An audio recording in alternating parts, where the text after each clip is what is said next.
Illustration of Hollywood. This video is purely for entertainment and does not infringe on copyrights or laws. The rights to the novel and image belong to the original author. We do not claim ownership. Don't like waiting and want to listen to this fanfic in full now? Subscribe to our Patreon, where you'll find the best fanfics.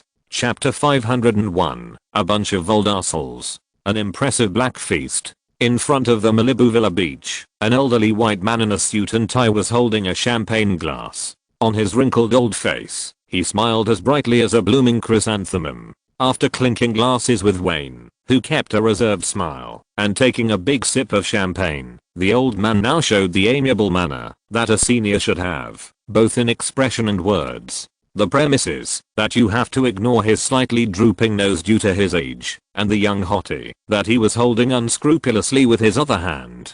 Thank you for your valuable advice, Mr. Peck. Wayne directly ignored the old-fashioned manner of this old bastard and responded politely with a slight smile. This old guy is a senior boss in the academy, Gregory Peck, an actor born in California in 1916. What is even more surprising is that this guy, who looks like an old bastard, is actually Wayne's schoolmate, or senior. If he only mentioned this name, he would not remember what famous movies the other party had starred in.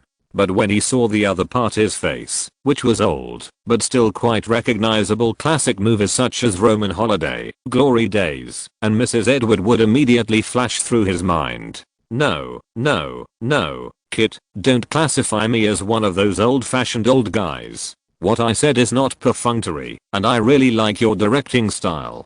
Gregory Peck took out a cigarette, gestured, and lit one directly. It seemed that he wanted to continue to talk to him in depth. This made Wayne frown without leaving a trace. In fact, he did not like the old-fashioned so-called bigwigs in the circle. Maybe this guy's thoughts are not so conservative, but these people's style of doing things is incompatible with the current Hollywood. Do you know why a considerable number of Academy members do not like your directing style, but are forced to applaud for social influence and political correctness? Gregory Peck looked like an old naughty boy who knew a secret, and winked at Wayne playfully. This was actually the first time Wayne had heard of such a thing. After all, he had never cared about his evaluation among these old guys before. In fact, all the people he met, or were introduced to by Warner Brothers, were old Jewish gang members who had a good impression of him. It seemed that the good impression of those people on him mostly came from his bloodline or his surname. Noticing the subtle changes in his facial expression, Gregory Peck did not deliberately keep him in suspense, and said straightforwardly, for example, the Italians represented by Francis do not like you. Almost all old guys like us have heard more or less, but you don't have to care about these, because you are naturally more advantageous than them. Boy, let me tell you why some old guys don't like you. It's not because of your shitty success speed or wealth accumulation speed, but your directing style. To put it bluntly, your directing style is traditional academic in nature. Whether it is multilinear narrative or the method of using the lens to advance the plot, careful observation will show that they all follow the most basic academic style. However, whether it is the struggle of human nature, the dark corners of society, or the violent, bloody, and absurd settings that you are good at, etc., you use these things too arrogantly and too directly. To a certain extent, this is why your personal style is different from other mainstream directors. Because you are not like the previous mainstream directors, who pretended to make some humanistic gestures in the film, to please the audience outside North America. But this problem is also strange. Your film is obviously an authentic North American film, but it can achieve excellent box office results overseas. That's it. Gregory Peck did not perfunctorily watch all of Wayne's films, even the immature Happy Death Day, which he watched carefully. In the general perception of the public, fans and insiders, the film that best reflects his masterpiece must be Joker, which caused great social unrest. But for him, the best movie is Get Out, which was released in 1992 and has been forgotten by people. Compared with the traceable Joker, the absurdity shown in Get Out, and the various social problems that will make people's scalps numb once they are dug deep are really shocking. Thank you for your appreciation, Mr. Pike. Wayne was not willing to agree with the things the other party mentioned. He knew his films well. Some people liked them, and some people didn't. No one could make everyone like them, not even God. He had seen through this when he shot his first film. Now, it's just that the people who don't like him have become some successful people in the circle. In fact, in Wayne's eyes, they are no different from ordinary audiences who don't like his type of film. As early as in the survey after the release of Get Out, he had discovered the attributes of his own films. These surveys showed that there were not many middle-level evaluations. Either those who loved it to death, and those who didn't like it thought it was worthless. In fact, in the past 2 years, he has deliberately moved his production style closer to the aesthetics of mainstream audiences. Regardless of whether it was due to the pressure of huge investment in superheroes, he was forced to change to be more popular. These are indisputable facts. Don't underestimate that old guy. Gregory Peck had had enough of preaching, and he walked towards the villa with the hot girl in his arms. Looking at her back, Wayne once doubted whether she still had that ability.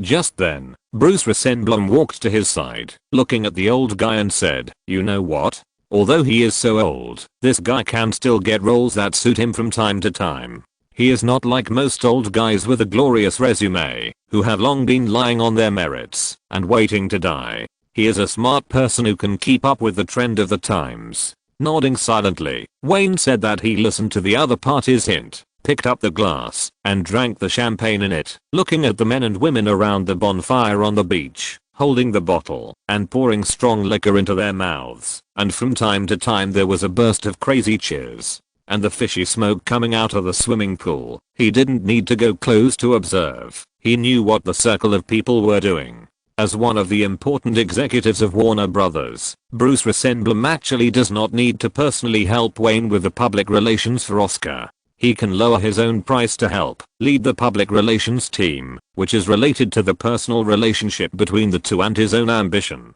Everyone knows that Jeff Robinoff cannot hold the position of CEO forever, just like the situation faced by Kevin Tsujihara, or even worse. At least Kevin Tsujihara is a real CEO of Time Warner. And what lies before Jeff Robinoff is that in the end, he will either retire as the meritorious head of Warner Brothers, or go to Time Warner to work. He has no possibility of staying in the position of CEO for a long time. Shareholders, the board of directors and the parent company Time Warner will not allow it. Think about how Jeff Robinoff took over the CEO smoothly back then. That's right, it was by constantly launching Wayne's projects and then reaping exaggerated revenue data again and again. Even among Warner Brothers, there have been rumors that, if you want to be the CEO, holding on to Wayne's thighs is equivalent to more than half of the success. Others might take this as a joke, but Bruce Rosenblum would not. He not only chose to stand firmly on the same boat with Wayne and strengthen their personal relationship, but also showed with his actions that he could provide better support for each other's career. Do you understand why our PR theme is called White Oscar? When the two finally had some free time, Bruce Rosenblum teased without hesitation. Shrugging his shoulders, Wayne also raised the corners of his mouth and slowly revealed a tired smile. During this period of time, he kept attending various cocktail parties and occasionally appeared at the film viewing meetings held by Warner Brothers, which made him completely sure that he was more suitable to stay in the post-production studio or on the terrace of his own manor. In his opinion, this kind of enviable and extravagant life is really not suitable for him. If you want good wine and beautiful women, you don't necessarily need to get together and go crazy, right? Unfortunately, most of the people living on this land of North America seem to be party creatures. White Oscar, this term is really accurate to the extreme. Wayne exclaimed in deep approval. In the research plan designed by Bruce Rosenblum, or the marketing idea, White Oscar is the most important point. Even most of the public relations funds are invested in this group. As we all know, the Oscar votes are in the hands of more than 6,000 members of the Academy of Motion Picture Arts and Sciences, and all the Oscar awards are also produced from these votes. When you patiently observe carefully, you will find that the most prominent feature of these more than 6,000 Academy members is white old men. White, male, middle-aged and elderly. This is the main body of the Academy. According to the preliminary survey report made by Bruce Rosenblum, 94% of the Academy members who hold the Oscar awards are white, 77% are male, and their average age is a terrifying 62 years old. Therefore, with Wayne's nod, the theme of the public relations team is White Oscar. The customization of these plans is not the result of someone's sudden attention, but has sufficient and detailed survey and analysis data. Thinking of this, Wayne looked at Bruce Resembling with a hint of drunkenness in his eyes, and a teasing voice came out of his mouth. So, if you want to win the Oscar as much as possible, it's a marketing campaign to win the favor of the old white man, even if the means are a bit rough, because these old guys are a bunch of old assholes. F***K. Bruce Resembling subconsciously stretched out his hands and covered Wayne's mouth, and at the same time, turned back to look at the female assistant not far away. Nina, damn it, help your boss go home and rest. He drank a little too much. Chapter 502. Damn Warner Brothers. Time passed slowly without him noticing. Wayne cooperated with the various plans of the PR team and occasionally appeared in public or on the media of Warner Brothers and 20th Century Fox, constantly making himself feel present while keeping a close eye on the post-production work of The Dark Knight. That's it for now, Julia. You know what I think. Don't let the second editing have any problems. In the film room of Warner Studios, Guillermo pulled open the curtains with force. While rubbing his sore eyes, Wayne kept whispering to the editor Julia. The trailer prepared for the Super Bowl also reflects the spatial layout of the dark opera. Cut in more big scenes. We need these to attract the audience. The black editor Julia nodded and said, no problem, leave it to me. She has been constantly observing the filming process since the first day the crew started filming. Every night, she would communicate with Wayne in the temporary film room of the hotel about the intention of the day's filming, the editing effects she wanted to keep, and various reserved editing points. It can be said that she has laid an extremely solid foundation for her current work. In terms of understanding the director's intentions, Julia is definitely the best in the crew, knowing much more than Gilmore and others who are responsible for specific matters. This also allows the first rough cut of the film to be completed smoothly and in a short time. What they just saw was just a rough cut of The Dark Knight, which took several hours and lacked some scenes with added special effects. There was no beauty at all. Most importantly, because it lacked the various soundtracks that were indispensable in the film, it made the few people watching it very boring. Hey, Wayne. Charles Roven waited until their communication came to an end before he spoke. John Williams' team has initially come up with the soundtrack for the film. He hopes to make an appointment with you to talk after the Super Bowl. One hand gently scratched the stubble on his chin. Wayne tilted his head and thought for a few seconds. After secretly calculating his work schedule during this period, he gave an accurate time. After the Super Bowl, I will have much less work to do here. Please make an appointment with him for me, and then tell Nina that my schedule is very busy during this period, and she will arrange everything. After that, he stood up, opened his arms and stretched vigorously, and signaled to the few people with his eyes again, asking if there were any problems or work that required their decisions.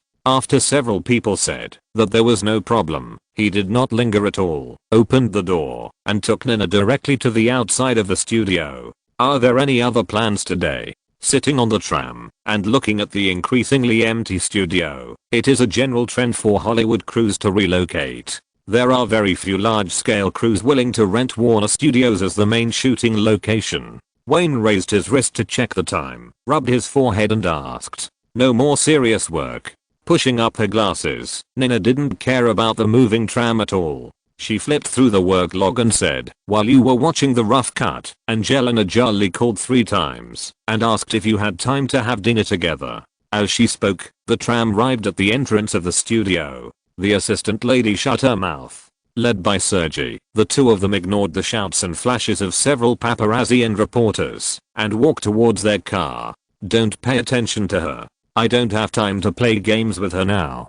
After the Rolls-Royce Phantom started smoothly, Wayne frowned and didn't have the mind to hunt for beauties at all. "Anything else? HMM?" Nina shrugged and continued, "And Ms. Bella Grant sent a text message to ask when you are free to do an exclusive interview with you, but I have already turned them down for you, including Angelina Jolie's invitation." This is probably the most annoying and helpless thing for those women towards Nina. As everyone knows, Wayne never carries a mobile phone with him. If you want to contact him, you can only go through the assistant first, and then you can talk to him. However, usually Wayne will not answer some private calls that are not related to work. Generally, he will wait until the work is over, listen to the assistant's report, and then choose to call back one by one. Seeing that Wayne has begun to close his eyes and lean on the back seat to rest his eyes, Nina curled her lips and continued to report. Australia, ECT cold. Hearing the news about the Matrix, Wayne raised his hand and waved, indicating that she should continue. The shooting progress is normal. Hector didn't say anything about this. Although the crew has some minor troubles, it hasn't affected the shooting work. The main thing is, Nina paused, and when she saw her boss curiously opened his eyes, she spread her hands and said in a strange tone, Charlize Theron has a tendency to act like a big star. She has been late many times because of your face and the good shooting progress. Zach didn't say much, and shaking his head speechlessly, Wayne was too lazy to think about these farces. Acting like a big star happens to almost every famous actress, and it is even more common in those newly famous female stars, because it seems to have become a common way for female stars to express their status in the crew. What else? Charlize Theron has been deliberately causing trouble for Monica Bellucci several times. Nina grinned, observing the man's expression and continued, but compared to the young and energetic South African girls, Italian girls are much more mature. According to Hector, Monica Bellucci showed weakness and perfunctored through several troubles. Tonight. Shit, Wayne cursed in his heart. He was too lazy to pay attention to these things, but think about it, if he ignored them, he might cause trouble that would affect the work of the crew in the future. Calculate the time when Australia will finish work. Call Sally and tell her that it was me who said that. If she doesn't want to film well, then don't film at all. Wayne was busy with various awards and public relations, while keeping an eye on the post-production work of The Dark Knight, and dealing with some private investments. However, this period of time was a fruitful one for The Departed, and the first one was the Gotham Independent Film Award for Best Picture. This was like the beginning of a charge. After that, in competition with films such as Fargo, The Sex Book Tycoon, and The English Patient, it won the National Board of Review Award for Best Film of the Year, North American Film Institute Award for Best Film of the Year, and Best Director, Best Actor, Best Cinematography, etc. awards. Although there have always been some discordant voices in the awards of the Film Critics Association, it actually did not affect the performance of The Departed at all. As time gradually approached the end of January, The Departed had won more than 80 awards of all sizes under powerful publicity channels and financial offensives. Obviously, 99% of these are not worthy of Wayne's personal appearance to receive the award, but to some extent, they have become an important databasis for another round of soft text publicity by Warner Brothers. These pervasive publicity is to deepen the impression of the film by those Academy judges who never watch movies. At least when they vote with their feet, they will also choose familiar titles, right? On January 26th, in the living room of a luxurious villa in the suburbs of Chicago, Roger Ebert sat on the sofa, his small eyes with round glasses staring at the TV screen without blinking, as if something he expected would appear on it immediately, and his expression was extremely serious.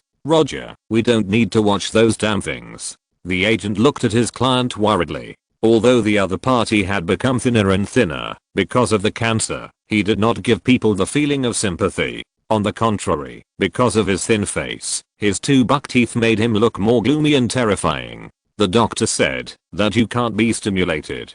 Don't worry, I'm in a very good state of mind now, and I won't be stimulated by a trailer of dozens of seconds. Roger Ebert smiled, and then his face became quite ugly again. Harvey Weinstein, that idiot. I shouldn't have believed him in the beginning, otherwise, this trailer would probably not have appeared in the Super Bowl. No one expected that the thing he bought for millions of dollars would end up like this, but it would instead help Warner Brothers publicity and marketing. What he didn't expect was that even though he had guessed DC's plans, based on his years of movie watching experience, it not only didn't cause any splashes among the public and the media, but even Warner Brothers showed disdain. After Roger Ebert had a detailed conversation with a scriptwriter team leader over the phone, he was sure that Warner Brothers' next DC comic adaptation movie would definitely be Cyborg. He even went so far as to study the settings of DC Comics, and felt that Cyborg was the most suitable lubricant to connect Batman and other heroes at this stage. I heard. The agent glanced at his client's face, hesitating whether to tell the news he got. Finally, under the other party's gradually cold eyes, he said, "I heard that Harvey Weinstein has not had a good time recently. The crew of Good Will Hunting invested and filmed by Miramax has begun to be troubled by various non-profit organizations. This is the third time that the filming has been suspended for investigation. Other investors in the two films Scream 2 and Wings of Desire invested in by Miramax announced their withdrawal after the filming of the films had begun. The third-party guarantee company is ready to take over the two crews. Miramax has been frantically soliciting investment in the circle these days to save these two films that Harvey Weinstein is optimistic about, but the various film investment institutions in the circle seem to have a tacit understanding. No one is willing to invest even a penny." And, suddenly feeling a chill on his back, Roger Ebert subconsciously asked, "What else?" The original author of Police Empire, which was invested and filmed by Miramax, suddenly sued the crew, claiming that there was commercial fraud in the copyright contract signed with the crew. Even the low-budget movies Mutual DNA and Crazy For You, which were invested at the $1 million level, had a fire on the crew, burning more than half of the film and some equipment that had been shot, and a large number of stuntmen were injured.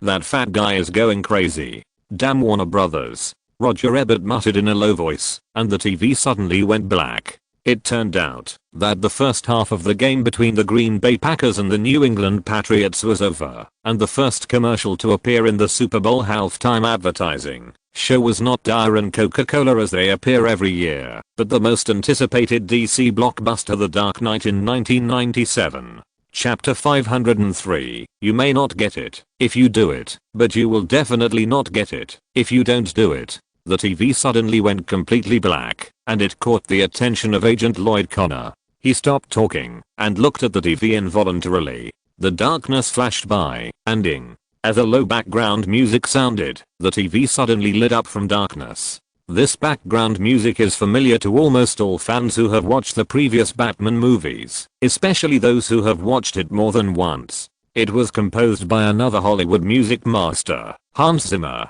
The whole piece of music is low and empty, like a classical symphony, which can easily make people feel excited. The first shot of the trailer directly replaced the audience's perspective with the camera, and saw most of Gotham City in the Dark Knight from a bird's eye view. The next second, Batman in a black armor appeared in the center of the camera. The camera did not show Batman's face, but followed his back as he jumped down from the building. The camera's perspective closely followed Batman's jump, and also showed the audience the brilliant lights of Gotham City. The signal transmission is very clear. This is a prosperous metropolis, a giant city shrouded in darkness. The short shot flashed by, lasting only 3 or 4 seconds, but through the wide-angle lens and the towering spatial layout in the darkness, it brought a strong shock to the audience in front of the TV. The screen suddenly darkened again, this time for a shorter time, less than a second, and 2 huge letters suddenly appeared in the middle, DC.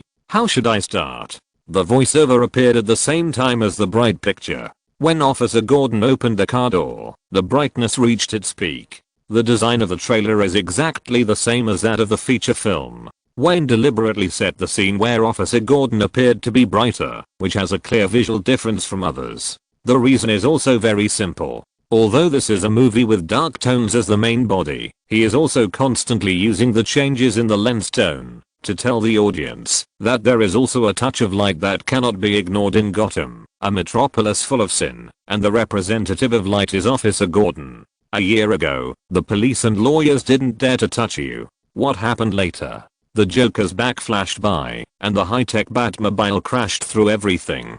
The shot of Two-Face flashed by. The camera switched quickly and continuously, simply explaining the theme of the movie. At this time, another voiceover sounded. What good idea do you have? It's very simple. Kill Batman. When the answer appeared, the camera rotated violently, and in an instant, the face of the speaker was shown to the audience in front of the TV all over the world. Yes, it was exactly the same as people guessed. That is, the Joker with white makeup, dark eye circles and long red lips. The trailer did not give the audience time to react. After showing the main characters through a flash of the camera, the darkness flashed again. This time, what appeared on TV was a clean explosion.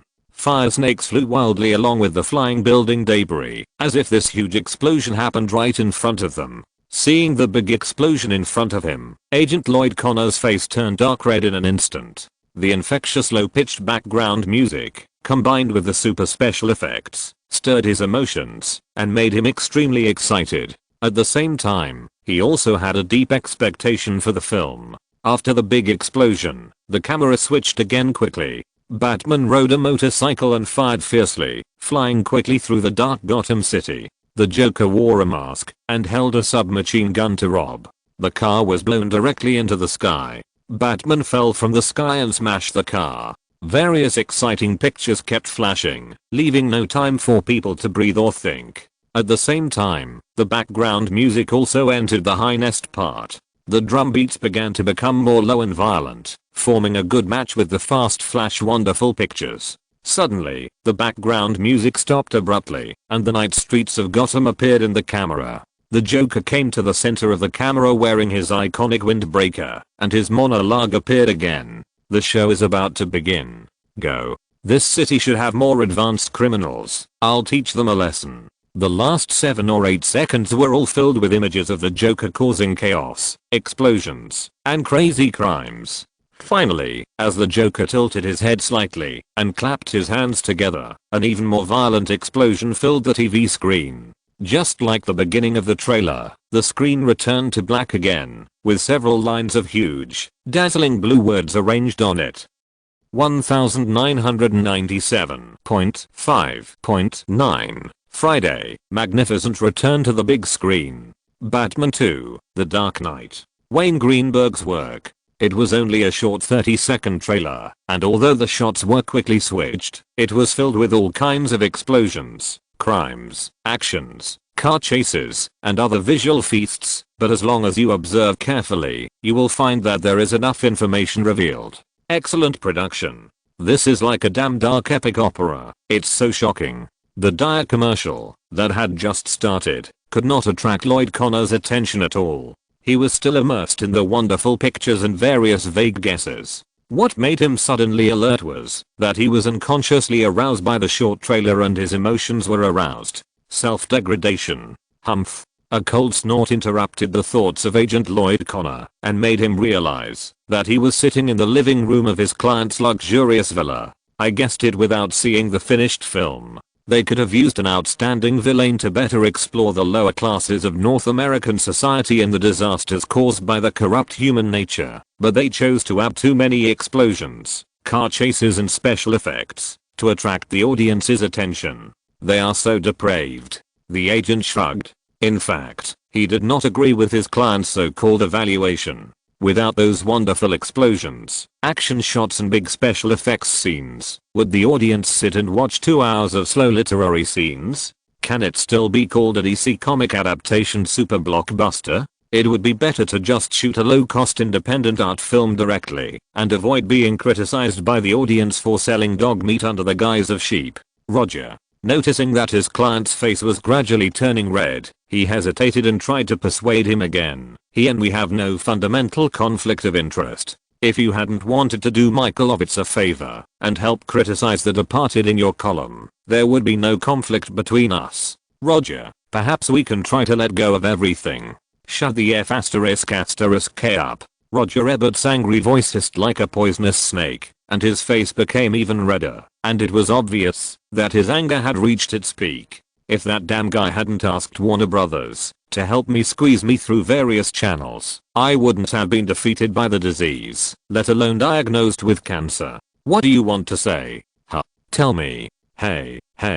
Lloyd Connor immediately raised his hands, made a surrender gesture, and said in a hurried tone, "You know, Roger, I will always stand with you. We are in the same boat." In contrast to the atmosphere in the distant Chicago villa, in the Greenberg Manor in Beverly Hills, Los Angeles, Naomi Watts held little Fendi in her arms, and in the giggle laughter, she held her daughter's 2 white chubby hands and kept clapping. "Fendi, let's congratulate Dad. Look, he did a great job, right? You should be proud of him." Unlike the Super Bowl 2 years ago, in addition to Sergey and Hella, the Cruz couple were also invited to the living room today. Obviously, Wayne is a person who knows how to give and take, and basic human relations. If the other party can take the initiative to show goodwill, he will not be stingy with his friendship. Although it is known that this couple has many flaws, who can say that he is a real little white flower in this circle? Damn, it's really shocking. Tom Cruise slapped the arm of the man sitting next to him and raised the beer bottle in his hand. Congratulations, Wayne. I knew that this must be a dark epic that is destined to shock everyone. The two of them clinked their beer bottles with a smile, raised their heads, and drank a few big sips together, and didn't even watch the second half of the game that was about to start. Tom Cruise was very satisfied with the current relationship between the two, and took the opportunity to show goodwill with him, which had a good effect. In Hollywood, who can guarantee that they will always be glorious? In fact, in the history of Hollywood's continuous development, even the super first-line superstars have ups and downs in their star fortunes. Although he is now one of the biggest box office guarantees in the circle, as the superstar with the most box office appeal, his sense of crisis will never disappear. Yes, the styles of the two people are indeed not compatible, and the possibility of cooperation is also very small. But what if one day your face is not as popular as it is now? No one can say for sure about this kind of thing. Once there is a day when he really needs to transform, at least the other party can give him a better choice. In the eyes of most film critics and professionals, Tom Cruise seems to know how to show off and sell his face in front of the camera, but those people don't consider that his face is the most recognized box office guarantee by movie fans in the 1990s. In fact, can he really lack subjective acting skills to become a superstar? If you are willing to watch his performance in Rain Man in the first 2 years, most viewers will be surprised to find that his acting brilliance is just overshadowed by Dustin Hoffman's superb performance. Is the nomination for The Departed okay? As the second half of the Super Bowl continued, Tom Cruise leaned on the sofa with his arms open, taking a sip of beer from time to time, and the two chatted casually. Normally, it's not a big problem. Wayne shook his head with a wry smile. During this period, I have been attending public relations receptions and various activities. There should be no problem with the nomination. The difficult part is later. I will call on my friends to vote for you. Thank you, Tom. Raising the bottle to indicate, Wayne smiled and nodded, clearly indicating that he accepted the favor. In the case of uncertainty, he would not let go of even one vote that could be won. After all, he would not be able to win an Oscar for many years. The production of The Dark Knight and the budget for publicity and promotion have exceeded $200 million. The more huge the investment is, the more resources the production company will invest in publicity and marketing. Before the Super Bowl, the film had already used the leak incident to win the sympathy of most ordinary audiences. After the Super Bowl halftime advertising show, the influence of The Dark Knight reached another height. Unlike the marketing strategies of other summer commercial blockbusters, The Dark Knight began to bombard the entire North American region through various media channels as early as the end of January. Wayne knew very well that compared to his production style that was more appreciated by the Academy members on the surface, he was actually a commercial film director inside, and even he himself would not deny this. It is because of this that, even though The Departed had a considerable advantage during the entire awards season, he never relaxed his public relations lobbying. As long as he was required to appear, even if it was a small internal film screening, he would nod and greet the invited guests without getting tired. Especially at the critical time point of early February, he simply gave up the post-production work of The Dark Knight and let Charles Roven take charge temporarily, and put all his energy into various social activities. For example, Warner Brothers and Greenberg Studios jointly held a film screening party every 3 to 5 days, and the target group that could receive the invitation was very wide, including local Los Angeles film critics headed by Kenneth Turan, Academy members with voting rights in the circle, and media reporters who helped promote the film. As long as they were related to the Oscars event, they all appeared on the invitation list one after another. Of course, the guests invited through various connections can get more than just a good social platform. Some people like hot models, and some people like strong liquor. But what makes these people most satisfied is that everyone who comes to the movie party will not return empty-handed.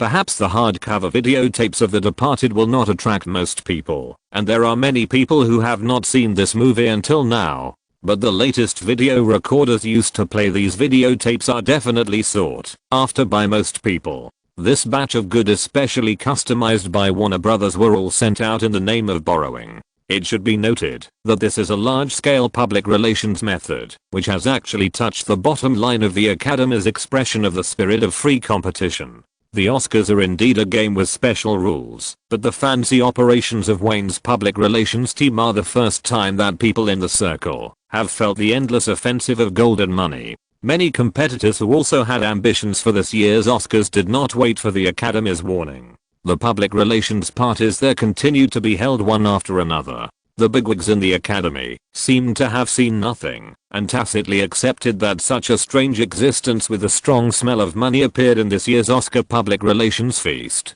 The president of the Academy, Frank Pearson, has hinted to Bruce that he hopes that we will stop all actions that cross the line after the official nominations are announced. Wayne leaned back on the sofa tiredly, but the sarcasm on his face was not concealed. Those powerful old men did make promises to themselves more than once, but the reason for their silence was not because of their bloodline and surnames, but the luxurious audiovisual room in their homes, and the satisfaction of various slightly extravagant hobbies. Nina raised her hand to push her glasses, looked up, and did not respond to her boss's topic. She lowered her head again, and flipped through a few sheets of printed paper, which were densely printed with dazzling names and numbers. I feel like a disgusting fly now. Those people must have been annoyed by me. After confirming it again, Nina said with some self-mockery. The phone numbers that appeared on it were all home phone numbers of some college members living in remote cities. In the past 2 days, she almost dialed all the numbers herself to promote The Departed to the other party.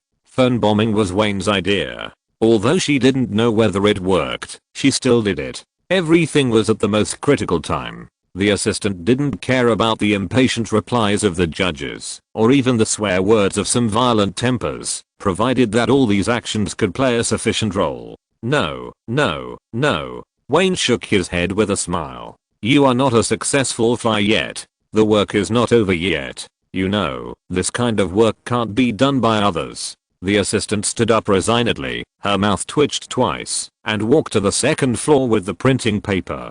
The next job was email bombing. As long as she confirmed that the college members had email addresses, she would ensure that she would send emails recommending movies to the other party's email addresses. This was also Wayne's idea. No one could tell if it was shameless or not.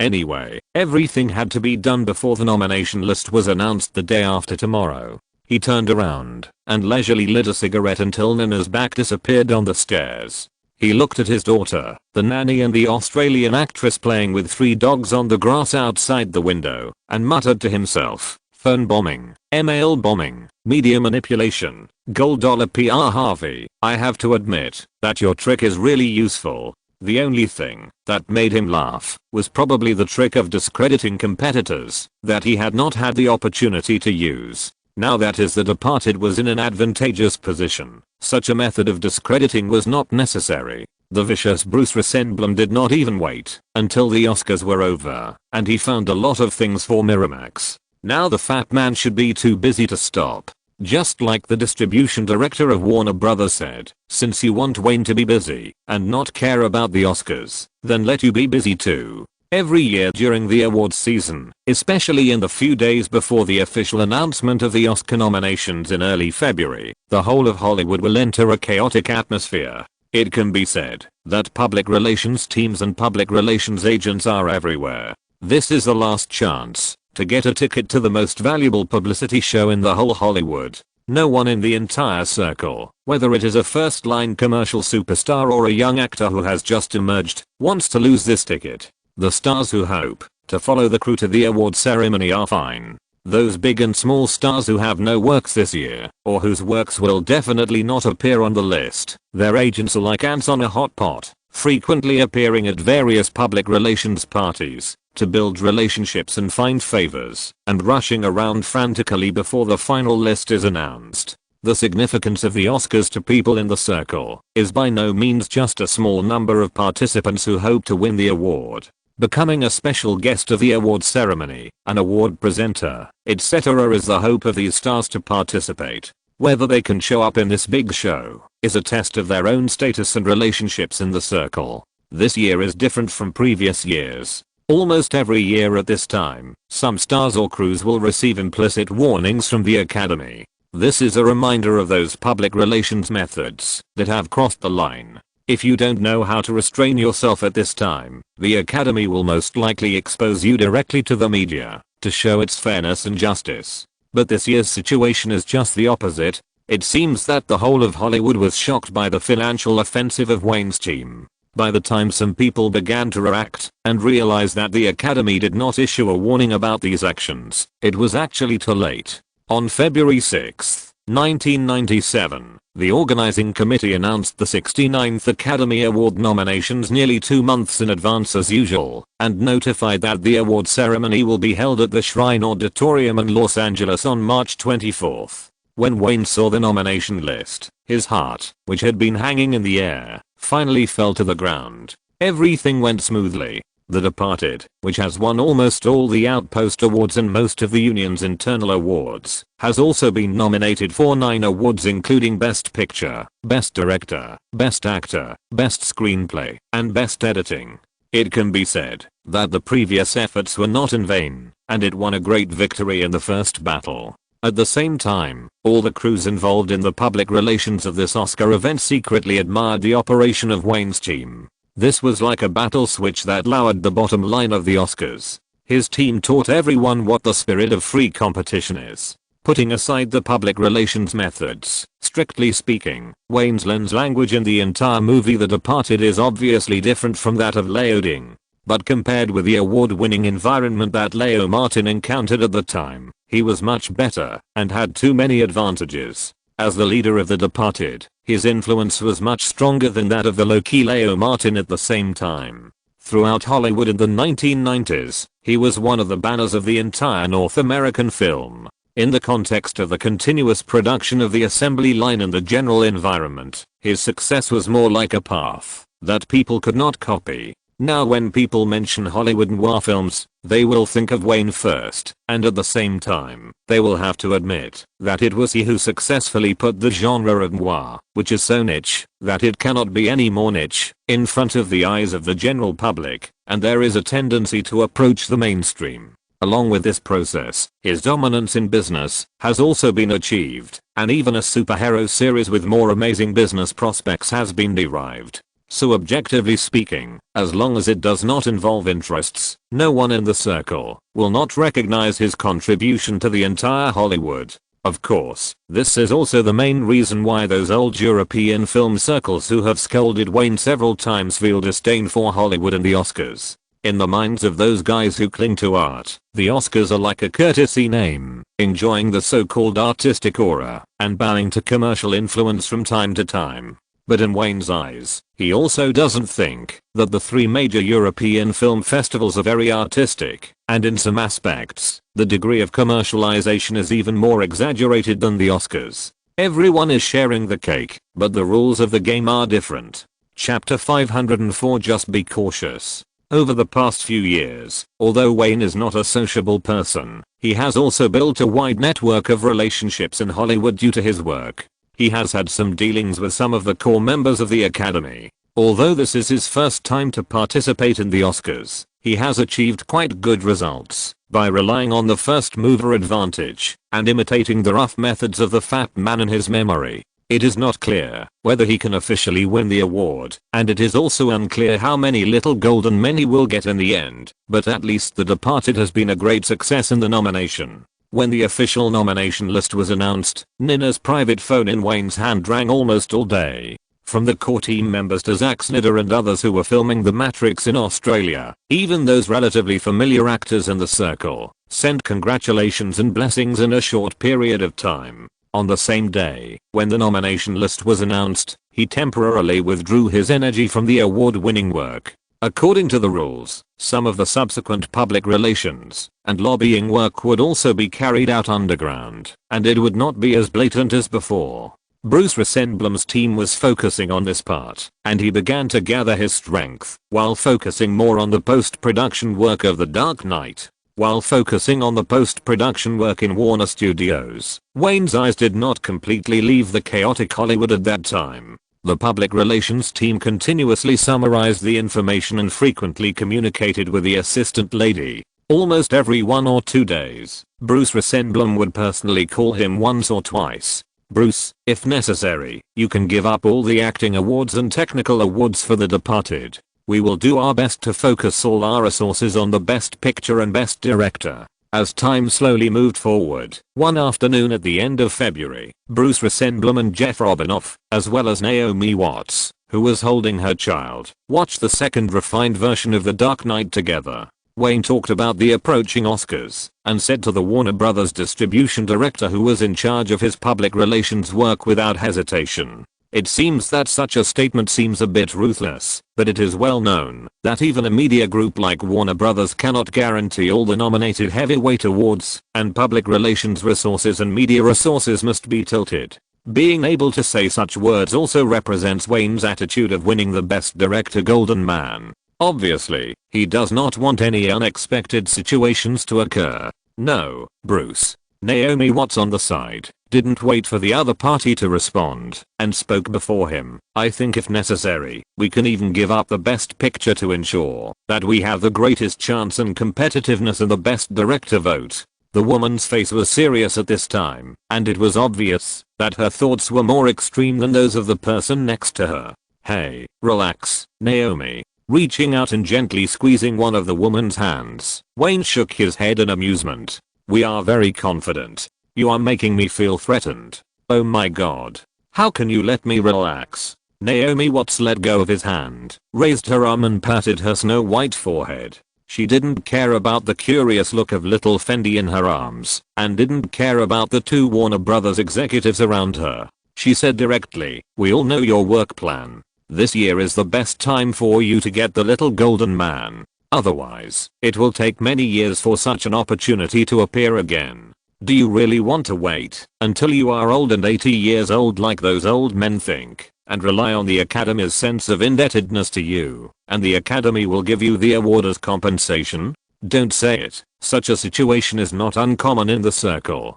Some directors have already shot their masterpieces when they were young, but missed it because of age and other reasons. After all, the old men in the Academy don't like young people, which is well known in the circle. In their eyes, they always think that such directors will shoot more outstanding works in the next few years, but the facts are often the opposite. Take Martin Scorsese for example. No one can deny the greatness of his early films such as Taxi Driver and Raging Bull. But it was nearly 30 years later that he finally won the Oscar. Don't worry. If the situation changes, Best Director is our bottom line and we will invest all our resources. Bruce Rosenblum smiled and shook his head, leaning on the sofa and said, "Naomi, the last thing you need to worry about is the Best Director option. Wayne has advantages in all aspects, except that he is a little too young. Well, it seems that he has already received enough points in the past few years. Having been nominated for Best Director 3 times, this has provided the greatest help to make up for Wayne's age deficiency. Another thing that is easy to overlook is that he has won an Oscar once, although it was for Best Adapted Screenplay. This can also guarantee in some ways that at least the Academy will not use such a consolation prize to perfunctory him this time." Bruce Rosenblum is well versed in PR and marketing. As the head of the publicity and distribution department of Warner Brothers, all kinds of publicity and marketing methods are almost engraved in his blood. In fact, no matter whether it is publicity and marketing for the film market or publicity and rushing for Oscars, there are actually many similarities between the two except that the rules of the game are slightly different. In particular, the very important commonality is the collection of information about competitors and how to calmly face the various methods of competitors. Okay, let's talk business. The head of distribution of Warner Brothers put away his joking expression and his eyes gradually became sharper. During this period, based on the various information I have collected and the analysis of the efforts of the nominated companies, there are actually only 2 competitors that we need to take seriously. in the rest area of the temporary director's office in the studio. As he spoke, the expressions of several people became formal. Everyone knows that the more critical the moment, the more likely those competitors who have the hope of winning the award will be desperate and use some unconventional methods. The English Patient, produced and released by Miramax. Don't underestimate that fat pig Harvey. I have been tormenting him a lot during this period. Although on the surface he is running around to put out fires and deal with various problems encountered by the crew, who knows if he is doing anything secretly? In terms of the type of film, this film can be said to be a custom-made composition for the Oscars. The extremely retro shooting techniques, the tireless long-shot narrative, and the story expressed in the film can be said to be the favorite of those older judges. Compared with The Departed, the biggest advantage of The English Patient is not these, but the low box office results, which make the film completely away from the commercial attributes that the Oscars avoid. Sometimes, people say that the film, that the public cannot appreciate, is more favored by the Academy judges for its artistry. Listen, this is not a joke, especially at this point in time. In fact, from this point of view, the old school European film circle said that Oscar is a fake name, and there is nothing wrong with this. The Oscars are full of commercial attributes. Even the exclusive broadcast rights of the award ceremony have been sold. Even the gift packages given out at the Oscars ceremony also contain a large amount of advertising fees. However, most of the Academy members like to flaunt their artistry. The films they like are those that the audience says they can't understand. Although the Oscar organizing committee shouts for reform every year, the fact is that it is becoming more and more conservative. The ratings of the Oscars have been declining year by year since the turn of the century, which is the biggest proof. In this grand event that all of North America is paying attention to, the audience saw award-winning films that they have never heard of. Just for this reason, it is difficult for people to watch it. Wayne curled his lips and said, but overall, due to the public relations funds and Harvey Weinstein's troubles, The English Patient is still unlikely to pose a threat to us in the heavyweight awards. Just keep an eye on them. He is actually afraid that the fat man will give up this Oscar because of the ubiquitous squeeze of Warner Brothers. If he can win the award under the eyes of the other party, it will be the best ending of this game. Moreover, when he has time, he will definitely do something to Miramax. Of course, he is happy that Warner Brothers is squeezing the other party, but it does not mean that he will let the other party go easily. That's right. Bruce Rosenblum raised his eyebrows. He certainly knew how much trouble the fat man had encountered. The same method used by the Big Six on DreamWorks was very uncomfortable for DreamWorks, relying on the capital accumulated by the Big Three over the years. Using it on Miramax will only make the other party even more unbearable. In fact, if we have a car accident on Oscar night, there is no doubt that it must be the Coen brothers. Their Fargo 2 years ago had a very scary number of positive reviews among the film critics and a large number of Academy members, and the two brothers have an advantage over you in terms of qualifications. Do we need to do something in advance? Wayne crossed his arms in front of his chest, squinted his eyes, and muttered to himself, one hand constantly rubbing his chin. He was considering whether to manipulate the media to release some negative information about the other party before the vote count came out. Just as he had learned before, no one could guarantee the ownership of those heavyweight Oscars, not even Warner Brothers, which had the upper hand at the moment. No one dared to underestimate the influence of the Coen brothers on the Oscars just for the name. It's better not to. Bruce Rosenblum responded somewhat helplessly. The money offensive and other means they used during this period have actually been constantly challenging everyone's endurance and bottom line. As the party with the advantage, the despicable means of discrediting competitors can actually have a very limited effect, and it is easy to arouse the common hatred of a large number of people in the circle. We have a huge advantage, so it is enough to be cautious. Chapter 505. If I say that Warner Brothers will regret it, do you believe it?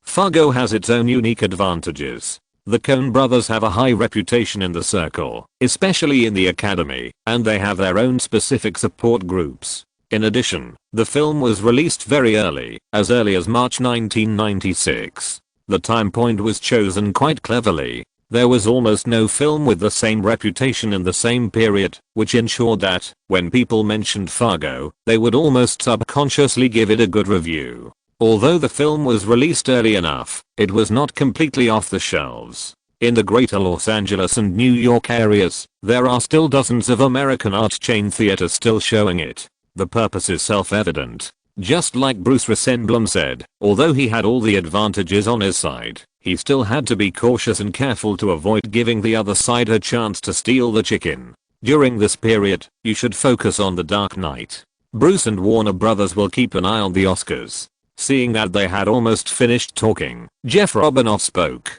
He just watched the second, actually third, edit of The Dark Knight. Even though there were still many special effects that had not been added, and there was no background music in the whole film, the shock level was already amazing enough. Now he has very high expectations for this film, so high that he has the confidence to surpass the Joker. Wayne, this will be another masterpiece of yours.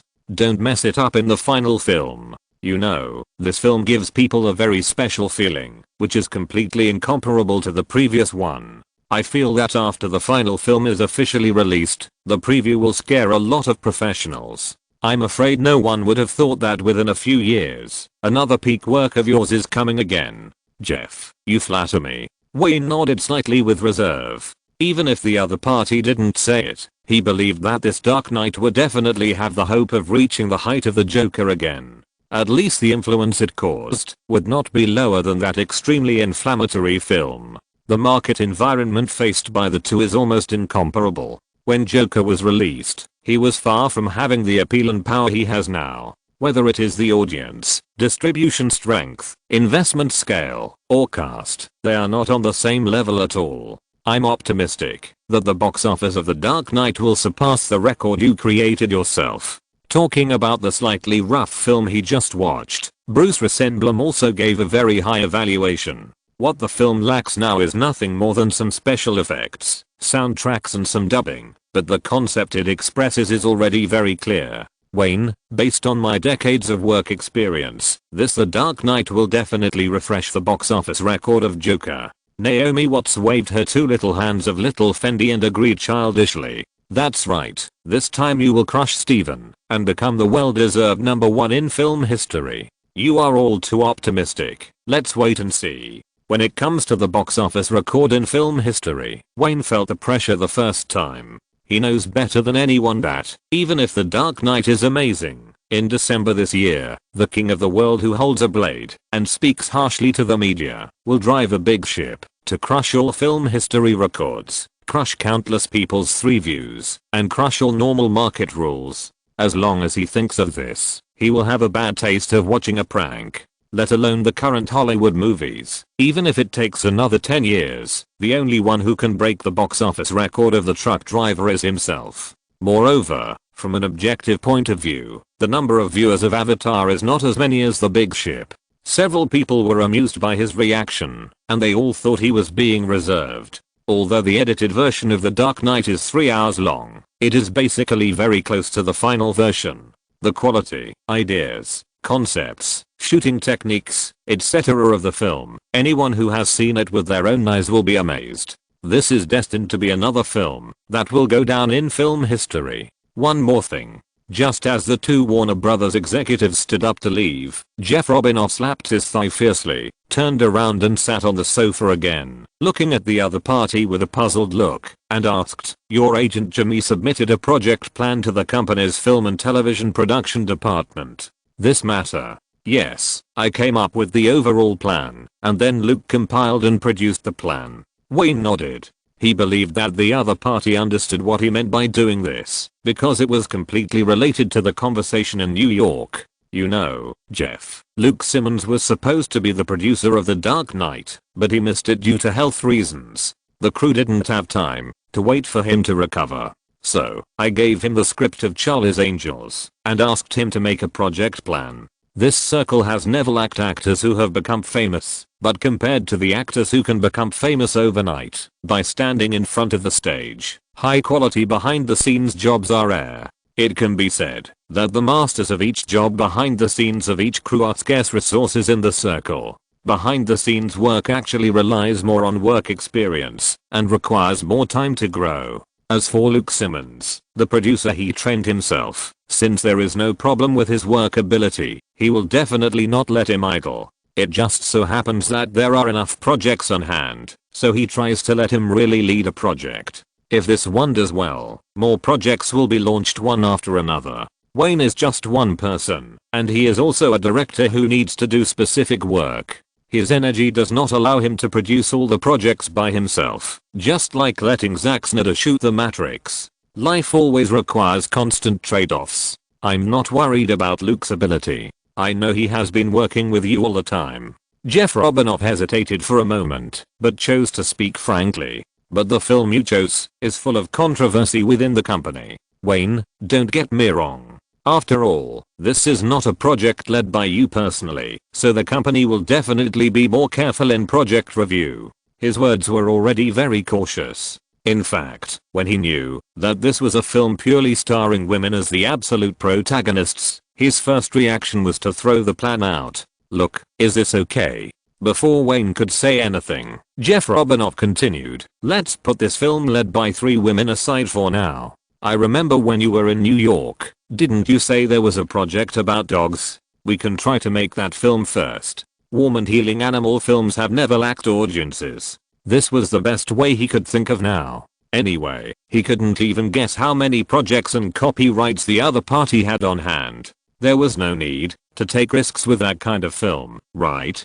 Some of the words he said couldn't be explained thoroughly because Naomi Watts was holding her child, but he knew that the other party could understand what he meant, even though he was still wondering why the other party would come up with such a project, which was completely inconsistent with the market rules. Well, Jeff. When Wayne heard the words of the CEO of Warner Brothers and looked at the other party's constipated expression, he figured out what was going on. After all, there was no modern soul living in their minds. When it came to the status of female actors, they still had the traditional Hollywood way. Just return the plan when you go back. I actually have some selfish motives for filming movies with women as the protagonists. It's not just this Charlie's Angels. Jimmy's partner in the agency has actually left Los Angeles to acquire the copyright of another female game. After acquiring it, that movie will be put into operation immediately. Filming, not only filming, but also preparing to film too in a short period of time.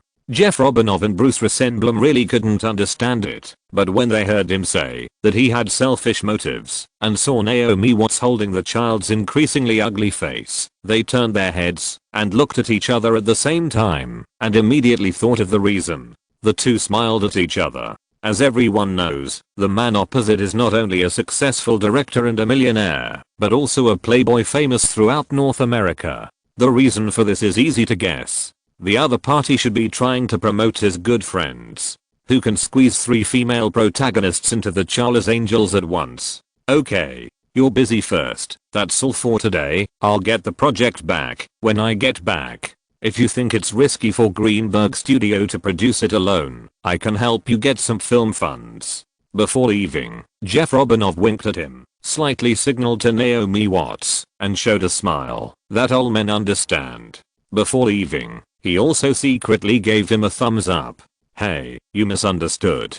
Damn it. Wayne looked at the closed door speechlessly, turned around and saw the Australian actress's somewhat livid face, and spread his hands awkwardly. If I tell you that Warner Brothers will definitely regret it, do you believe it? Regret what? Naomi Watts gently ground her white teeth twice, making a creaking sound. Will you regret not helping you to support hot female stars? Or will you regret not helping you introduce more cousins?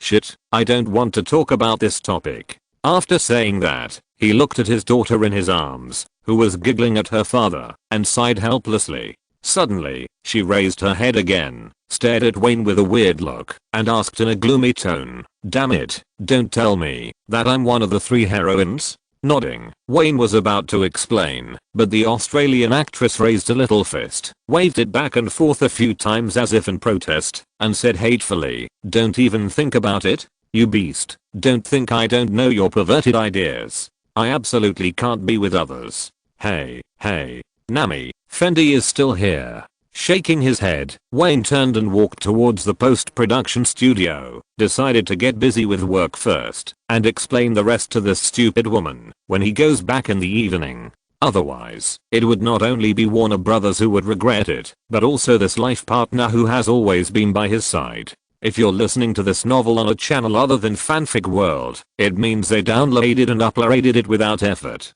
We cordially invite you to visit our channel, Mundo Fanfic Novelos. There you'll find the original version of this story and you can explore many other novels of various genres. We're waiting for you to immerse yourself in a world of incredible novels. Chapter 506 Gain Copyright. A film with a female protagonist is indeed a bold attempt, but after Wayne analyzed the pros and cons to Naomi Watts, the Australian actress finally acquiesced. The reason he used was simple. As an Australian actress who has entered Hollywood, she has always envied and worked hard as a target. Julia Roberts is undoubtedly the best example. Want to become a top actress who can resist the box office like Judy? Then this is a shortcut. In a normal way, in this era, including many years later, it is difficult for another female superstar like Judy to appear. This is a shortcut to prove yourself directly to the production company. Wayne's words were firmly engraved in Naomi Watts' mind.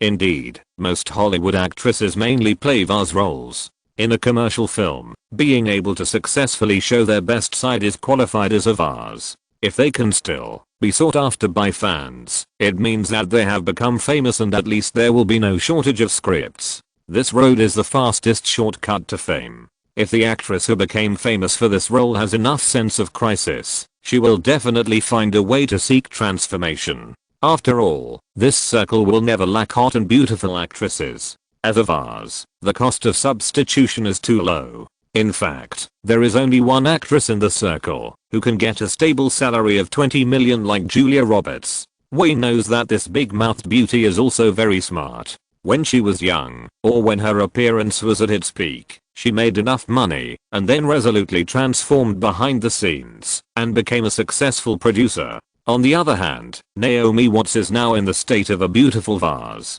Either you go on the road of vase to the end and become the first choice of companies in this circle, or you can settle down and polish your acting skills. If you can become one of the representative actresses of the acting school like Meryl Streep, you don't have to worry about your career after the age of 30. Obviously, Australian actresses can't achieve the level of Aunt May, but it's not impossible to become a first-line star in the circle by playing a vase-like role. But what if they pass the peak of their looks, or there is a vase that is more popular with the audience? In this way, starring in a movie with only women as the protagonists, achieving certain success at the box office, and showing their box office appeal to the production company is definitely a dream choice, but the premise is that there must be a stupid production company willing to invest in such a film that violates the market rules. In fact, in Wayne's mind, he would rather let Naomi Watts transform into a producer, and he will definitely have no shortage of projects in his hands, and there is a certain guarantee of success.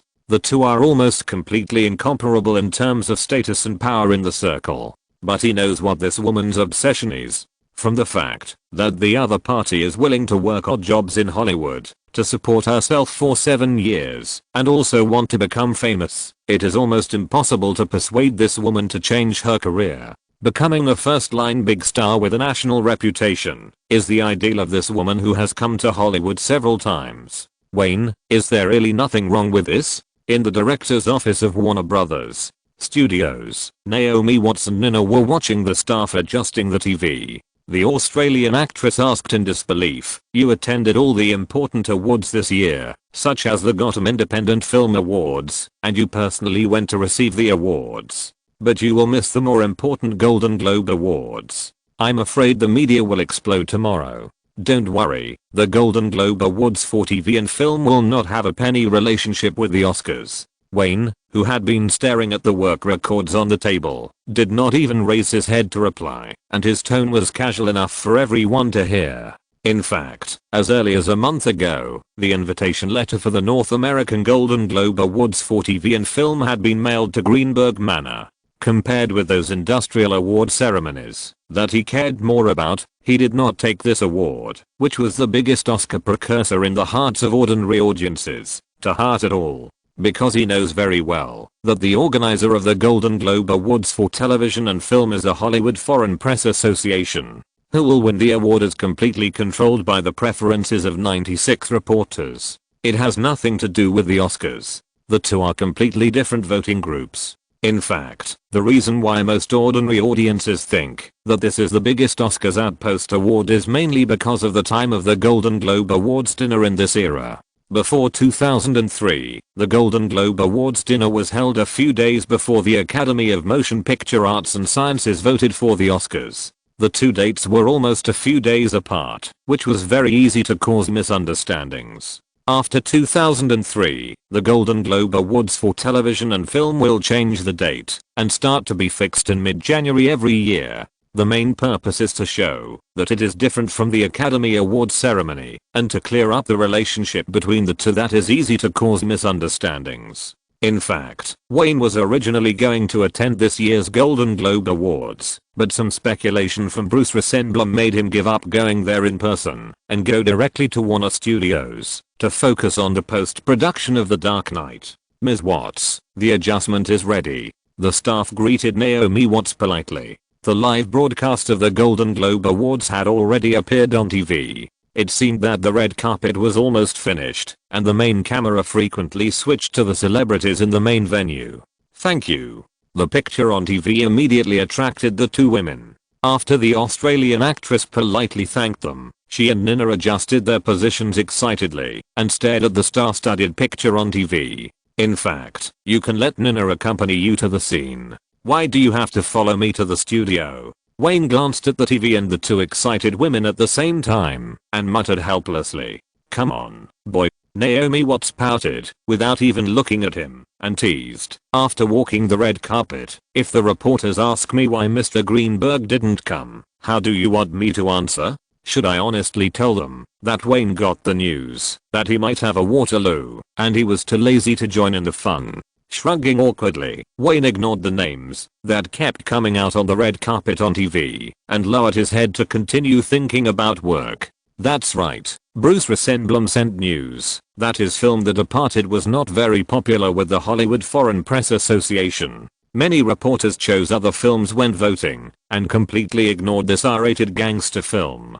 Who knows if those reporters will have another seizure. Anyway, the Golden Globe Awards are always full of controversy. Is it okay for you not to attend the Golden Globe Awards? The TV attracted the attention of the two women, and the office door was pushed open again. The first thing Gimme said when he walked in was also this question. As the most important drama maker in this year's award season, Wayne's absence would definitely provide the media reporters with a piece of explosive news. Seeing his client raise his head with a helpless look, Jimmy pulled out a chair and sat across from the desk in confusion. He did not continue to ask whether he would attend the Golden Globe Awards. After nodding and greeting the two women, he bent down, opened the briefcase on his lap, and took out two folders from it. The copyright for the film and television adaptation of the Tomb Raider game. Jimmy flipped through the document and took a look. After confirming it, he pushed it across the desk. While Wayne was looking through the film and television adaptation authorization document, he recalled a little and explained, "It's the same as before. The copyright contract is signed by Greenberg Studio. Check it out to see if it's the background story you mentioned." Because his memory in this regard was very vague, Wayne couldn't remember which company this game belonged to. Who knows if he would buy something with a similar name. And when he told his agent, he just said that he vaguely saw this game somewhere. Yes, this is it. Directly skipping the previous authorization legal terms, Wayne flipped to the background story introduction at the back, and the first thing he saw was the setting of the protagonist. Her name is Laura, female, 18 years old, inherited the title of Earl, and is an archaeological explorer. The information is almost the same as what he remembered. After making sure that what he bought was correct, he looked up at his agent and asked, "This time, the game company didn't ask for too much, did it? It's really cheap." Jimmy raised his eyebrows and said with some pride, "Unlike your initial guess, that it was a North American game, this game company called Defies is from the British Isles, and this game called Tomb Raider was also released in England. Edis only asked for $1 million US. to give me the copyright for film and television adaptation. If they continue to launch other sequels in the future, we will also have the right of first refusal. The reason why they are willing to give the copyright at a low price is that, first, almost no one is interested in game adaptation rights in Hollywood, and it is difficult to get a high price. Second, they hope that the filming of the movie can start within 5 years. Within 5 years, Wayne crossed his hands on the table, carefully calculated the time, and nodded secretly. This time is very ample for him. Although Greenberg Studio does not have much funds, it will take less than half a year to recover a large amount of cash. By then, he will start investing in the projects at hand one after another, and there should be no problem. As for the best candidate for Lara Croft, he has already prepared it. The investment in the film is definitely a profitable business relative to the income that can be obtained.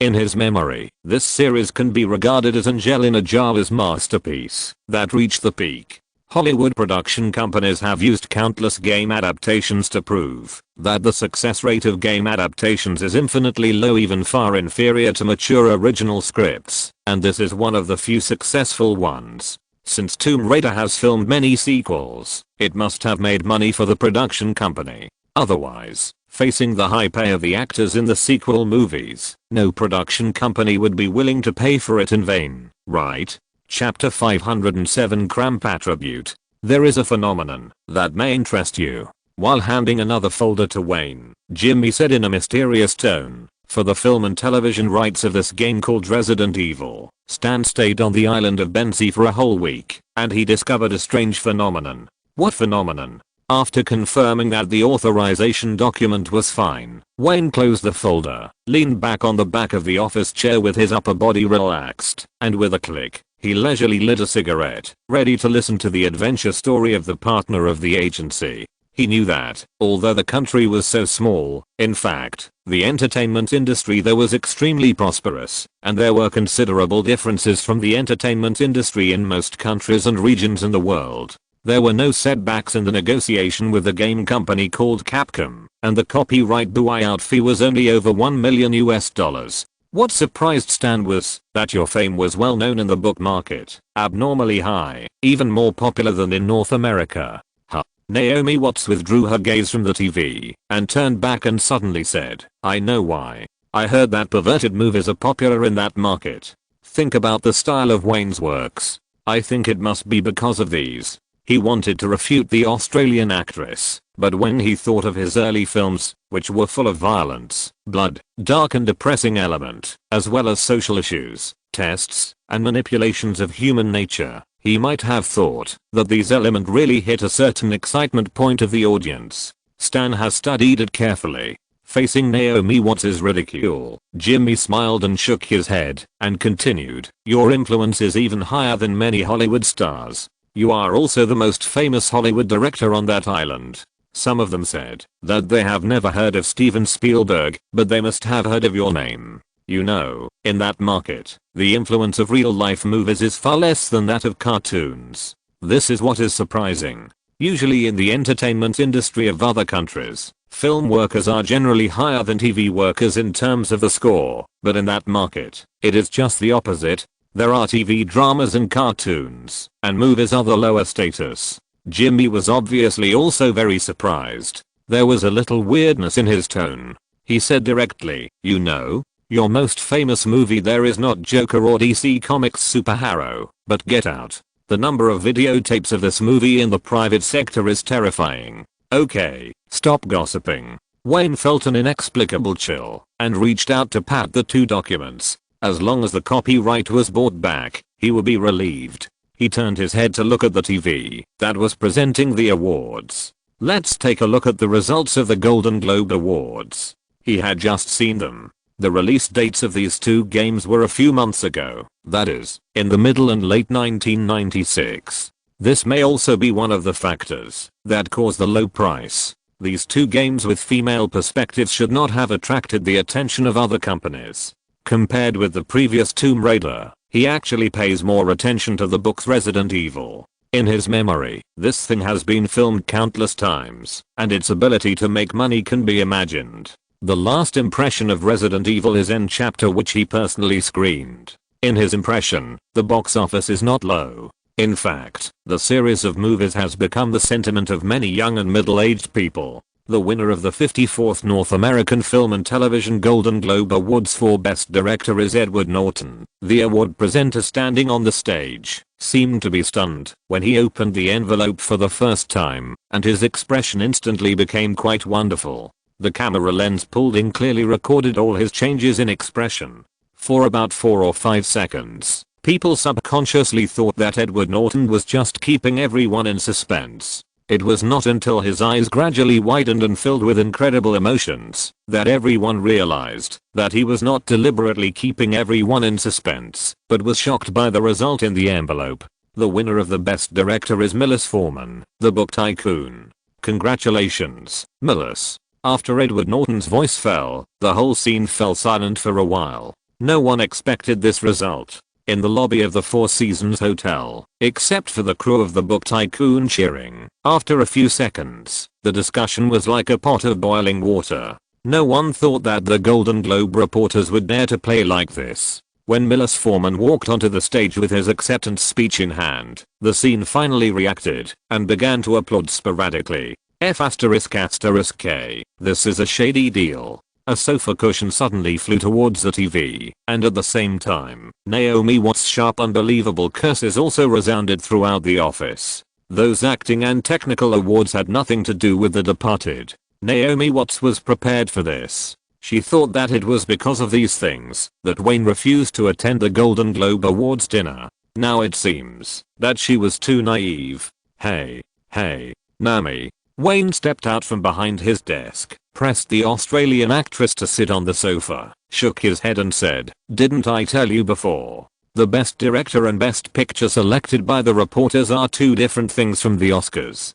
Don't get excited. They are the biggest joke. If there is no cramp-like controversy, it will not be the Golden Globe Awards." Obviously, it was not only Edward Norton, not only the guests at the Golden Globe Awards dinner, and not only Naomi Watts who showed incredible emotions. I'm afraid that a large part of the audience in North America who are watching TV now burst into swear words. Whether it is a publicity and promotion since the beginning of the award season, or the acquisition of awards of all sizes, The Departed can be regarded as the biggest winner this year. At least the Best Director award has not been lost. The most important thing is that even the winner Milos Forman had a surprised expression. It should be that he himself did not expect to win the award, let alone others. In any case, the Golden Globe Awards are still being broadcast live to the whole of North America. At the award ceremony, after Milos Forman thanked him, there was still a warm applause. Just as Wayne thought, not only the Best Director, but also another heavyweight award, the Best Film or TV Drama Award, was given to The English Patient by the Golden Globe Awards organizing committee.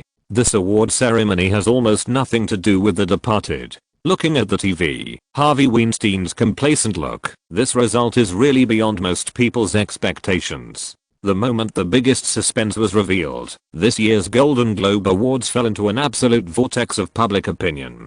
Compared to Wayne, who was still hiding in Warner Studios and working on The Dark Knight with a calm mentality, the voices of injustice for him became the mainstream of the media in a short time. Even if you rack your brains, no one would have thought that the Golden Globe Awards would divide the pork like this. Obviously, although The Departed is not Wayne's most representative work, in terms of this year's influence, it is definitely not comparable to The Sex and the Beast and The English Patient. Even if the two most important awards were awarded to the Coen brothers' Fargo, it would not cause such a big controversy. The Golden Globe Awards dinner has just ended. When the specific news was broadcast, live throughout North America, the whole of Hollywood was in a boiling state. Although the Golden Globe Awards are always full of controversy, this time they obviously played too much. Almost all the media in the greater Los Angeles area, whether authoritative newspapers or third-rate tabloids that make a living from gossip, have the same awareness of working overtime today.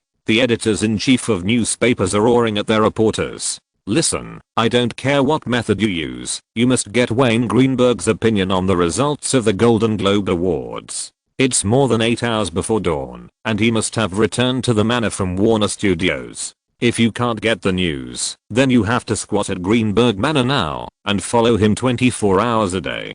Don't make excuses.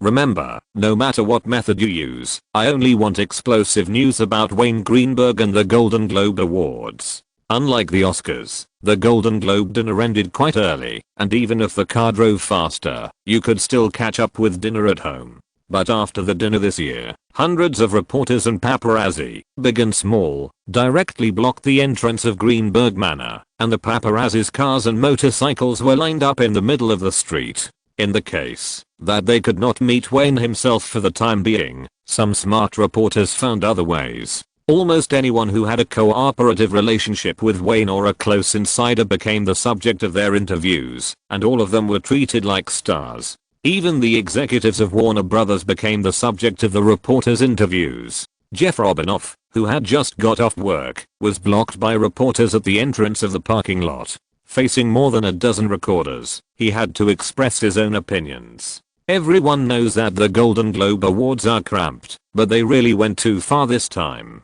This is disrespectful to Wayne. I have never seen a film that has been praised throughout the awards season being ignored in a gala that is broadcast live across North America. I have never seen a film that has received 9 Oscar nominations being ignored in a fair and just awards ceremony. Fair and just. The dozen reporters present almost laughed out loud. The meaning is self-evident. The public opinion will definitely explode tomorrow. Mr. Robinoff, are you questioning the fairness and authority of the Golden Globe Awards on behalf of Warner Brothers? A reporter asked loudly to the car that was about to leave before the car window was completely raised. No, no, no. Warner Brothers has always respected the Golden Globe Awards committee and the 90 or so journalists who make up the committee, but fairness. Oh, is there any authority for the North American TV and Film Golden Globe Awards? After saying that, he didn't care whether his remarks would cause more controversy. After the car windows were completely closed, the car left the parking lot smoothly and drove towards his home. Chapter 508 pulled to the highest. The next morning, except for the authoritative media, the major newspapers in North America also reported some of the results of the Golden Globe Awards as usual. In other media, there was no report on the Golden Globe Awards itself. All the reports were overwhelming and full of doubts about the Golden Globe Awards. In fact, once the award season came, the North American audience had become accustomed to the media style at this time. A Golden Globe Award, an Oscar, no matter whether the most anticipated film won the award as expected, the voice of injustice would become the mainstream. The media actually hoped for a just result, so that they could provide them with hot news that they would hype. But this year, the situation was obviously different. People could emotionally accept the lack of the departed in the acting awards, but it was difficult to emotionally accept Wayne's failure. This almost became the theme of this year's award season. Even ordinary audiences knew that Wayne could be called a leader in Hollywood and even North American films since the 1990s. He was like a signboard, and the Golden Globe Awards organizing committee should never ignore his influence. Many newspapers tacitly used Jeff Robinoff's sarcastic interview answer as the headline of this morning's news. The phrase "Does the Golden Globe Awards for television and film still have any authority?" completely detonated the relevant public opinion. This may be the biggest crisis of trust that the Golden Globe Awards for television and film has suffered since its inception. Although the Golden Globe Awards have always had cramps from time to time before, it has never caused such a big public opinion storm. Various news and reports are still fermenting. The only regret is that no media reporter has obtained Wayne's interview permission. Even the hundreds of reporters blocking the door of Greenberg Manor are destined to return empty-handed. What makes them feel helpless is that the other party did not go out today and had no intention of working at Warner Studios. And a considerable number of reporters, seeing that they could not wait for the real owner, once again set their sights on friends who had a relationship with Wayne. Faced with the siege and interview requests from various reporters, many people chose to express their opinions. When asked by reporters about his opinion on Warner Brothers CEO's statement that the Golden Globe Awards have no authority, Zack Snyder, who was far away in Australia, told reporters over the phone, "The Academy of Motion Picture Arts and Sciences is the most authoritative organization, and this most authoritative organization in North American film has nominated the movie The Departed for 9 major awards.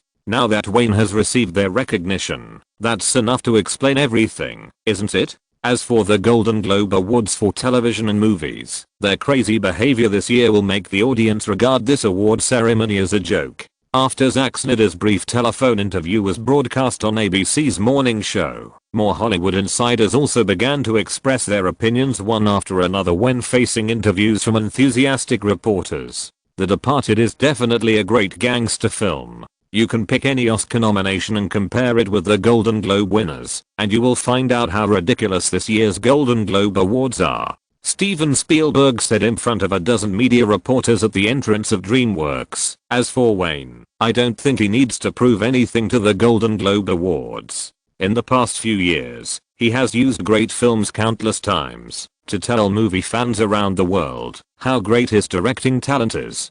To be honest, I really don't understand what the Foreign Press Association is thinking. The whole film The Departed is almost equivalent to a teaching demonstration of film noir, which condenses all of Wayne's learning and talent over the years. I dare to assert that no one in Hollywood this year is more qualified than him to win the title of Best Director. Yes, of course I'm aware of Wayne's talent. In fact, as early as 1993, I had hoped to invite Wayne to direct a new Star Wars. Unfortunately, although I invited him several times, he always had his own plans. Otherwise, it is very likely that there would not be so many audiences worried about the story of the new Star Wars. George Lucas, who is busy with the preparatory work for the new Star Wars, took time to accept an interview with reporters. Obviously, when facing the reporters' questions, he not only praised Wayne generously, but also intentionally or unintentionally attracted the topic to the new Star Wars movie.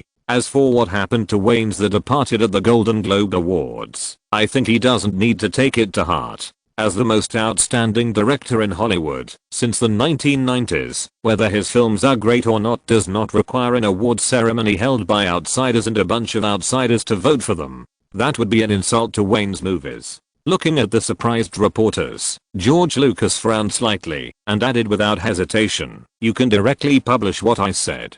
If the Golden Globe Awards committee has any objections, you can go directly to my lawyer." Until this time, dozens of reporters around remembered the other party's other identity. He is the richest man in Hollywood. The huge wealth brought to him by Lucasfilm is the biggest support for his power in the circle. Unless the reporters on the Golden Globe Awards committee had smoked leaf cigarettes so much that their brains are cramped, they will not provoke this old guy who likes to protect his own people. You may not know that as early as the second half of 1991, Wayne sat in front of me and said to me, "Hey, Townsend, it's very easy to take away the copyright of Happy Death Day. It's only $30 million US. It only costs $30 million US, and it will all belong to 20th Century Fox." Do you know how shocked I was at the time? Many Fox executives involved in the negotiations thought that this kid who just graduated must be crazy. Townsend Rothman narrated to the editor-in-chief of The Hollywood Reporter across the desk in his office, leisurely enjoying the fragrance brought by the cigar, while leaning on the wide office chair and talking. Finally, after many considerations and investigations, Fox agreed to his offer. As a result, you have seen that Happy Death Day brought Fox countless $30 million, right? As for my opinion on this year's North American Television and Film Golden Globe Awards, I don't have much to say. Although Wayne and Fox have stopped cooperating in recent years, the connection between us has not been broken. I know him. He has innate self-confidence, perseverance, determination, talent, and persistence in film art. In fact, I want to say, Wayne, go to his Golden Globe Award. You deserve better honor and better recognition. The Departed is like a realistic gangster film that is infinitely close to reality. A reporter from The Hollywood Reporter met James Cameron, who took time out to come to Fox to discuss the release date of The Departed, downstairs in the Fox building. When facing reporters' questions about Wayne and the film, he said with a serious face, "The perfect aesthetics of violence, the rough and direct exposure of the bottom of society, the true display of human nature. If you have watched the film carefully, you will find that the small details of various films are handled quite brilliantly. The editing of the film is very brilliant, and the fast panning and cross montage are dazzling. In terms of the content of the film, in addition to the tragic fate, it also highlights the social problems brought about by ethnic discrimination and class solidification. It uses a rough black film full of foul language to one of many problems existing in North American society, especially the absurd ending of the film, which makes the first-time viewer suddenly stunned, but after reacting, they feel hearty. I have to say that this is a great gangster film. Obviously, the reporter is not so easy to get rid of. The female reporter asked, "Director Cameron, can you talk about your views on Wayne and The Departed being ignored by the Golden Globe Awards? His success, whether it is his contribution to Hollywood movies or his own achievements, does not need to care about whether the Golden Globe Awards recognize it. He deserves better. That's it. Sorry, I still have a lot of work to do." After hastily bidding farewell to the reporters, the truck driver walked into the Fox building. As for why he spoke so highly of Wayne, it was not because he admired the young man, but because of the favor he had received when the other party refused to take over the ship. In fact, James Cameron is prouder than anyone else. He is very confident that the ship he has prepared for several years will break the other party's box office record, whether it is North American or world total box office record. The whole Hollywood is in an uproar, and public opinion is directed at the already concluded North American Television and Film Golden Globe Awards. However, what is disappointing is that even though quite a few heavyweights in the circle have expressed their opinions, some of which are even openly questioning the Foreign Correspondents Association, the Golden Globe Awards organizing committee has remained silent and has not come out to express opinions or explain as people expected. Unexpectedly, the African-American spokesperson for the Academy of Motion Picture Arts and Sciences, Cheryl Boone Isaacs, also issued an official statement at the routine press conference before the Oscars. The Academy will continue to pay attention to whether The Departed and director Wayne Greenberg have been treated unfairly. As for the 9 nominations for Wayne and The Departed that you have been concerned about, I think this is not excessive for his outstanding directing talent. The Academy has a strict voting, fairness, and auditing mechanism, and it is fully acceptable to all media supervision in this regard. Yes, his directorial skills have improved extremely fast, so fast that many older generations in the circle have not yet reacted. This young man has surpassed most directors. The Academy has been working hard to promote youth reforms. Wayne Greenberg's repeated nominations in the past few years have proved the Academy's determination to reform. As the most authoritative award in Hollywood, the Academy Awards will not ignore anyone's efforts. The sudden official announcement has completely pushed this year's awards season to the peak of public opinion. Countless people in the industry and audiences are looking forward to the award ceremony in late March. Everyone wants to know whether the Academy will recognize Wayne for breaking the old rules and giving recognition to this extremely young director. After a long period of preparation, the media seemed to have prepared sufficient ammunition. In the few days before the Oscars were officially held, a large number of news commentary articles and various prediction programs began to appear on the market. The Academy also took advantage of this wave of public opinion to raise the expectations for this year's Oscars to the highest level. Chapter 509 Let's Just Do It. Hello, friends in front of the TV. This is the live current affairs channel of NBC Global News. I'm the frontline reporter Jefferson Heath. I'm now in the neighborhood where the Hollywood Foreign Press Association headquarters is located in Los Angeles. A young white male reporter was standing on the side of the road with a microphone in hand, introducing himself to the camera. Behind him gathered a considerable crowd of people of all races, including African Americans, Chinese, Mexicans, Hispanics, and the largest ethnic group in North America, white people. They all had one thing in common, that is, they all wore some black symbols on their bodies to a greater or lesser extent. According to our reporter, the Golden Globe Awards hosted by the Hollywood Foreign Press Association selectively ignored The Departed directed by Wayne Greenberg. After this period of public opinion fermentation, a large number of Wayne fans have been dissatisfied.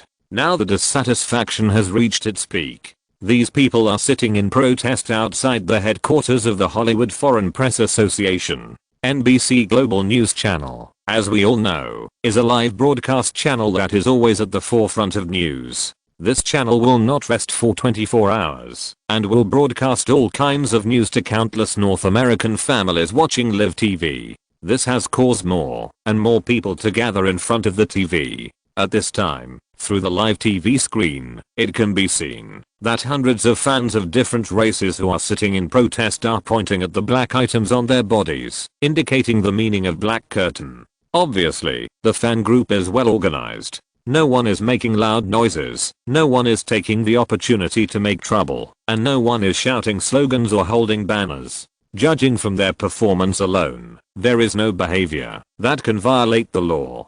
This situation also gives the police team who arrived enough headaches. The Los Angeles incident in 1992 was not long ago, and the police have been keeping their nerves sensitive. No one wants to be the fuse that ignites the crowd. The Los Angeles Police Department had to send a large number of additional personnel to block both sides of the street to prevent possible chaos. The police chief directly found Schroeder, the organizer of this demonstration and protest, and urgently communicated with the demonstrators about the conditions they wanted, and hoped that they could end this activity and solve the problem through communication. Now the Los Angeles Police Department representatives are communicating with the fan group organization. The sit-in demonstration has been going on for nearly 20 minutes. Until now, no person in charge of the Hollywood Foreign Press Association has appeared. There is no doubt that these fanatical fans of Wayne will not easily end this demonstration without getting the desired results. NBC Global Broadcasting reporter Jefferson Heath was still excitedly talking, reporting everything that happened behind him from time to time. In this country, demonstrations can be big or small. Ever since President Reagan was almost killed by John Hinckley, a fanatical fan of Jodie Foster, no one dares to underestimate any fanatical fans. This is probably the main reason why no one in the Hollywood Outside Press Association dares to step out. As we all know, Wayne Greenberg's movies have become the favorite of many young fans. As a result, this director, who can be regarded as the representative of the American dream, has also become the faith of countless fans. At least in the industry of Hollywood directors, he has the influence of a superstar. I think the audience should have also noticed the composition of the fans. People of all races get along equally among them. According to frontline reporters, all of them are influenced by Wayne Greenberg's noble qualities like a knight.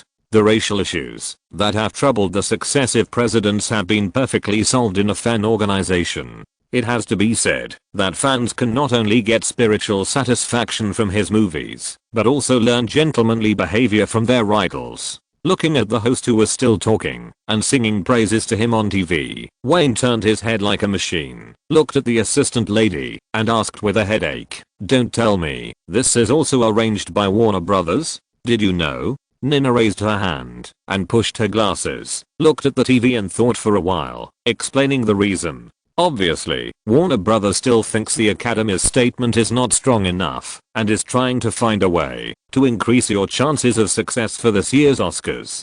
Of course, there were some things she didn't say, but I believe her boss could understand what she meant. The more popular Wayne Greenberg's name is now, the greater the benefits will be when The Dark Knight is released less than 2 months after the Oscars. This is a win-win situation. A win-win situation that no one can deny. Damn it, we can't keep quiet before the Oscars. Shaking his head helplessly, Wayne also understood the intention of Warner Brothers. After the media's non-stop reports during this period of time, coupled with the document released by the Academy, the appearance of this incident will definitely make him gain the sympathy of most people. The judges of the Academy who have voting rights are also human beings, and will also be affected by public opinion. The effect of this round of sympathy points is bound to be good. "Do you need us to come forward?" Looking at the live TV program, he asked in a low voice. "It shouldn't be necessary." Nina shook her head and said with a smile, "Schroeder is a veteran in the fan organization, and he is black.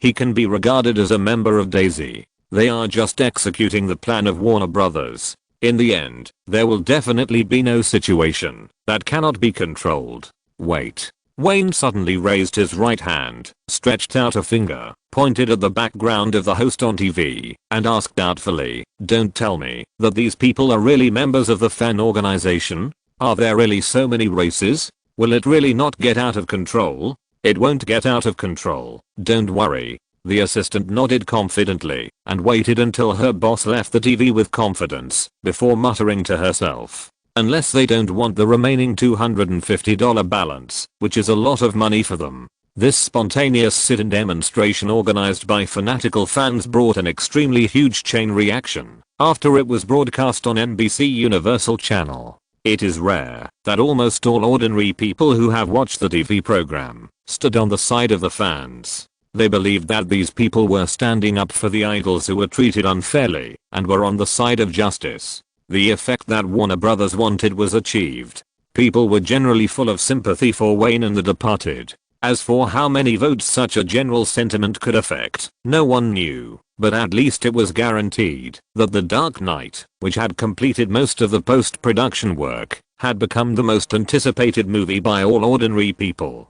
According to a survey by the market research department of Warner Brothers, many ordinary people who had no habit of watching movies were also very curious about this movie. Among them, there must be a considerable number of people who went to the theater to buy tickets to watch the movie when it was released. In addition, the sales and rental of videotapes of The Battle Begins have set new highs in the past few days. The sales data, which had been completely slowed down, once again showed a trend of explosion in a short period of time. It can be said that one hair moved the whole body. Of course, all the work is mainly for the upcoming Oscars, and the right to speak for the Oscars is in the hands of a relatively small number of people. In fact, all the preliminary work is trying to influence this small number of people. This is Hollywood, and it is also the place where miracles are born. Countless examples tell people that it is not uncommon to be a poor boy the day before and suddenly become a big star the next day, and to achieve both fame and fortune. The main reason why Wayne allowed Warner Brothers to manipulate the situation was to avoid becoming the villain in those miracle stories that turned the tables in the end. The votes are counted. Mr. Pearson, in a manor villa in Santa Monica, a wealthy area in Los Angeles, Cheryl Boone Isaacs put a large file bag on the table in front of Frank Pearson, the current president of the Academy, and then pulled out a chair and sat down. The outside world has always said that on the specified date before the award ceremony, the Academy members filled out the ballots and mailed them back, and then after being fairly counted by the famous accountants of PricewaterhouseCoopers, the final results were sealed, so that all the suspense and expectations were sealed in the envelopes. Until the moment they were opened by the award presenters, this was considered a whole process that people knew. But what is the reality? As long as you have been in the circle for a long time, you will know what is going on. The Oscar ballot storm has erupted more than once or twice.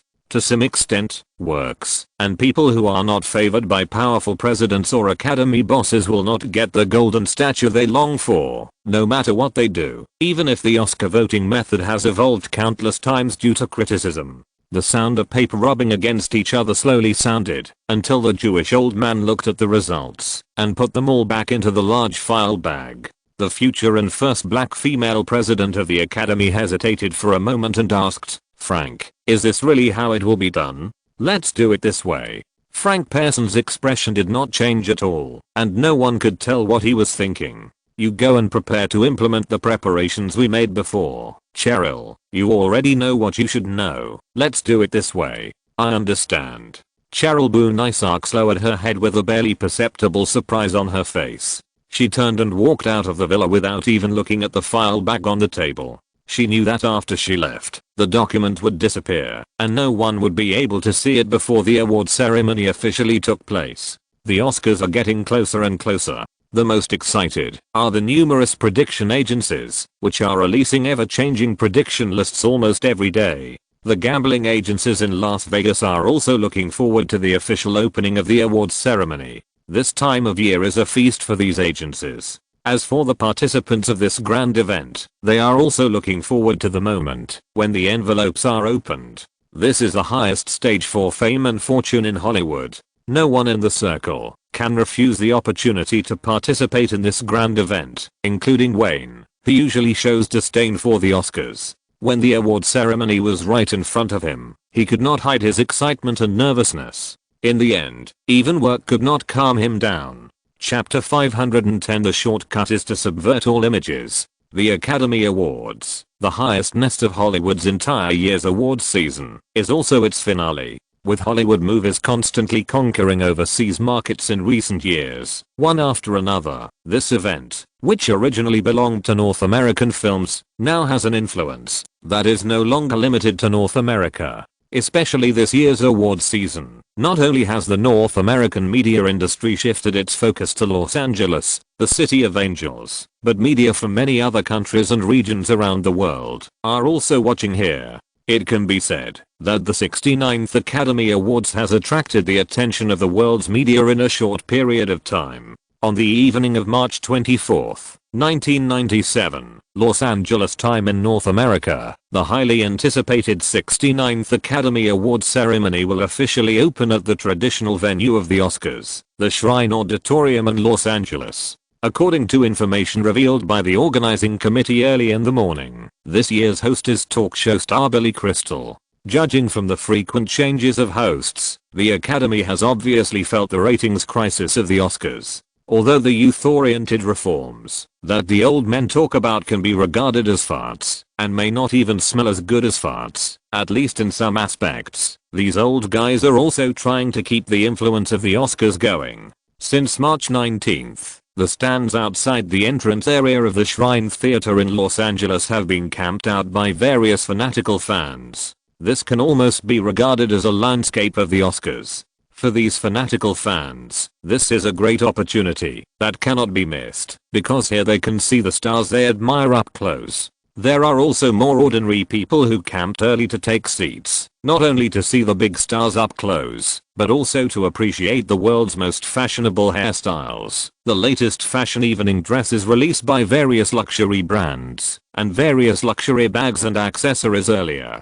The media noticed this special group of star chasers early in the morning. They started to show up on the 19th, enduring all kinds of inconveniences, and spending the night on the spot, until the night of the Oscars officially started on the 24th. This fanatical group of star chasers had gathered thousands of people to sleep on the floor at the same time, just to see the stars of the award ceremony walking on the red carpet that night. These people are really crazy. They have been sleeping on the grass these days. Naomi Watts was wearing a black Channel evening dress. This dress was a one-piece design made by a Channel designer before she officially got on the car in the afternoon. To some extent, it is basically impossible to wear it a second time. Her hair has been tied up high, and there is only a simple diamond pendant necklace on her slender neck.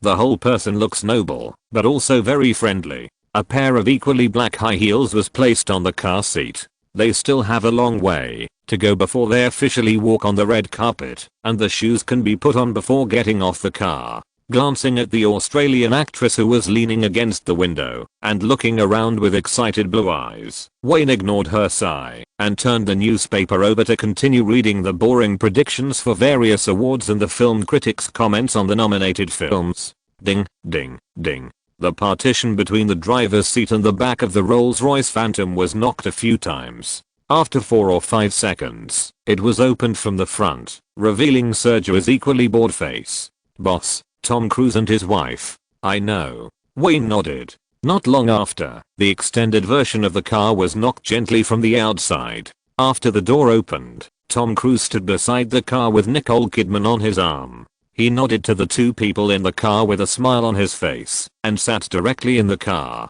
"Oh my god. Naomi, you look so beautiful today." Nicole Kidman wore a pure white fishtail evening gown, which was almost the same tight design as Naomi Watts. The two women smiled elegantly at almost the same time, hugged each other, and sat together to discuss fashion gossip in a low voice. Wayne and Tom Cruise looked at each other and put on helpless smiles on their faces. After sitting together, they looked at the long line of cars in front of the waiting area. Tom Cruise deliberately lowered his voice and asked, "How is it? Are you sure?" "About 50%. Wayne nodded and said directly without hesitation, "It should have been around 40%, but the Hollywood Foreign Press Association's operation on the Golden Globe Awards was used by Warner Brothers. According to Bruce's team's prediction, the success rate should rise to 50%. He understood that the other party was asking about the two most important awards. 50%. In fact, this is already a very terrifyingly high probability for the Oscars. You know, there are 5 candidate films participating in public relations lobbying for awards every year, and the films that can get to this stage will not lack supporters behind them. Although the Oscars are not as frequent as the Golden Globe Awards, facing the fierce and alternating competition, any accidents may happen. Wayne is not actually afraid that the Oscars will have cramps. What he is afraid of is that the old men in the Academy will once again use the most commonly used pork dividing method. It is because of this pork dividing method that Bruce's team estimates that The Departed has a probability of about 50%. This is the Oscars that he wants to complete in one battle. He has made so much preparation, spent so much public relations funds, and even made himself pinch his nose to attend so many boring social cocktail parties. Even if he is one of the winners who is given a piece of pork in the end, he will not feel very happy. However, the countless Oscars in the past have constantly reminded Wayne that whenever the Academy is in trouble, sharing the pork is the most frequent solution they use. Only in this way can we ensure that everyone is happy.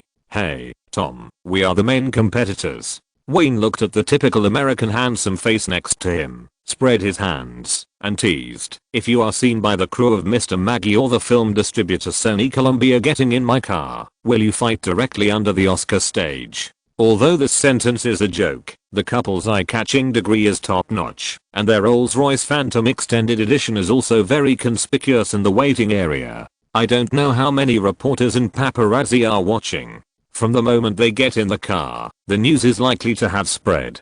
"Come on, Wayne." Tom Cruise waved his hand nonchalantly, with a disdainful expression on his face, not concealed at all, or he didn't want to conceal it at all. "Sony Columbia gave me this Best Actor nomination purely to promote and market the movie, and did not provide any public relations resources for the Best Actor.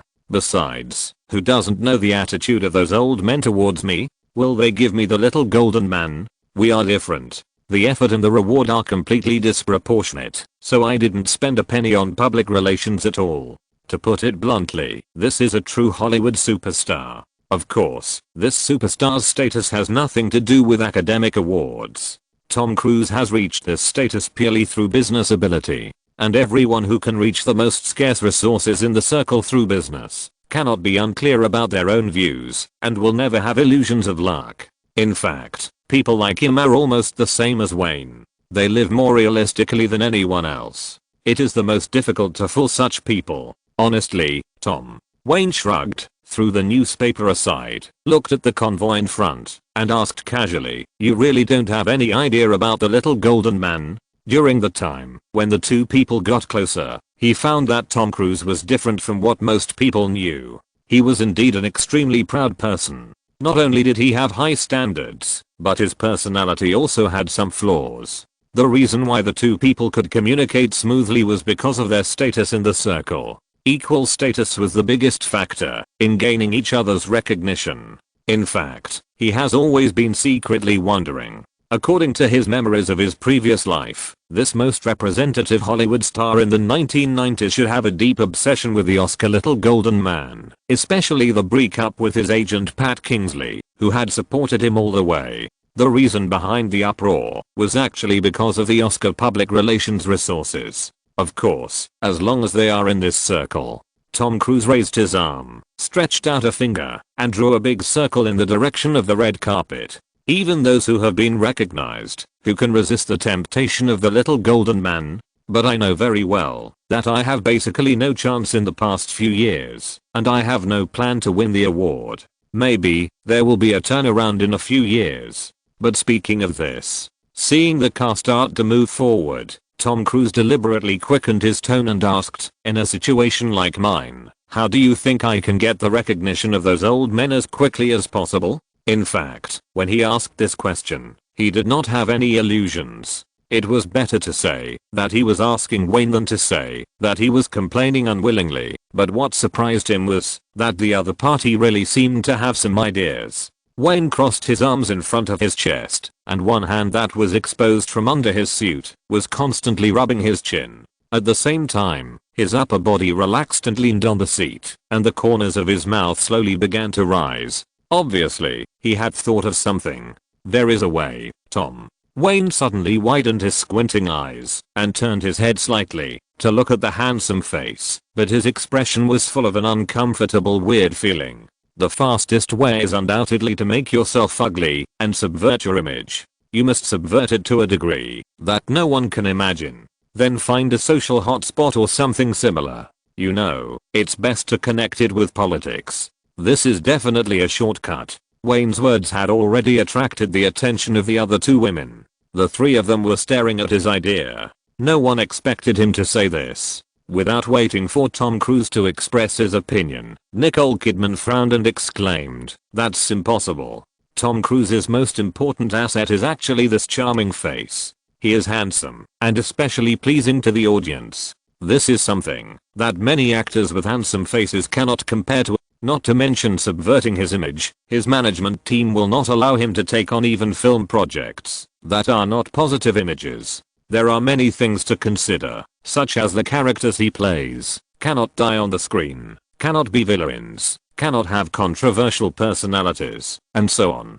Chapter 511 Red Carpet. Contrary to Nicole Kidman's attitude, Tom Cruise had a contemplative look on his face after getting off the Rolls-Royce and back to his car. Obviously, the crooked way of subverting his image was not suitable for him, but Tom Cruise was not stupid. It was precisely because of his good and positive big screen image that the subversion would be more unexpected and the effect would be better. This was the core point of Wayne's crooked idea. Until he was about to walk on the red carpet, Tom Cruise was still muttering in a low voice, If we find a top partner, it is not impossible to consider it under the premise of ensuring the success rate." The motorcade passed the red carpet one by one. After every celebrity walked on the red carpet, they almost received cheers and screams of varying sizes. In front of the magnificent Los Angeles Shrine Hall, there were thousands of people crowded together. The flashlights in the media area flashed directly, making the already dark sky as white as day. Facing the red carpet getting closer and closer, Wayne adjusted his suit and tie again. Naomi Watts also put on her high heels. It was obvious that she was very excited. Whenever a female star walked on the red carpet, she would have an envious look on her face. Soon, she would be the protagonist of the red carpet. "Wayne, Nicole just told me. Ready to get off the car at any time." Naomi Watts talked about the gossip she had just heard to relieve her tension. Barbara Streisand publicly refused to attend the Oscars before the awards ceremony because the film Mirror Image was not nominated for any award by the Academy. Do you think this will have the same explosive effect as your refusal to attend the Golden Globe Awards? Hollywood legendary star Barbara Streisand refused to attend the Oscars. This gossip obviously made Wayne stunned for a moment, but soon he couldn't help laughing inexplicably. If there was no big accident, the group of old men in the Academy would be criticized by the media and the public again. "I think it's difficult." Looking at the scene in front of him again, Wayne shook his head and said jokingly, "The Oscars are different from the Golden Globes. At most, they will be criticized by some media, but they won't cause much trouble." As he was talking, he pouted in the direction of the red carpet. "Hey, Madonna's choice will be the focus of media reports in recent times." Without waiting for the award ceremony to start, everyone knew that Evita would definitely not win the nominated awards, but this big sister of the entertainment industry still dressed up and walked on the red carpet. The screams on both sides that seemed to burst the eardrums and the flashing lights that made people unable to open their eyes all proved the influence of this actress. Although the movie might not win the awards, she was still one of the focuses of this party. "Get ready, it's our turn soon." As the car slowly moved forward, Wayne whispered. The Rolls-Royce Phantom slowly stopped in front of the red carpet. There was no need to wait for the door to open. The screams at the scene were deafening. This car was so recognizable. Wayne Greenberg loved Rolls-Royce, which had become one of his business cards. From the early Rolls-Royce Silverthorne to the current Phantom, they were all unique in Hollywood and even North America. After the door was opened, Wayne, dressed in a black fitted suit, got out of the car first. As most people imagined, he reached out and turned back to help Naomi Watts down. The Australian actress took his arm, and the two walked onto the red carpet with smiles. "Wayne, I love you. Look here." "Hi, Wayne. Wayne, we're here to support you."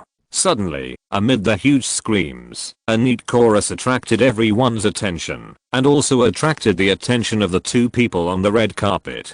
Daisy stood in the middle of the crowd, waving her hands constantly, like a music conductor, leading dozens of fans behind her to shout in unison again and again. Wayne waved in the direction of Daisy, but he didn't slow down. Naomi Watts, who followed him reluctantly, kept an elegant smile to the media and whispered, "Do you want to go over and sign a few autographs? These are definitely your most die-hard supporters. Forget it, let Nina send more things later."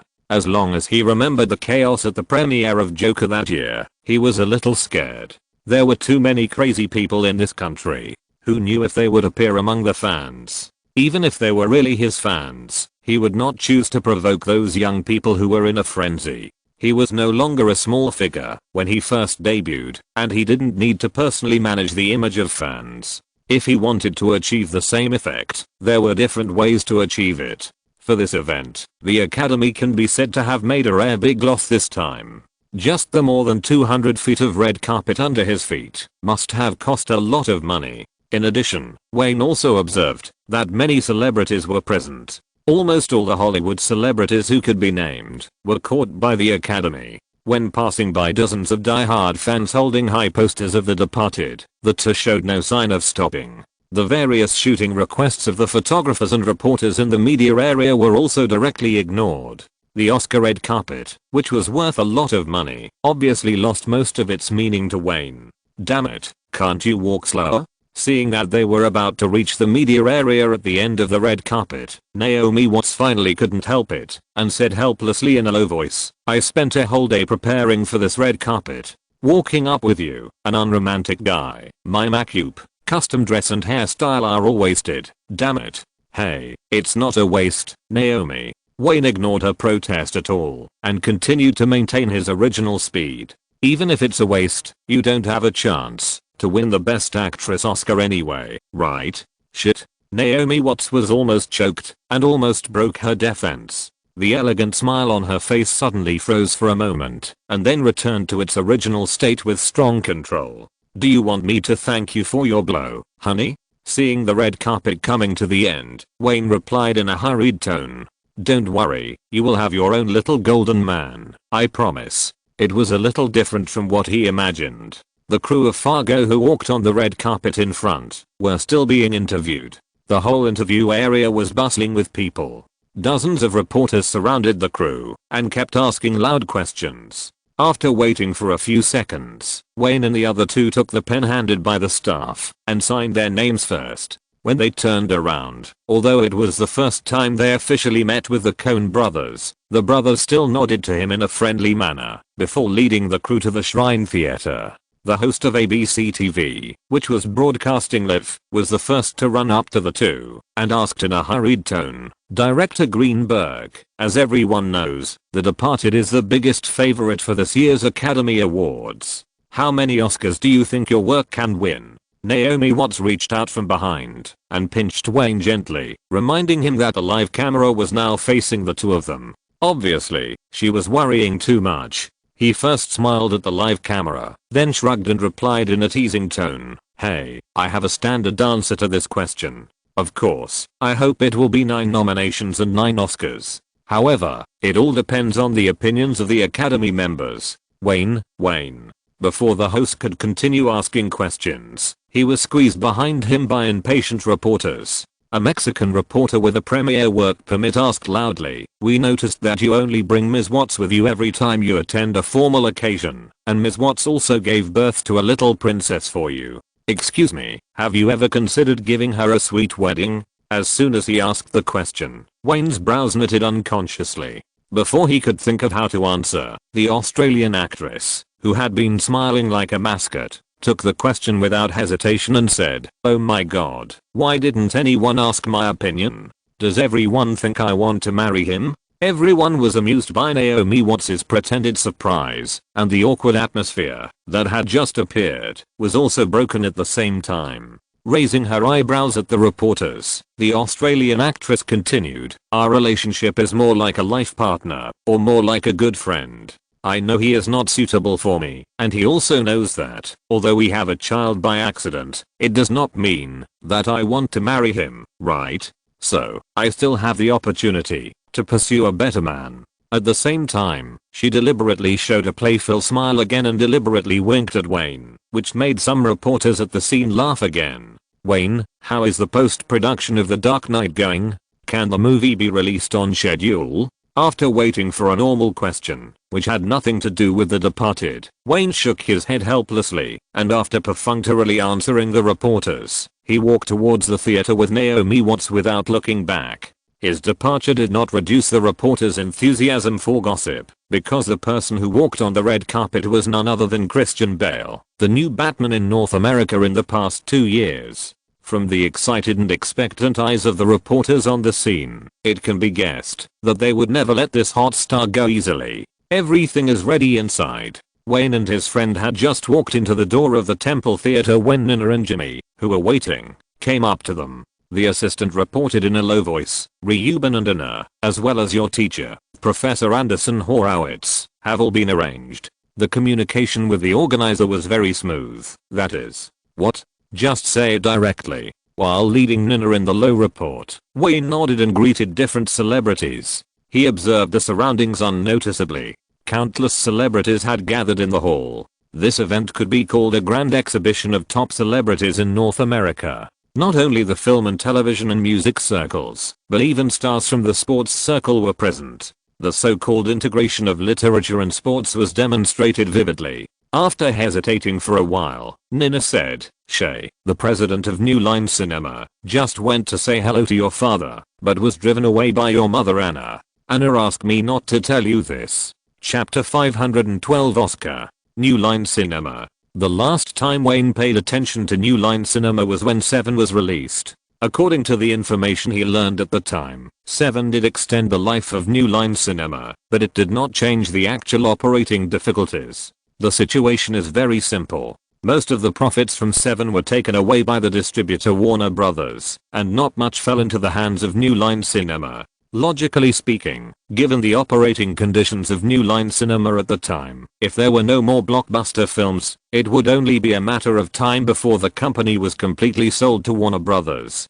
Nina followed Wayne and secretly breathed a sigh of relief when she saw that he just nodded slightly, indicating that he knew it, and there was no other special expression. It can be said that, since Wayne was a small figure, the assistant lady has been with him. She has an extremely thorough understanding of this big boy who has become a mature man now. This man is actually very tolerant of loneliness. In order to pursue success, he can endure all kinds of criticism and arguments, and he can also laugh off the gossip tabloids that have been trying to throw dirty water on him. However, when certain issues involve his parents, this man will not tolerate it at all. Nina knows better than anyone how much he loves his parents. No one knows his childhood and teenage growth process. People usually see his current success, but the assistant has talked with Anna Greenberg several times and understands very well that old Reuben is the idol that her boss respects the most and loves the most in his heart. New Line will probably collapse soon. Seeing that Wayne didn't say anything and was greeting people in the industry, both familiar and unfamiliar, Nina recalled and whispered before she reached the location of the Departed crew, their basic base, facing the low-cost youth horror films produced by college students, has almost no outstanding works in the past 2 years. If it hadn't released Teenage Mutant Ninja Turtles a few years ago, and then produced Seven Deadly Sins, this leader among medium-sized film companies would have declared bankruptcy and reorganization, or completely turned to Warner Brothers. The current New Line Cinema is still preserving its last bit of independent stubbornness. Since the parent company of New Line Cinema was acquired by Warner Television in 1993, New Line Cinema was merged into Time Warner Group. However, Shay, the president and major shareholder of New Line Cinema, still retained the largest equity when New Line Cinema was first acquired by the parent company, so he has always enjoyed the company's independent management rights. Therefore, although New Line Cinema belongs to the Time Warner Group, its film management, production, and distribution have nothing to do with other companies within the Time Group. Obviously, the days of enjoying Time Warner's huge media resources and operating a film and television company independently are coming to an end. Let's not talk about this. When I'm free, remind me to pay attention to New Line Cinema. Wayne whispered to Nina, turned around and smiled immediately. He took 2 quick steps and hugged George Lucas, who was also walking towards him. It was a great surprise for him to see the father of Star Wars on this occasion. As we all know, many years ago, the richest man in Hollywood had withdrawn from the Directors Guild and never joined again. There were many chain reactions at that time. In short, the father of Star Wars rarely attended the Academy Awards. Relax, kid, you have done everything you should do. While gently patting Wayne's back twice, George Lucas leaned close to his ear and whispered, "The rest will be decided by God. I hope those old guys won't divide the pork this year." "Thank you, George." With a smile on his face, he nodded. Before the two could exchange a few more pleasantries, Wayne was gently poked in the waist by Nina, and the assistant's voice sounded at the same time.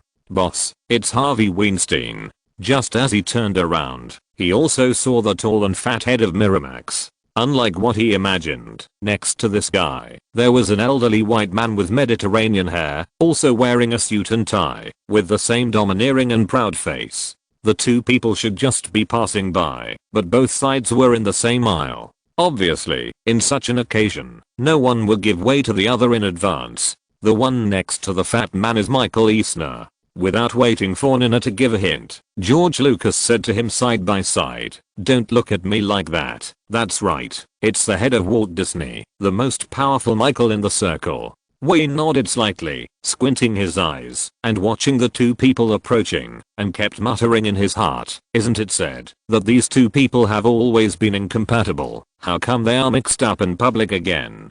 Disney, or Michael Eisner, coveted Miramax. Some people in the industry who knew about it had heard that the faster this subsidiary of Disney developed, the shorter the time it would take to be completely swallowed up. The conflict between the two came from fundamental interests and was basically impossible to reconcile. "Good evening, George." Michael Eisner smiled and took the initiative to extend his hand to shake hands with the father of Star Wars. Then he turned his head and looked at the young man next to the father of Star Wars, ignoring the several entourages behind them. "George, don't you want to introduce me?" "Mike, do I need to introduce you?" George Lucas shrugged and said without hesitation, "There are really people in Hollywood now who don't know Wayne, right?" His words caused the head of Disney to laugh. "If we only look at his current performance, this guy actually gives people the illusion of being generous. Good evening, Director Greenberg."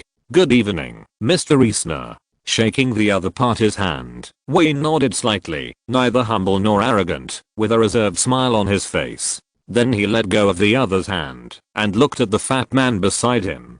"Good evening, Harvey." In fact, although the Temple Theater is not small in size, there are many celebrities who have entered. Most people are walking around and greeting each other, but since Wayne entered the hall, he has always attracted the attention of quite a number of people. Everyone knows that he is the protagonist of the main show tonight. When Michael Eisner and Harvey Weinstein collided head-on with Wayne and George Lucas, countless eyes were filled with playful expressions. I don't know how many people are gloating and rubbing their hands to watch the show.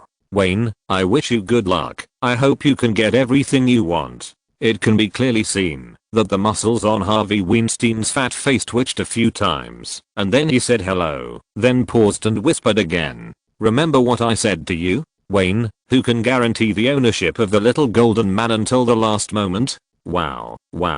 Facing the ugly looking fat man, Wayne didn't care about the people watching around him at all. He exaggeratedly spread his hands with a thick mocking smile on his face. "Harvey, don't remind me so deliberately. You probably don't know that I was scared by a dog when I was a child. F***K. After a sudden burst of swearing, Harvey Weinstein immediately closed his mouth tightly again. The overt or covert squeeze from Warner Brothers some time ago had almost made him breathless. In the end, if he hadn't bowed to Michael Eisner, Miramax's troubles might have continued. Now he was not willing to play this kind of childish verbal dispute with the other party. He took a deep look at Wayne's young and tough face again, and his tall and fat body turned around and walked in the direction he came from. Even Michael Eisner was stunned. He now seriously doubted whether this fat man was the Harvey Weinstein who had been fighting with him openly and secretly, and whose management methods were extremely tough. What made him feel even more disgusted was that the young man in front of him, who was called the representative of chivalry, opened his mouth like a child fighting and spit on the other party's face. We are all decent people. Even if the two sides have irreconcilable conflicts, shouldn't they smile and hug each other and then stab each other in secret? This is not in line with the code of conduct of billionaires at all. Director Greenberg, are you interested in finding time to sit down and talk? Although Harvey Weinstein had turned and left, Michael Eisner was not in a hurry. He raised his chin slightly and invited the young man in front of him. Believe me, Disney's upstream and downstream marketing channels are the best in the entire Hollywood. No one else. Disney is very suitable for you. Of course, I'm not talking about the production style, but the commercial tolerance. No. Wayne shook his head directly and rejected the other party unceremoniously. Warner Brothers is actively improving its upstream and downstream channels. I have the patience to wait for it to get better. Although the other party's pride was visible to the naked eye, he had to admit that when it came to the sale of peripheral products and copyright operations of successful movie derivatives, Disney, which was in a state of chaos, was still the first among the 6 major Hollywood companies. In fact, the other party was right in one point. Superheroes were the most profitable type if they were in their hands. Disney has been operating animated feature films for many years and has accumulated various channels and methods. Warner Brothers still has a lot to learn. Don't reject it so thoroughly, boy. Michael Eisner was not disappointed. He took out a business card from his business pocket and handed it over. If you have any ideas, you can call me anytime. This is my personal phone number. Disney always welcomes capable young people. Nina took the business card with both hands, politely took out a card of her own client, and handed it to the other party with both hands. The two sides didn't say a few words, nodded politely to each other, and turned to walk towards their seats. The party is about to start, and I have to make some preparations. Before leaving, George Lucas, with a big beard, winked playfully and left in the confusion of Wayne. If you're listening to this novel on a channel other than Fanfic World, it means they downloaded and uploaded it without effort. We cordially invite you to visit our channel, Mundo Fanfic Novelos. There you'll find the original version of this story and you can explore many other novels of various genres. We're waiting for you to immerse yourself in a world of incredible novels. Chapter 513, The Unexpected Little Golden Man. Mom. When he arrived at the location of the crew of The Departed, he first greeted the core team behind the scenes, then hugged Christian Bale, Brad Pitt and others, and finally stood in front of his mother. Don't be nervous, dear, you are already the pride of your mother. Anna Greenberg smiled dotingly, stretched out a hand and gently stroked her son's face, her voice full of pride and pride. You have done much better than your father and I imagined. You are the pride of the Greenberg family. Hey, don't be like this, Mom. Wayne rarely felt embarrassed. He could now imagine that the faces of the crew members behind him must have all kinds of wonderful expressions. After sitting down next to his mother, he turned his eyes to his father and Professor Anderson Horowitz, who had been looking at him with a smile. On the most important occasion in his life, he chose to invite the most important people in his life, hoping that they could see him take over the little golden man representing the highest honor. Listen, kid. Old Reuben was dressed in cowboy clothes, which made him look out of place in the environment. Perhaps in the eyes of most people, this old guy was a real redneck and should not be in this occasion at all. I don't care whether the shitty little golden man can be handed over to you smoothly. In my and your mother's eyes, you have always been the best director in Hollywood since the 1990s. Even if they don't recognize you, you don't have to feel lost. Your life has been very successful. It was still a familiar smell, still a strong concern. Wayne knew that his father was comforting him in advance, but the mumbling of old Reuben next made his neck stiffen again. If those damned old guys dare to ignore your excellence, I swear, I will take the largest caliber of the collection and visit their homes one by one. Reuben. Dad. Naomi Watts kept smiling, watching the way this family gets along. She sometimes wondered why Wayne who obviously received a good elite education and had a perfect family, would have some unspeakable tendencies. Perhaps, little Fendi should be sent to the farm to live for a while from time to time. At this moment, the Australian actress secretly made a decision that when she and Wayne need to start working, they must send their daughter to the farm, where the little girl should be able to enjoy a better family and love. My best director, have you prepared your acceptance speech? Looking at the nostalgic program that had already started on the big screen and the host's endless and hard-working teasing in the background, Naomi Watts looked at the man next to her and said the same thing in the host's teasing tone. I've been prepared for a long time, but I don't know how many times I have to say it. Although he was inevitably nervous inside, Wayne's face was full of incomparable confidence, which was a psychological hint. Wow, the school really put a lot of effort this time. After a simple nostalgic video, the background music from Batman Begins suddenly sounded at the scene, and the lights on the stage suddenly went out. Then suddenly a blurry and dark light appeared and hit the stage directly. The center of the light beam was a bat logo. When the background music was the most intense, a black figure wearing a bat armor, a cape and a bat mask jumped down from the background of the tall building. At the same time, all the lights were lit up again, causing a burst of laughter at the scene, as well as applause and whistles from countless people. Without giving people time to react, Batman took off the mask on his face. Standing in the center of the stage was not Batman Bruce Wayne, but the host Billy Crystal, who was grinning awkwardly and staring at the first row, where Wayne was with his eyes sparkling. His funny opening obviously hit the funny spot of most people, especially the live broadcast camera, which was directly on Wayne, and his whole face was hung on the big screen. Facing the camera's pursuit, he deliberately smiled and gave his own applause. In fact, many people knew that the host's appearance was a tribute to him, and the protagonist of this party was self-evident. We are in this wonderful night of the Oscars. Be careful not to mistake this for the chaotic Gotham City because of my dress. After all, I'm a fake Batman, and the real Batman sitting below is dressed in a suit and leather shoes without equipment. If something unexpected happens, no one can really save this place. As the host Billy Crystal continued to tease, the camera shifted to Christian Bale's face in a timely manner. The emergence of Begins has given Hollywood movies another possibility for development. However, the great director who created this possibility did not make a sequel immediately, but instead shot another R-rated movie with the most foul language in the history of movies. I have to say that this fool who doesn't make money with US dollars interprets the purity of the pursuit of art. Has anyone seen such a fool? Fortunately, I'm not an executive of Warner Brothers, otherwise I would definitely want to kill him. It is such a fool who constantly uses efficient work to tell the world that Hollywood movies can both reap box office and have artistry.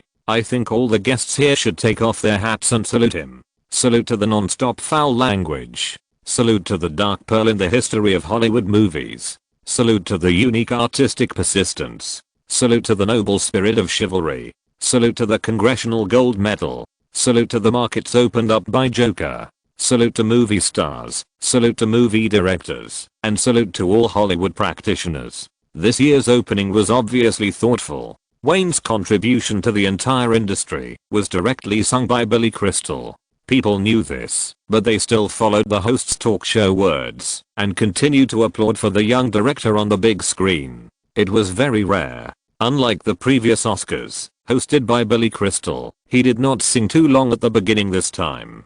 In less than 5 minutes, most of the content was about Wayne. Until his talk show performance ended, more than 2,000 audiences stood up and applauded violently. Wayne on the big screen frequently nodded to the camera, that is, to everyone. Everyone knew that the applause they gave had nothing to do with anything else, but was simply for Wayne's contribution to the entire Hollywood in the past few years. No one in the industry has ever denied his contribution, but this is also the first time that he has been recognized in public. Harvey Weinstein looked extremely unhappy. Although he maintained his basic demeanor and applauded with the crowd, when the camera swept over, his heart was already falling.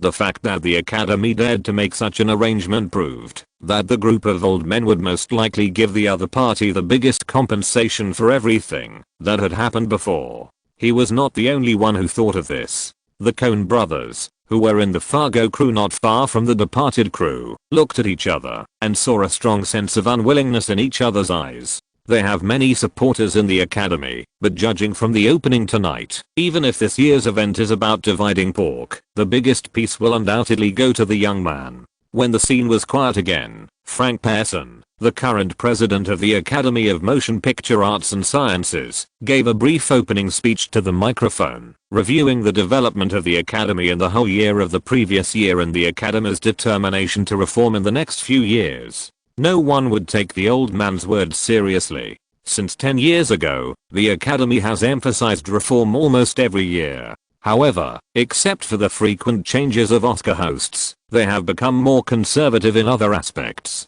After Celine Dion performed the interlude of the movie, Because You Love Me, the first heavyweight award officially came to everyone. Here it comes. Naomi Watts quietly reached out and grabbed Wayne's palm. Not only herself, but everyone in the entire The Departed crew subconsciously slowed down their breathing rhythm and looked at Julie Andrews, who walked onto the stage with expectation. Best Supporting Actress. This award was deliberately placed in the front to attract attention.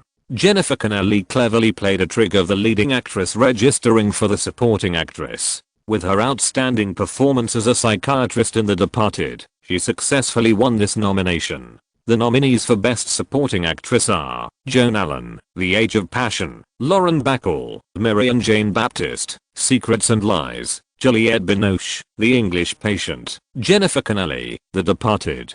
Wayne turned his head to look at Jennifer Connelly, who had been sitting quietly in the corner, and sighed inwardly. Although this girl, who he liked very much, had deliberately changed the Best Actress to the Best Supporting Actress this time, her chances of winning the award were still not high. It was clear from today's opening that, if the Academy wanted to give itself a heavyweight statuette, it would definitely take away all the performance award statuettes for The Departed, because only in this way would it be in line with the law of sharing the pork and the balance. Congratulations.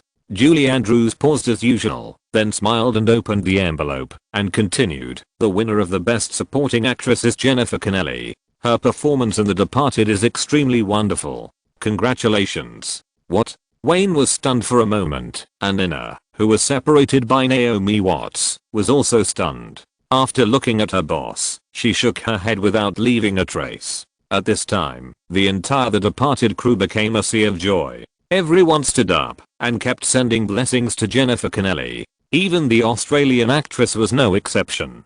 This was the first little golden man for The Departed. They had no reason to be unhappy. Looking at Jennifer Connelly, who was excitedly hugging Wayne, whether it was the Coen brothers from the Fargo crew, or Harvey Weinstein and Anthony Minghella from the English Patient crew, their faces showed happy smiles at this moment. Boss, something is wrong. Taking advantage of the break when Jennifer Connelly took the stage, Nina said hurriedly, those old guys, will they acknowledge all your contributions, and continue to do the old-fashioned traditional things as usual? Countless lessons from the Oscars have shown that when a favorite to win a prize is awarded a consolation prize of neither importance at the beginning, it definitely means that the distance from the big prizes will be getting further and further. Chapter 514. I really don't believe that the Academy dares to give me all the little golden men. When Jennifer Connelly walked onto the stage with great excitement, the joy on the faces of the crew of The Departed was also gradually subsiding. Almost everyone was considered an old hand in the industry, and Wayne and Nina's concerns were basically thought of after the joy. It is of course a good thing to win a little golden man, and it is a small golden man for supporting actress. The competition for acting awards has always been the most intense, but at this moment, everyone in the crew had a strong sense of foreboding and deeply felt the malice of the Academy. Could The Departed turn into another tragic The Shawshank Redemption? The Oscar tragedy that year was not long ago, and it is definitely vivid in people's minds. The Shawshank Redemption won most of the Outpost Awards before the Oscar dinner, and won unanimous praise from film critics, audiences and many Academy judges. But in the end, except for some unimportant little golden men, they were pressed to the ground and rubbed wildly by the silent Forrest Gump, and turned from the biggest favorite of the Oscars to the foil of this grand event overnight. It was not just the crew of The Departed who could think of this. Most of the more than 2,000 audience members at the scene had noticed it to some extent.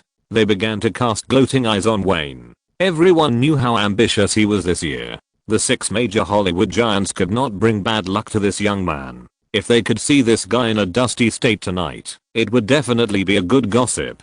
Just thinking about that scene, many people could not hide their upturned mouths. In several commentary programs that were broadcasting the Oscar ceremony outside the venue, several famous film critics were arguing about the Best Supporting Actress statuette.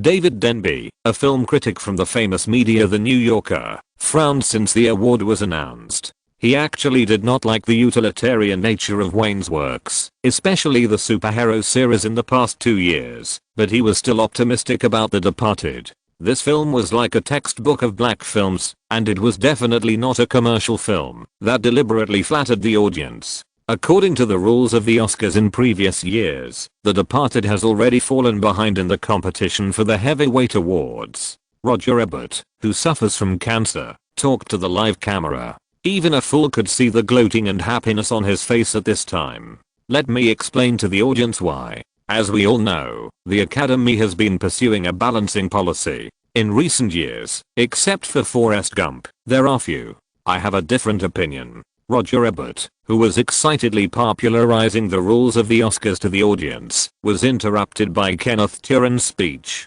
Obviously, the Pulitzer Prize winner was a little annoyed, but due to the ongoing live broadcast, he still stretched out his right hand very gentlemanly, indicating that the other party should continue speaking. There is another possibility. Kenneth Turan was not polite to Roger Ebert, who was baring his teeth. He said to the camera bluntly, "Roger, you are just talking about the general rules, but these general rules cannot be applied to Wayne Greenberg. The Departed may still win all the heavyweight awards.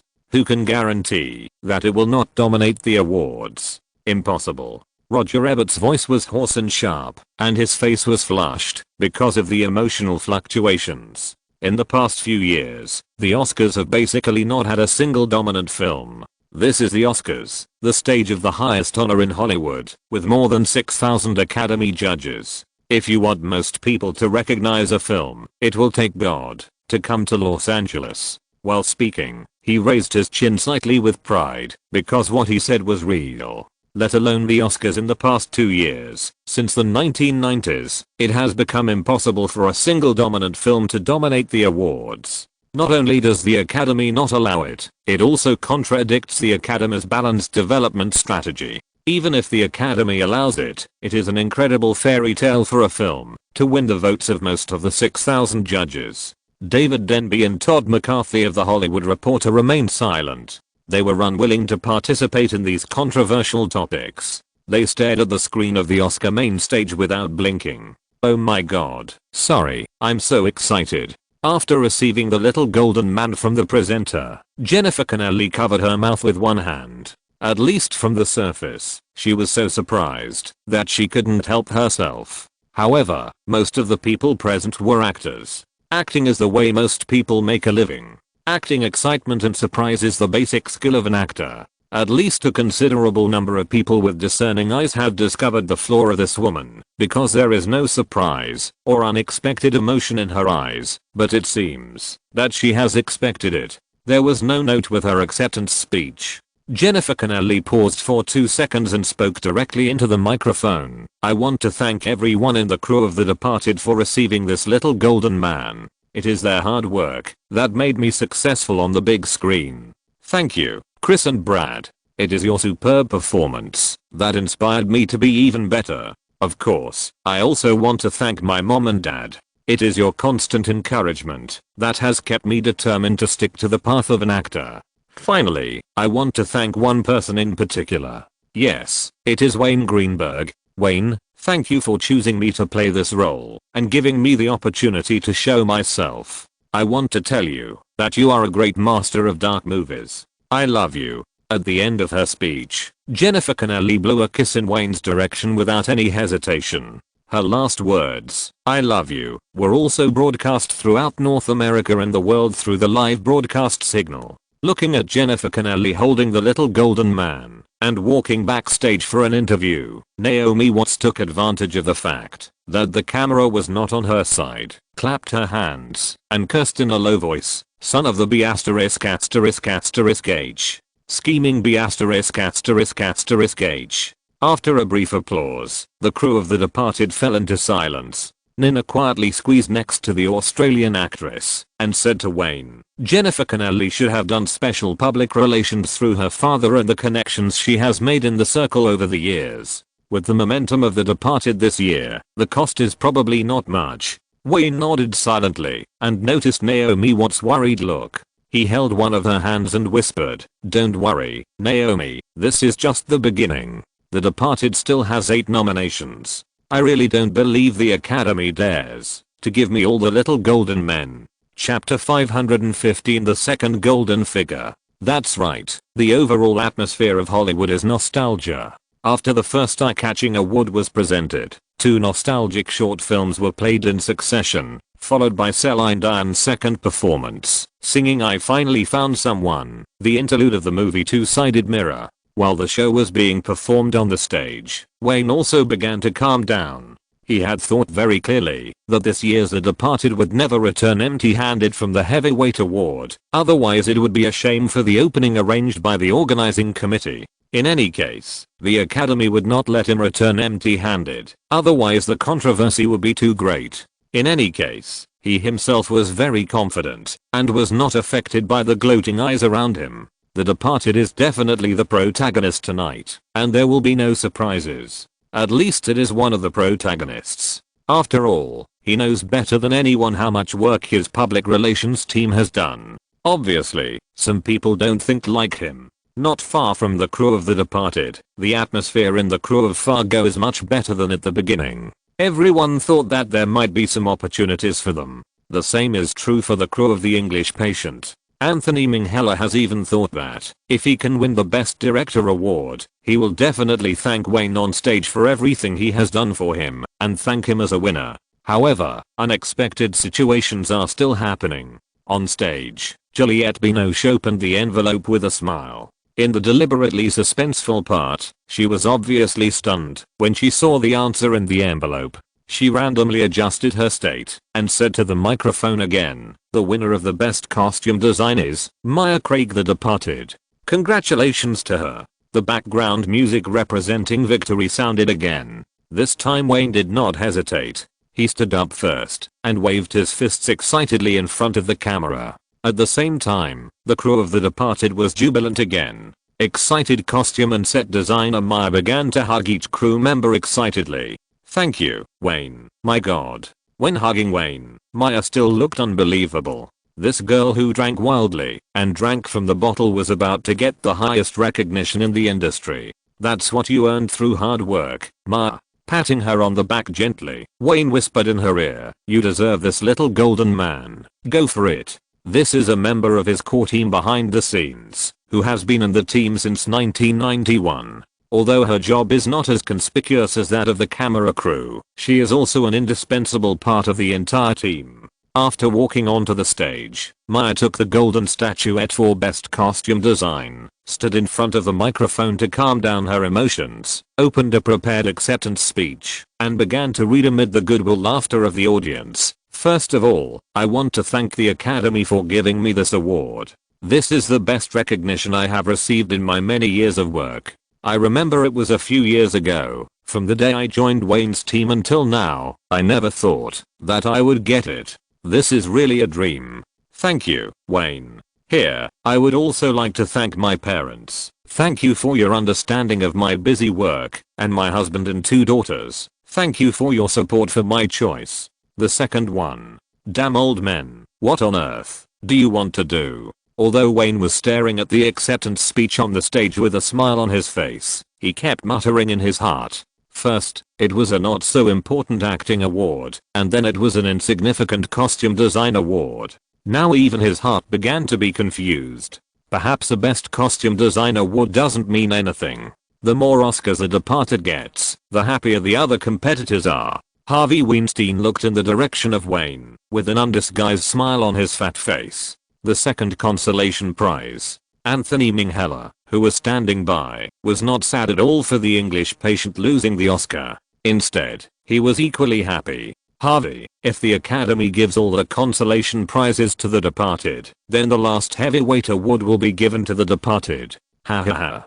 Don't be happy too soon. Harvey Weinstein glared at the British, who was a little too proud of himself, turned around and looked at all the crew sitting near the stage, and whispered, "We have only one goal, that is to grab the best director or best picture. The rest are up to them." Although this fat man was running around to put out fires throughout the awards season, he did not fall behind in his work. The public relations team led by his brother Bob Weinstein also received guarantees from many Academy members. The awards on the stage continued to be interspersed with performances and awards. This process lasted for several hours. It was okay for the men present, but this process was definitely a big test for the actresses wearing custom-made evening gowns. Because of this beautiful evening gown, 90% of the female stars could not move freely, let alone go to the bathroom during the show. At least in Wayne's opinion, this dress was like a nightmare. Take Naomi Watts' tight dress for example. It was designed by the designer in one piece. Basically, if you take it off, it means you can never wear it again. It is equivalent to an expensive disposable toy. While setting off the beautiful figures of the actresses, it also tightly binds them inside. The Departed, Independence Day, The Rock, Twister, The English Patient. The arrangement of the award presenters for the Best Sound Award was ingenious by the Oscar organizing committee. Beavis and Butthead are cartoon characters broadcast on the North American MTV cable TV network. This award doesn't seem important, but it attracted the attention of most people at the scene. The Departed has won 2 Oscars in a row, and everyone wants to know if this will be the 3rd consolation prize. Congratulations, the winner is Independence Day, distributed by 20th Century Fox. Wayne took a long deep breath, as if the entire crew of The Departed also breathed a sigh of relief. Finally, this dispensable consolation prize was not given to him again, and the psychological suggestion with an ominous feeling just now did not deepen again. It was like a psychological game. The Oscars were slowly awarding various awards, and the host continued to introduce the performing guests. Halfway through the whole evening, most people at the scene were actually impatient.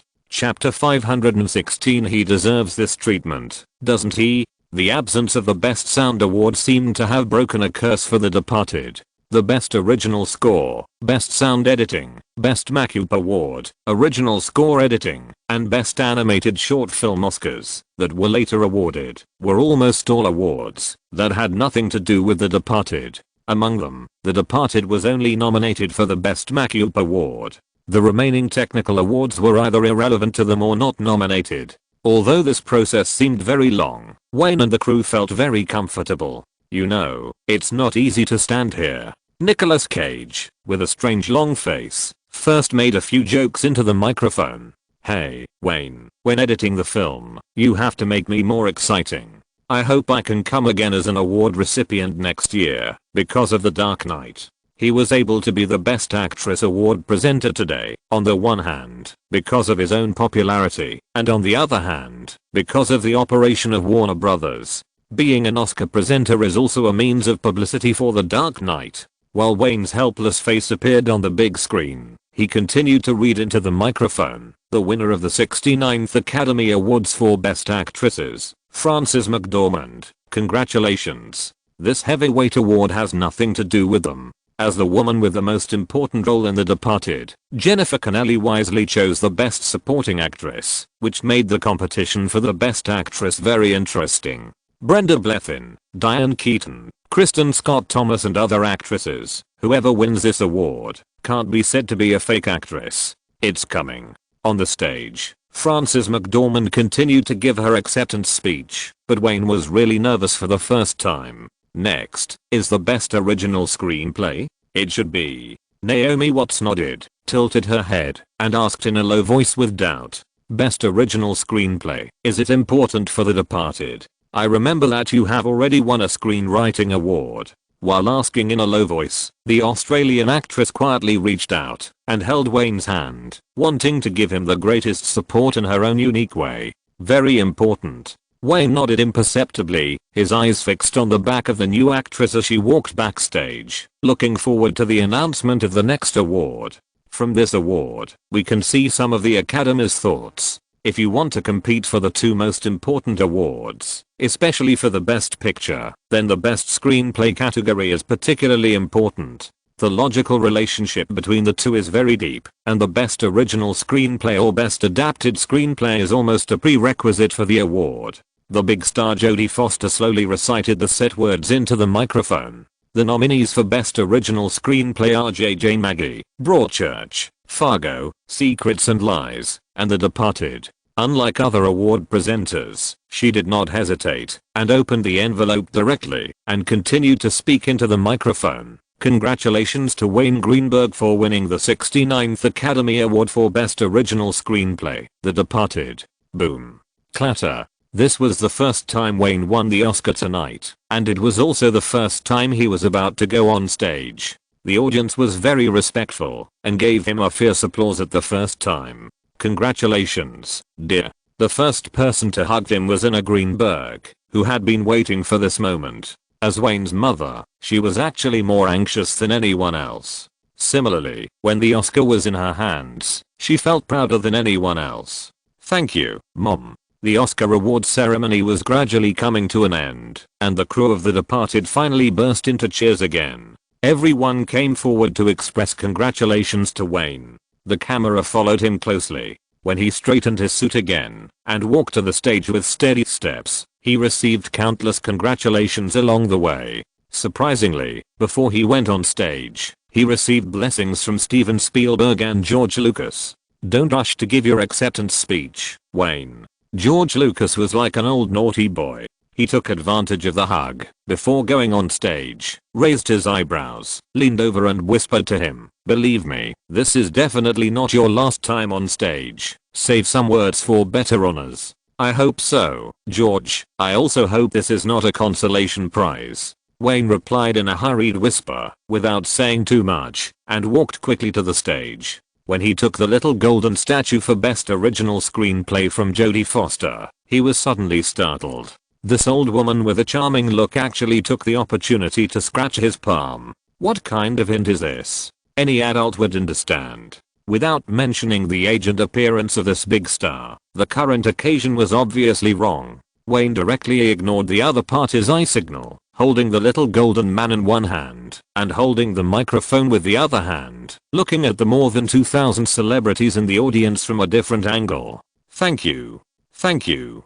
After a slight adjustment, he thanked the microphone without any new ideas. "Thank you for the recognition from the Academy. This is the second time I have won the Little Golden Man for screenwriting. It shows that, if I don't become a director, I can at least not starve to death by writing scripts." His self-mockery caused a good-natured laugh. No one would take such self-deprecating words seriously, and no production company would be so extravagant as to let such a talented director simply be a screenwriter with the lowest status in the circle. That would be a serious waste of scarce resources. Steve, lighting, Maya, costumes, sets, Wicks, props, Brooks, special effects, Robert, photography, Schwartz, assistant director, casting director, Gilmore, assistant director. Standing on the stage, Wayne unceremoniously read out the names of all the department heads of the core team behind the scenes, and finally shrugged his shoulders and said, "And Zack Snyder, who is busy shooting in Australia, and Luke, who was not present today because of work. Thank you for your support for my work over the years and the help you have provided to me. This script category Golden Man has the credit of all of you." Just as he said, every time a script is written by him, before the filming of the movie officially starts, the script must be revised by everyone behind the scenes. The main purpose is to verify whether the elements that do not belong to this era that he has modified are reasonable. If not, they will work together to improve it. A good script requires a good interpretation. Thanks to Brad, Chris, Jennifer, and Jack for their wonderful performances. Just like that, thank you again to the members of the Academy who voted for me. Your recognition will also be the driving force for my future work. Thank you. His speech was obviously beyond the expectations of most people. He did not thank his parents who were present, nor did he thank the teachers who taught him along the way. He also did not mention Naomi Watts, who gave birth to a daughter for him. This was obviously a bit unreasonable. Shit pride. F***K. When Wayne finished his acceptance speech and walked backstage with the little golden man, ready to be interviewed, everyone reacted and the scene was once again filled with sparse and intense applause. Although Harvey Weinstein was also clapping and maintaining a warm smile when facing the camera's capture lens, he turned around and couldn't help but cursed in a low voice. What the hell is he thinking? Anthony Minghella on the side turned his head in surprise. In Wayne's eyes, this best original screenplay is just the beginning. Harvey Weinstein curled his lips secretly. He wants to save his acceptance speech for the big prize later. The award ceremony was still going on, and the more it went on, the more important the awards remained. When Wayne was doing a brief interview with reporters, the result of the Best Actor was announced on the stage. Jeffrey Rush became the new Best Actor at the 69th Oscars for his wonderful performance in Shine, beating Brad Pitt in The Departed, Tom Cruise in Jake Maguire, Woody Harrelson in The Sex and the City and Billy Bob Thornton in Switchblade. So far in the award ceremony, Fargo has won 2 insignificant technical awards and a Best Actress. The English Patient won nothing. Jake Maguire also won a small golden statue in the technical category, and Shine won a heavyweight acting award. Facing these major competitors, The Departed performed the most exceptionally well, winning 1 Best Supporting Actress Oscar, 1 Best Original Screenplay Oscar, and 1 Best Costume Design Oscar. In terms of quantity alone, the performance was pretty good, but no one knew what the Academy meant by the subsequent awards. How was it? After briefly dealing with the reporters backstage, Wayne hurried back to his seat. After the Oscar was taken away by curious old Reuben, he didn't care at all. He lowered his head and asked the Australian actress sitting next to him, "Where is it going?" The Best Actor award went to Jeffrey Rush, and Tom and Brad Pitt both became runners-up. Naomi Watts explained in a low voice, the Best Supporting Actor award just awarded went to Cuba Gooding Jr. "Well, I just saw him." Glancing at Christian Bale, Wayne shook his head helplessly. Even though his performance in The Departed was equally outstanding, and he even lowered his grade to apply for the Best Supporting Actor, he still didn't get what he wanted in the end. The 69th Academy Awards, the nominees for Best Cinematography are: on the stage, Tim Robbins lowered his head and kept reading into the microphone, The Departed, Fargo, Fly With Me, The English Patient, and Benjamin Button. When the results were about to be announced on the stage, no one noticed that several figures were walking backstage from different routes, as if they didn't care at all who won the Best Cinematography. "Hey, James, I heard that those executives at Fox were almost forced to sell their asses because of you?" Exclamation mark. The father of Star Wars and the bearded James Cameron hugged each other gently, and the teasing made the other two laugh. The truck driver shrugged, with a little jealousy in his tone. "Damn, is Wayne the illegitimate son of those old guys in the Academy? Do they need to play so big? He deserves this treatment, you have to admit it, don't you?" Steven Spielberg let out a long sigh and spread his hands, his tone also full of deep sighs. "I didn't expect the Academy to play so big." After saying that, he turned his head and looked at the last taciturn old fellow. He wanted to say something, but he didn't say it after all. He knew that, although the other party's junior was very close to the young man, the other party had never concealed some of his opinions about the young man. Chapter 517. No need to announce award winners. This year's Oscars was full of changes, from the very beginning to the arrangement of the entire awards process. The Best Actor and Best Actress were not put at the end, but were moved to the front. Although the entire award ceremony was filled with Billy Crystal's chatter, the Oscar organizing committee's arrangement also left the biggest suspense to the end. The winner of the 69th Academy Awards for Best Cinematography is The Departed. The award ceremony on the stage continued, and Tim Robbins gave the final answer with a surprised tone. "Congratulations to Robert Carlos. Congratulations to The Departed. It's probably a success." While standing up and applauding continuously, Wayne muttered in a low voice, "Best Original Screenplay, Best Cinematography, these two won. Usually means that among the remaining two biggest cakes, the Best Picture is already waving to oneself." The same joyful atmosphere appeared at the Departed crew for the fourth time tonight. The camera director, like the previous winners, began to hug the crew one by one, whether they were actors or behind the scenes staff. Judging from the current situation, for the people behind the scenes of The Departed, it can be said to be a great harvest, but everyone knows that these are just appetizers. Even the important best cinematography is no exception, and the real test is coming soon. Naomi Watts breathed a sigh of relief and turned to look at the man beside her. The most exciting moment is coming. The next award, if nothing unexpected happens, is the Best Director. In order to get this Best Director Golden Man, both Wayne and Warner Brothers have done a lot of public relations work behind the scenes and spent millions of dollars on lobbying. Putting aside Wayne's own abilities and the various means used by Bruce Rosenblum, the change in the way the Oscars are awarded this year will definitely bring more intense competition to the future awards season. Whether the gold dollar offensive is useful and whether the Oscars bottom line has been lowered depends on who will win the award. What is involved here is not just Wayne himself, but also countless people in the circle who have ambitions for the Oscars and are always keeping an eye on the final award. If the Academy really gives him the grand prize, it means that it will inevitably bring about a golden rush for awards in the future. In fact, judging from the situation tonight, if you want to win this Best Director Oscar, you really need a little bit of luck. Many people now clearly expect that one of the remaining 2 awards will definitely be given to him. It depends on which one it is. Although he is confident about the entire film The Departed and various off-site work, when the last moment came, Wayne still felt nervous, and unconsciously, he held Naomi Watts' hand tighter and tighter. "Wayne, you are the best protagonist tonight. Relax." The Australian actress felt the pain in her hand, calmly stretched out her other hand, gently patted the arm of the man next to her, turned her head slightly, and whispered comfort. "No one is more qualified than you to get that little golden man, at least not in this theater tonight."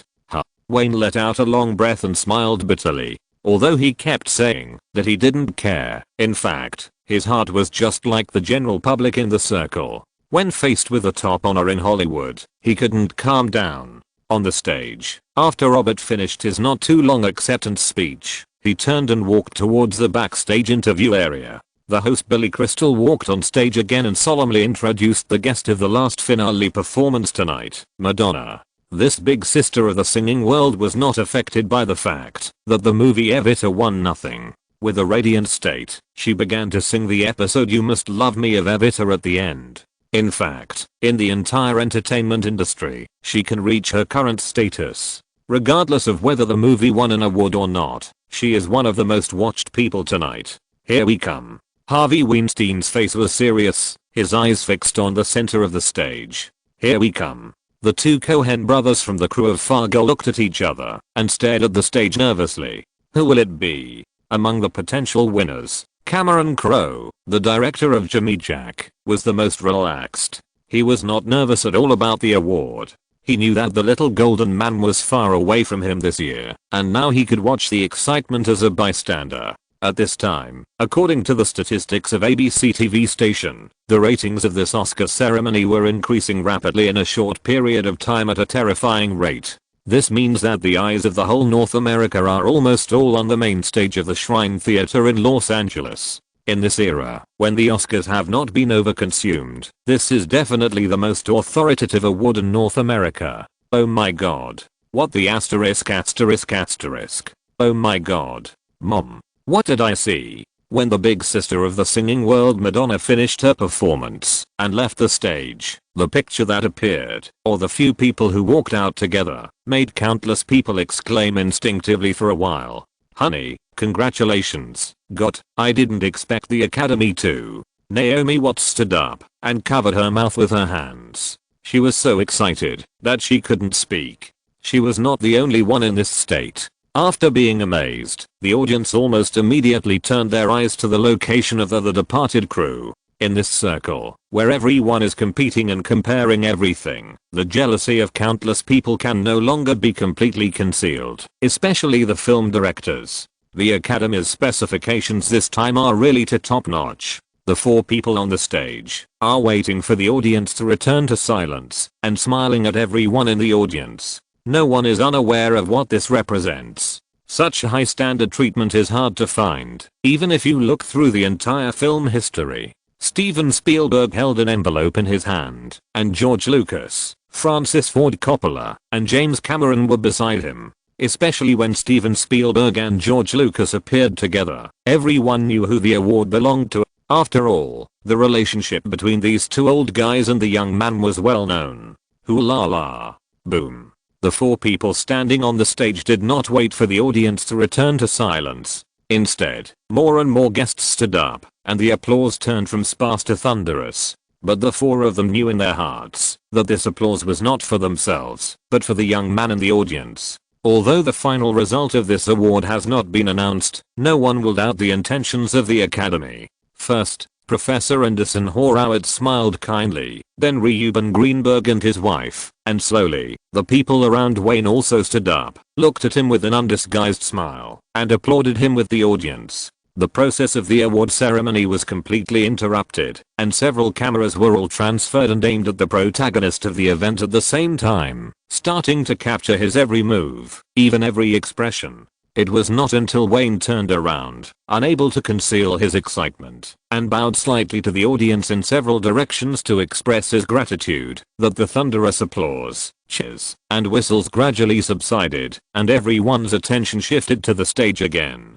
Although the announcement of this thing does not make much sense. Steven Spielberg smiled and shrugged, and he caused countless good-natured laughter as soon as he opened his mouth. But according to the rules, as a sign of respect for all participants, I still have to waste a little time and read out all the candidates. As he said that, he suddenly put away the playful look on his face and seriously adjusted his mood in front of the microphone before speaking. The nominees for Best Director at the 69th Academy Awards are Anthony Minghella for The English Patient, Joel Cohen for Fargo, Milos Forman for The Bookworm, Cameron Crowe for Jack Maguire, and Wayne Greenberg for The Departed. There was no deliberate pause as usual, and Steven Spielberg did not directly name the winners. Instead, he checked the envelope again, revealed a mysterious smile, stretched out his hand, and rubbed his beard twice, and said again, "A few months ago, a robbery occurred in a bank in New York. The crazy robber did not rob the money, but was trapped in the bank by security personnel. He took a 5-year-old boy as a hostage, and demanded that the police provide $500,000 and a car, otherwise he would shoot the boy to death." The scene returned to silence. More than 2,000 guests remained silent. Some even showed moved and pious expressions when the camera turned to them. Everyone was listening to this famous good guy in the circle talking about things they had more or less heard about. Faced with the helpless eyes of the child's mother and the innocent tears of the little boy, Wayne Greenberg, who was also trapped in the bank for inspecting the filming site, resolutely walked out of his hiding place. At the cost of his own safety, he attracted the attention of the crazy robber and tried to delay time as much as possible to ensure the safety of the 5-year-old child. Just before the madman shot Wayne, his bodyguard Sergei finally found an opportunity and shot and killed the madman. He rushed up to hug the child at the first time, and with the cooperation of countless media at the scene, he did not let the little guy see a single drop of blood. He successfully protected a child's childhood and avoided the tragedy of the little boy needing a lifetime to heal his childhood.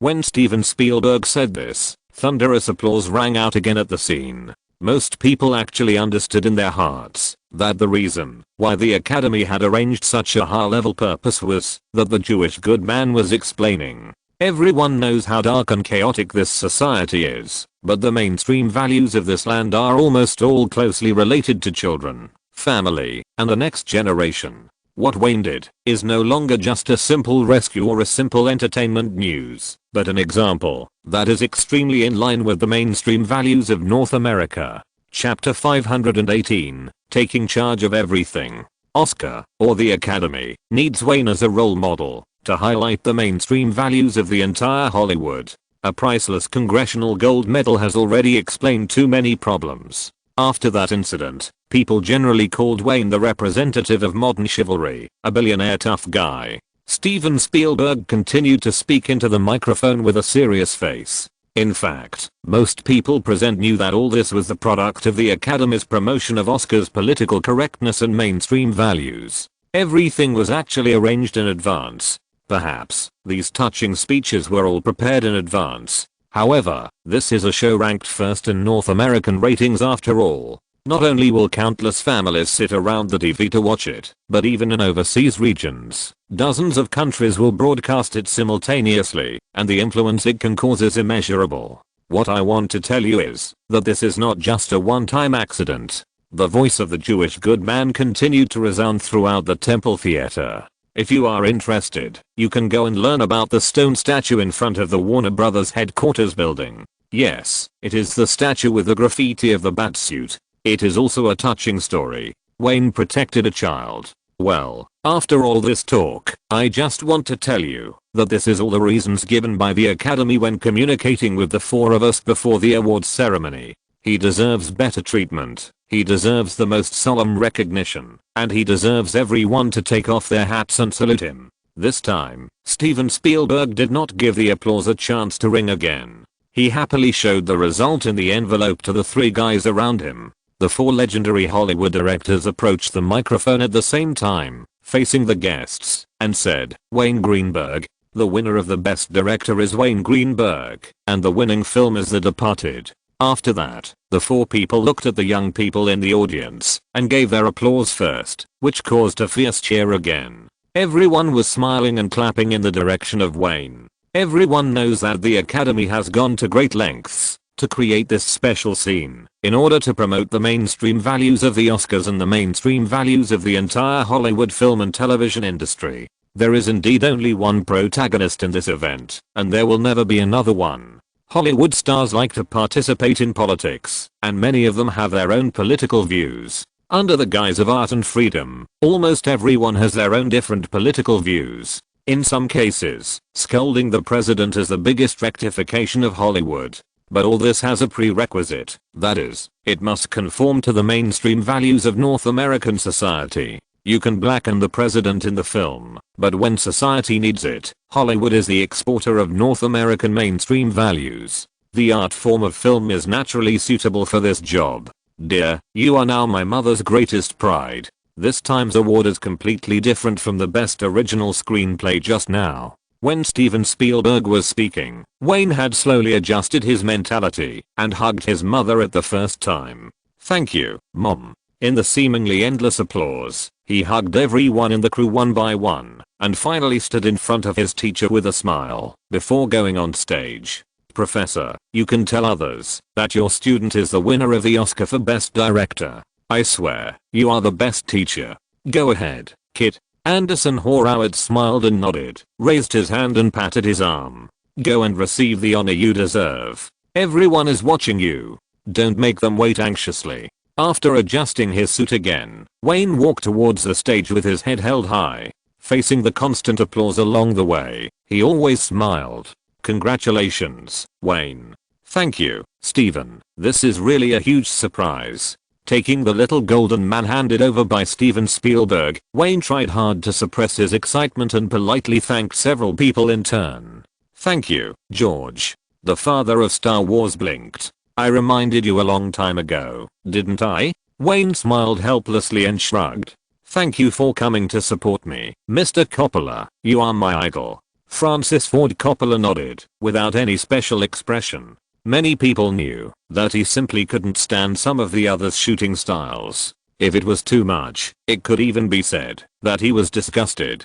He voted for the Coen brothers without reservation. Finally, he walked up to the truck driver, shook his hand, and said, "Thank you for coming to support me, James." James Cameron was very warm and teased. "You deserve this treatment. If you want to return the favor, then come to the premiere of my new film. No problem." After thanking all the award presenters, he held up the Best Director Oscar, stood in front of the microphone, looked at the Temple Theater which had returned to calm, took 2 deep breaths, held up the Oscar, and took another close look at it, and said into the microphone, "Wow, this is definitely a huge surprise. Thank you to the Academy for everything they have prepared for me. In fact, I prepared several different acceptance speeches in advance, but when the Best Director Oscar was really given to me, damn, all the prepared thank you words were forgotten." Self-mockery has almost become a necessary process for every winner, and Wayne is no exception.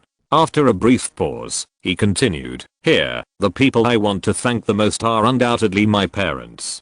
Thank you, Dad and Mom. Mom, I remember those childhood memories very clearly. You didn't think that being a director was a joke for a kid. Instead, you worked hard to create the best learning environment for him. I want to tell you that you are the best mother. You have made the greatest contribution to this little golden man. Dad, if you hadn't paid for my graduation work, happy death day, I might still be hiding in some crew doing odd jobs. More than half of all the honors and recognitions I have received today come from you. You may not be an outstanding producer, but you are definitely an outstanding father. There was another round of kind applause at the scene. He waited until the applause died down again, before continuing to say, "Thank you, my teacher, Professor Anderson Horowitz. You have played a vital guiding role in my entire college career. When other students and professors thought that my style was too niche, it was you who encouraged me to stick to it.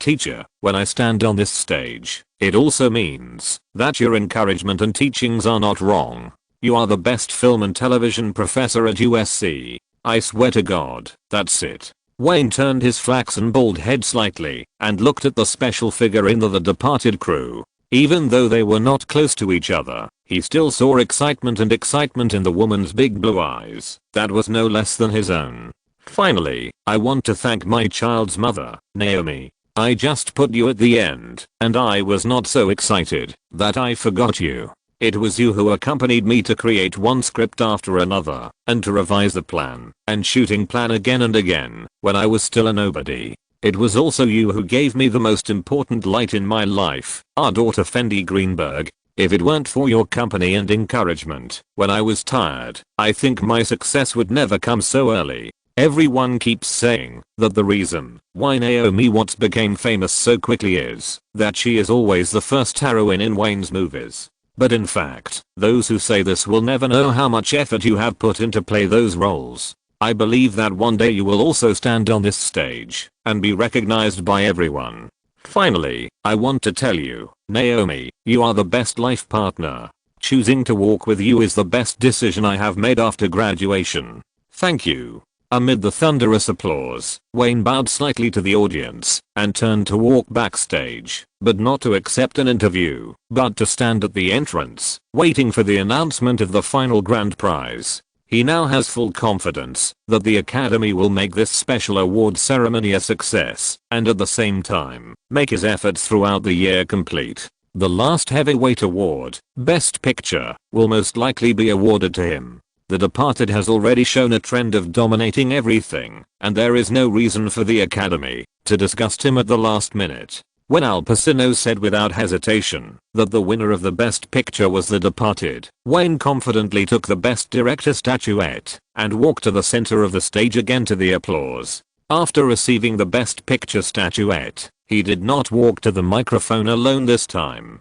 Holding the two most important statuettes, he waved to the crew members of The Departed and motioned for everyone to come up together to receive this honor. As we all know, the success of a movie is not just the credit of the director, star, or producer. More work is actually done by behind the scenes workers in different departments. The director or producer is more like a leader most of the time. The Best Picture award is inseparable from the hard work of every crew member, so every time the Best Picture award is presented at the end of the Oscars, people can always see the entire crew running up to the stage, because this little golden man, which is nominally awarded to the producer, is actually more suitable to represent the victory of all the crew members. Jack Nicholson, the old actor, finally got a chance to shine and made a brief speech on behalf of everyone. The content of the speech was just like his disrespectful character, which made the audience laugh continuously. Finally, everyone in the crew surrounded Wayne and took a commemorative photo facing the camera under the stage. Chapter 519 Vanity Fair. The 69th Academy Awards ceremony finally came to an end amidst the extraordinary commotion. The Best Foreign Language Film Award was presented to the Czech film Give Me a Dad. Sadly, almost no one cared about the ownership of the award. Both the guests at the scene and the media around the world were keeping a close eye on the victorious crew of The Departed. Today's Oscars ceremony is actually infinitely close to the length of more than a decade ago. To watch the award ceremony that lasts for several hours, even fans sitting in front of the TV need a certain amount of physical strength, not to mention the participants of this event. faced with the possibility of being broadcast live on TV at any time. Most of the guests sitting in the front row will always maintain an elegant smile. The entire award ceremony lasts no less than a day of high-intensity physical work. At this time, participants will miss the Oscars decades ago. The earliest event lasted only 15 minutes. Compared with the previous Oscars, the Oscars today are like a dull old man, but its charm has never diminished. Countless movie stars and onlookers still yearn for the annual Oscars, which attracts worldwide attention. The 69th Oscars ended with a great victory for The Departed. The film received a total of 9 nominations and won a total of 6 Oscars, including the top prize for Best Picture and the Best Director that Wayne had been thinking about. After the entire crew accepted the honor of Best Picture together, facing the pursuit and blockade of reporters backstage, at the routine interview ceremony, Robert and Maya, who received the Oscars, tacitly put their own Oscars in front of Wayne. Everyone understood what the two meant.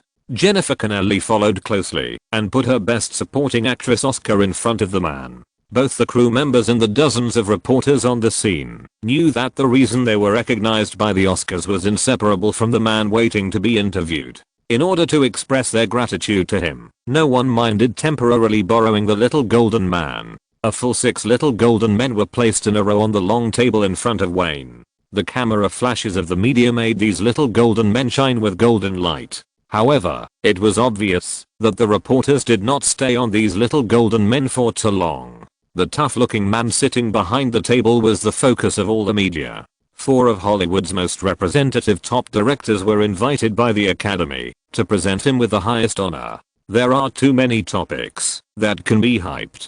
9 nominations and 6 awards may not rank among the top few on the list of little golden men, but the treatment he received is definitely the most dazzling in the history of the Oscars in recent decades. The award ceremony was over, but the event had just begun. Except for Wayne, who was surrounded by reporters in the backstage and kept answering meaningless questions. The celebrities who had already left, as long as they received invitations, almost all moved to the Hilton Hotel banquet hall half a block away. There, the annual Vanity Fair cocktail party that always accompanies the Oscars will begin. This is a very high-level social platform. No one can easily refuse the invitation of Vanity Fair. In fact, receiving their invitation means that one's own status has reached a certain level. 20 minutes later, facing the reluctant reporters, Wayne finally escaped from the backstage under Sergio's escort. What surprised him was that it was not only Naomi Watts and Nina who were waiting for him in front, but also a familiar woman. This woman had short hair, and unlike the countless glamorous female stars tonight, she was wearing a very simple professional suit. Even before getting close, the professionalism and sharp temperament exuded from her whole body told Wayne that this woman was not simple. Director Greenberg, congratulations on becoming the biggest winner tonight. Without waiting for anyone to introduce themselves, the woman took the initiative to extend her right hand with a friendly smile on her face. We have met before. Maybe you don't remember. I'm Tina Brown from Vanity Fair, waiting for you here. He shook hands with the other party calmly, and after seeing the assistant nod slightly, he politely said, "Hello, Ms. Brown." He might not know this woman, but this woman's legendary career is more or less known to anyone who lives and works in this circle. When Tina Brown took over the magazine in 1984, the circulation of Vanity Fair had shrunk to 250,000 copies, and advertising revenue was not even worth mentioning. It was this powerful professional woman who carried out drastic reforms after taking over the magazine, from the magazine's personnel management, editorial policy, to the magazine's content and packaging, and renovated it from beginning to end. In the end, this inconspicuous magazine, under the concept of this woman's celebrity effect, fascinating reports, and extreme sensitivity of news in the circle, successfully made Vanity Fair the best-selling magazine in the circle and even in North America in more than a decade. More importantly, this magazine not only has a strong ability to attract money from advertising, but also follows the pace of the Oscars, and started to organize this Vanity Fair cocktail party a few years ago. Its influence is no longer limited to the media field. Everyone knows that you don't like socializing. Tina Brown shrugged with a sincere smile and said, "So I waited here on purpose, hoping to invite you, the biggest winner tonight, to attend the cocktail party held by Vanity Fair. Well, even if I have to tie you up, I will tie you, the protagonist of tonight, to go there. Wayne smiled and nodded. To a certain extent, this woman's face is indeed big enough. Although Vanity Fair mainly reports celebrity gossip and entertainment news, it has a good relationship with Warner Brothers, and there is no reason for him not to give the other party this face. No matter how fierce the competition for the Oscars was, when the event was over, the party held by Vanity Fair became the prelude to everyone's carnival. The Oscars had already ended, but the TV broadcast had not ended. Several well-known film critics were doing various summaries and analyses as in previous years. Compared with the endless talk during the awards ceremony, Roger Ebert's face was livid at this time, and he listened silently to several colleagues singing praises to Wayne. In fact, his initial judgment and basis were correct. The entire Academy of Motion Picture Arts and Sciences of North America has a total of more than 6,000 members, and everyone's ideas cannot be the same. Even in the face of the strongest public relations, only a small group of bigwigs with status can be influenced. According to the rules of the Oscars over the years, the final result of the award is not something that the participants can control at all. Before the entire evening party, there are only two people who can know the results of the awards in advance. The accounting partner of PricewaterhouseCoopers, who is responsible for counting the votes, and the chairman of the Academy, Frank Pearson. Combined with the opening of the evening party, which had a special meaning, and the fact that the four major directors were invited to present the awards on the same stage, it is clear that the Academy and the four top directors in the circle had revealed some of the award results in advance, which is actually not in line with Oscar rules. However, even Roger Ebert, who was already suffering from cancer, was not stupid enough to question it in front of everyone. To put it bluntly, film critics rely on the entire Hollywood film industry for their livelihood. No one wants to throw away their own rice bowl, and for these well-known film critics, what they might throw away might be a golden rice bowl. Sitting in front of the camera, the Pulitzer Prize winner finally made it to the end of the show. Without saying hello to anyone, he hurriedly left the studio alone. He looks a little off, Kenneth Turan said with undisguised gloating in his tone, raised his elbow, and gently touched David Denby beside him. Who knows? David Denby shook his head in confusion, and continued to pack his belongings, preparing to return to the hotel early. He had to write a special film review for the New Yorker before dawn tomorrow morning, and he had no time to pay attention to others. Oh my god. Just as everyone was packing up and preparing to leave the studio, a backstage staff member rushed in and ran straight to the producer's position. At the same time, his exclamation attracted everyone's attention. Ted, damn it, Roger fell in the dressing room and has been rushed to the hospital by his agent. Should we do something? Shit. Why didn't he fall until he left the TV station? F***K. The TV station's producer frowned and cursed. The guy fell backstage. If there was any problem, they would undoubtedly have to bear part of the responsibility. Almost everyone heard the news, but everyone's hands only paused for a moment, and then they quickened their pace to leave, as if they hadn't heard anything. Tell me, why does Roger hate Wayne? After leaving the TV studio, Todd McCarthy, who is also a Los Angeles native, walked towards the parking lot while expressing his doubts to Kenneth Turan beside him. I don't know. He shook his head, and he was also confused about this matter. I remember that a few years ago, Roger accepted the public relations of Warner Brothers and praised Wayne's new film and called on his supporters to buy tickets to the cinema to watch it. I think there must be some problems between him and Warner Brothers. The two looked at each other and did not continue to bring up this topic. Before the car started, Kenneth Turan lowered the window and asked a question. Are you going to the cocktail party held by Vanity Fair? It's just in time to go now. Let's go, together. If you're listening to this novel on a channel other than Fanfic World, it means they downloaded and uploaded it without effort. We cordially invite you to visit our channel, Mundo Fanfic Novelos. There you'll find the original version of this story, and you can explore many other novels of various genres. We're waiting for you to immerse yourself in a world of incredible novels.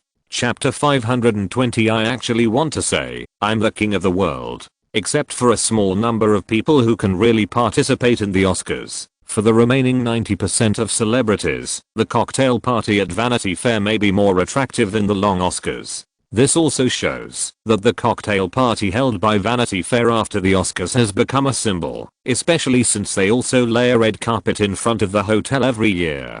Compared with the strictly censored stage of the Oscars, this red carpet has become the first choice for many people. After several years of development, there are also many media reporters in front of this red carpet, which indirectly makes it another place for female stars to compete for beauty. Moreover, more and more crews are accustomed to using this place as a celebration place after winning the Little Golden Man at the Oscars. Like previous years, this year's cocktail party is as lively as ever. Everyone wears a decent suit or evening gown and greets each other politely. Some are looking for job opportunities, some are looking for potential partners, and similarly, there are men and women looking for their own prey. Even if the clothes on their bodies are decent, it is essentially difficult to conceal the desire inside. There are also some differences from previous years. Most people in the banquet hall are paying attention to the crew of The Departed. Although the protagonist has not appeared yet, it does not prevent some people from showing their jealousy. Compared with the serious and dogmatic Oscar awards, this occasion has a much higher degree of freedom. The most important point is that the bigwigs of various film companies who basically never show up in the circle will also appear in the banquet hall. Townsend Rothman was also invited. As the new CEO of 20th Century Fox, he did not walk the red carpet with a lot of media. Instead, like most film company executives, he entered the banquet hall alone through a special passage. He almost didn't miss the normal award ceremony. When he saw Wayne finally hold up the Best Director Oscar, an unspeakable taste also surged into his heart. Back then, it was him who led the release of the other party's first film Happy Death Day. Similarly, it was him who made the decision not to continue the cooperation. Not many years had actually passed. It was just that the other party grew too fast. In the end, after a big circle, it was he who made the decision to let Fox pick up the cooperation relationship with the other party. Thinking about it now, the taste is really sad. Whenever he thinks of the box office figures of films such as Joker, Batman Begins and It, as well as the possible revenue, he can't help but feel his heart twitching. More importantly, The Dark Knight, which has not yet been released, is destined to create another box office myth. Although the film is still in post-production, Warner Bros. Is unremitting publicity and hype in various ways, as well as the huge popularity accumulated from the previous work, all mean that the probability of failure of this film is infinitely close to zero. If Wayne had achieved his current success in other giant companies, he might have felt better, but as long as he carefully observed Warner Bros. And the projects produced by the other party at Warner Bros., he would immediately find that these things can be replaced in 20th Century Fox, perfect replacements, which is the most uncomfortable. Hollywood has been hailed as the birthplace of miracles since its inception.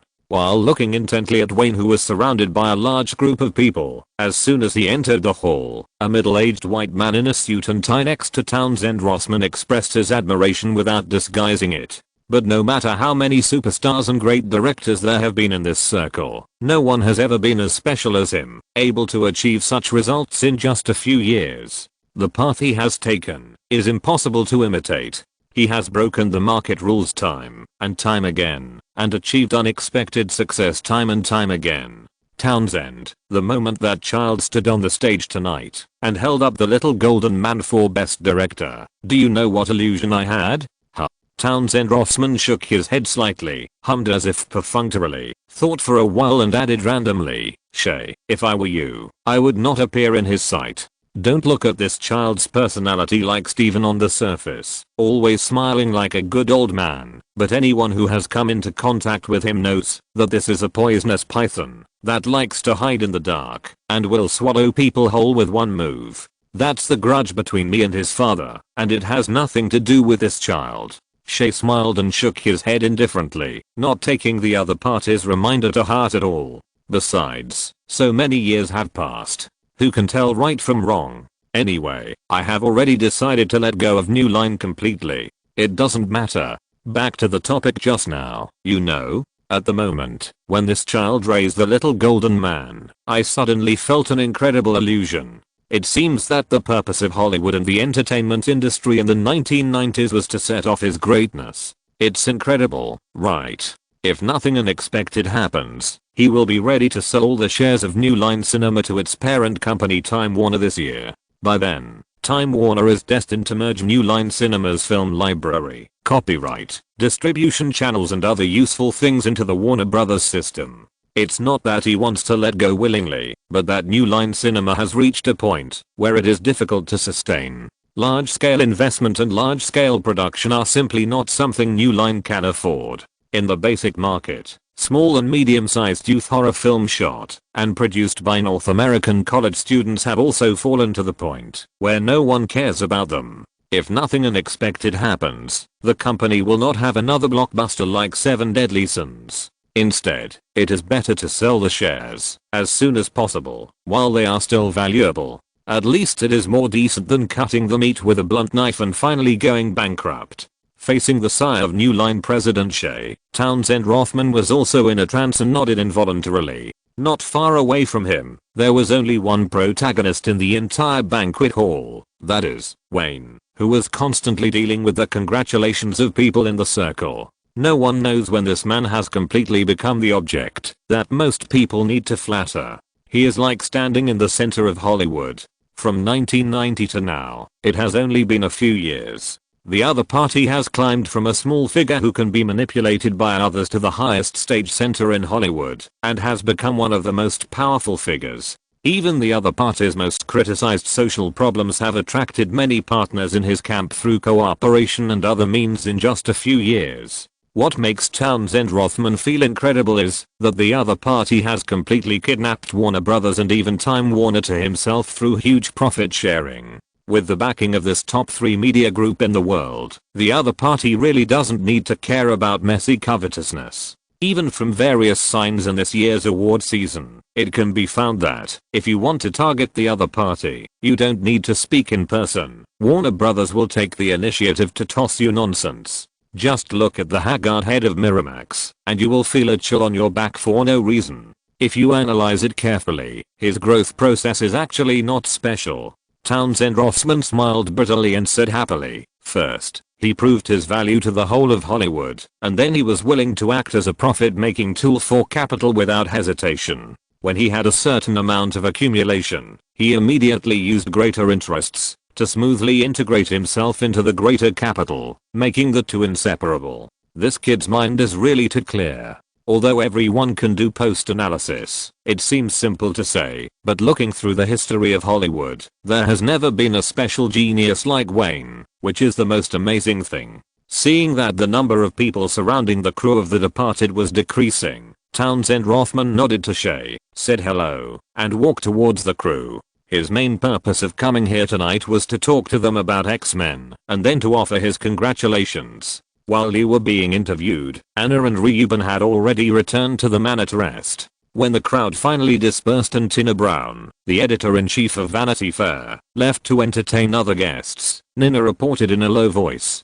Professor Horowitz also left with them. It seems that he will have a drink with your father to celebrate. I see. Wayne nodded, raised one hand, and pressed hard on both sides of his forehead. He maintained a high level of concentration throughout the award ceremony. He didn't feel anything at the time, but after it was over, he felt the fatigue gradually coming. Then he faced a large group of reporters' routine questions. The chattering sound made his mind unable to relax for a moment. Even if he closed his eyes now, the scene of camera flashes flashing in his mind was still in his mind. When I go back, I will go and customize a display cabinet. Naomi Watts held the Best Director and Best Original Screenplay statuettes in her arms, and the pride on her face was not concealed at all. As for the Best Picture statuette, it was taken away by Charles Roven. The statuette will be used for the promotion of The Departed returning to the theater. This film, which won 6 statuettes, will definitely make a lot of profits for Warner Brothers again.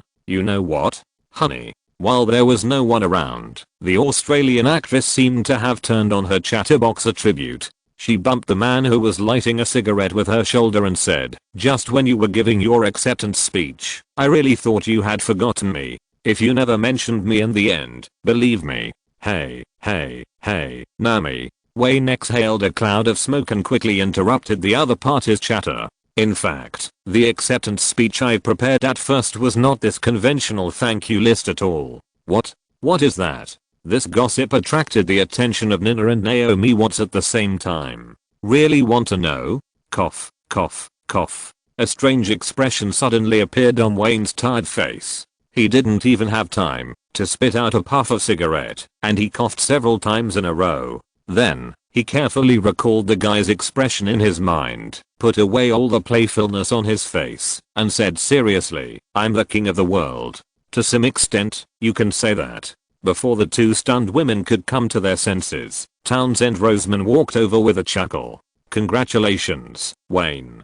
Chapter 521 Director who has studied filming women. This is an extremely commercialized society and a very realistic circle.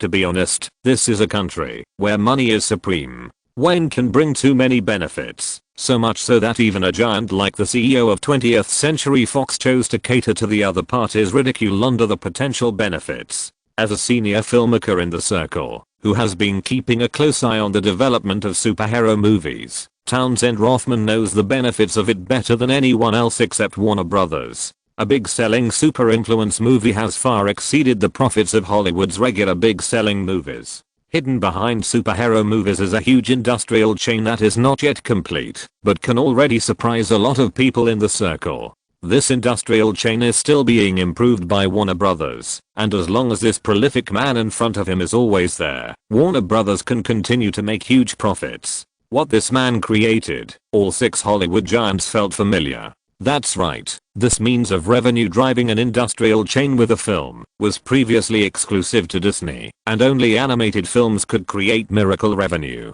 Since Wayne and Warner Brothers have been keeping an eye on their actions, he is fully aware of the profits generated by Batman Begins. You know, even today, after the film has been withdrawn from theaters, Batman-related peripherals throughout North America have been at the top of the sales charts, let alone the box office revenue. From the perspective of Warner Brothers, they would be willing to give all the profits to Wayne and use the rest for the film's publicity. After the film was officially withdrawn from theaters, the profits obtained in peripheral products, image licensing, the sale of TV premiere rights, original albums, and videotapes marketed worldwide far exceeded the box office profits countless times. Even a third-party research company once revealed that they expected the total short-term profits of Batman Begins to exceed $500 million, which is a terrifying figure, and as time goes by, as Warner Brothers continues to expand various channels, this figure will only continue to grow. These are all real interests. If anyone dares to target the creator of these interests, Warner Brothers, including its parent company Time Warner, will definitely fight you to the death. Since it is unlikely to touch the cake of the big capital group, Townsend Rothman directly made another choice, that is, to find a way to join this industrial chain. Unlike other giants, 20th Century Fox has the possibility of copying this path, even if it will share a part of the interests. I'm sorry to make you laugh, Townsend. Raising the champagne in his hand and clinking it with the CEO of 20th Century Fox, Wayne was not embarrassed at all, but shrugged and joked to himself, "Today is the second happiest day since I entered this circle. To be honest, this feeling is really wonderful. If I'm not mistaken, the happiest day must be the day when little Fendi came into this world." The two men took a sip of the wine glass, and Townsend Rothman was not in a hurry. He smiled and greeted him. "That's right." Wayne nodded and waved to the waiter to find a relatively quiet private space for them.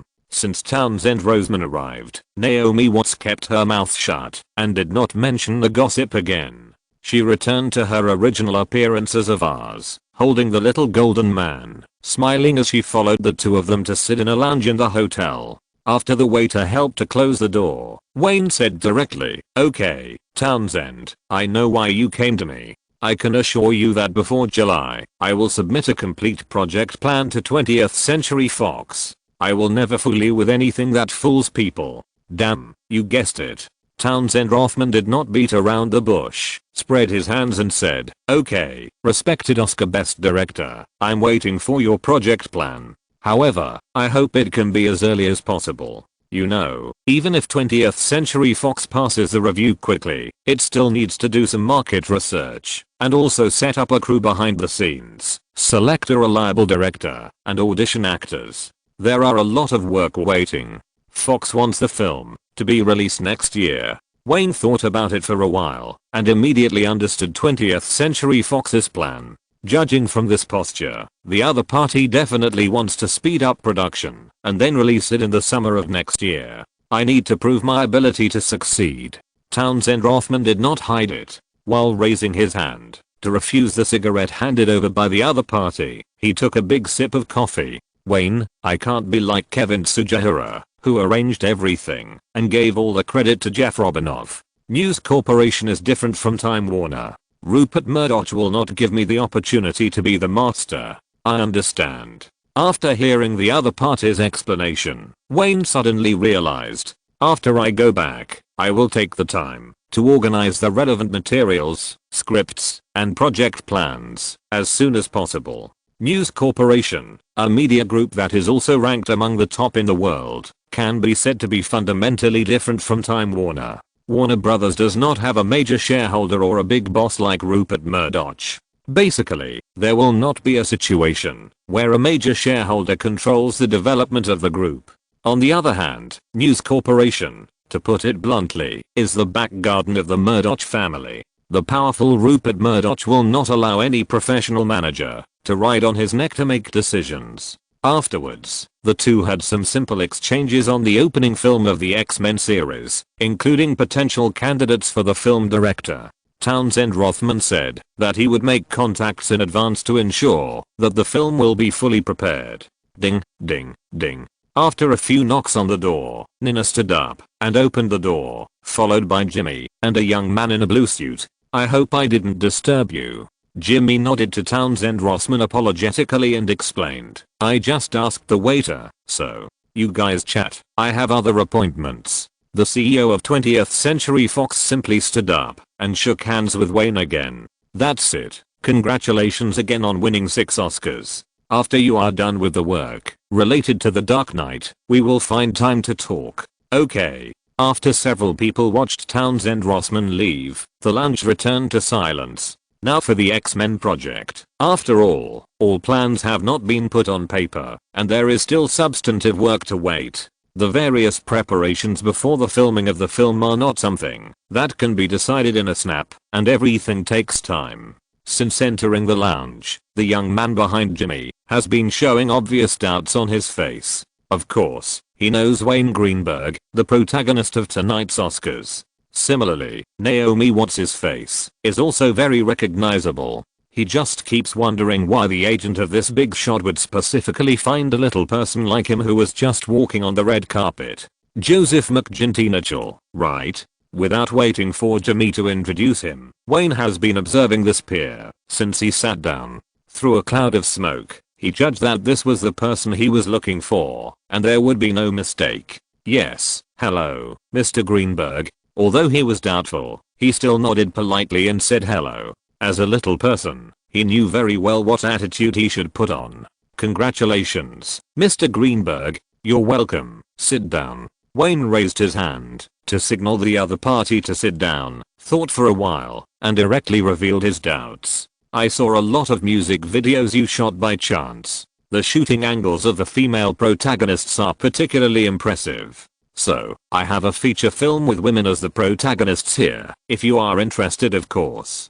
Joseph McGinty Mitchell nodded almost subconsciously. He never expected that a pie would suddenly fall on him. Now is definitely not the time to think too much. He stood up again excitedly and said stutteringly, Mr. Greenberg, although I have not directed a feature film, I have accumulated a lot of shooting experience. As if he felt that his words were not convincing enough, he paused for 2 seconds and immediately continued, please allow me to introduce myself. I graduated from the University of California, Irvine, majoring in psychology. What I mean is that in order to learn how to shoot the heroines and the MV better and get more preference from men, I once studied it for a period of time. As long as the film is a female protagonist, I'm very good at it. Irvine College Psychology. In order to make the heroine of the MV more attractive, I have specially studied the psychology of male audiences in this regard. Listening to the other party's slightly nervous narration, Wayne nodded silently.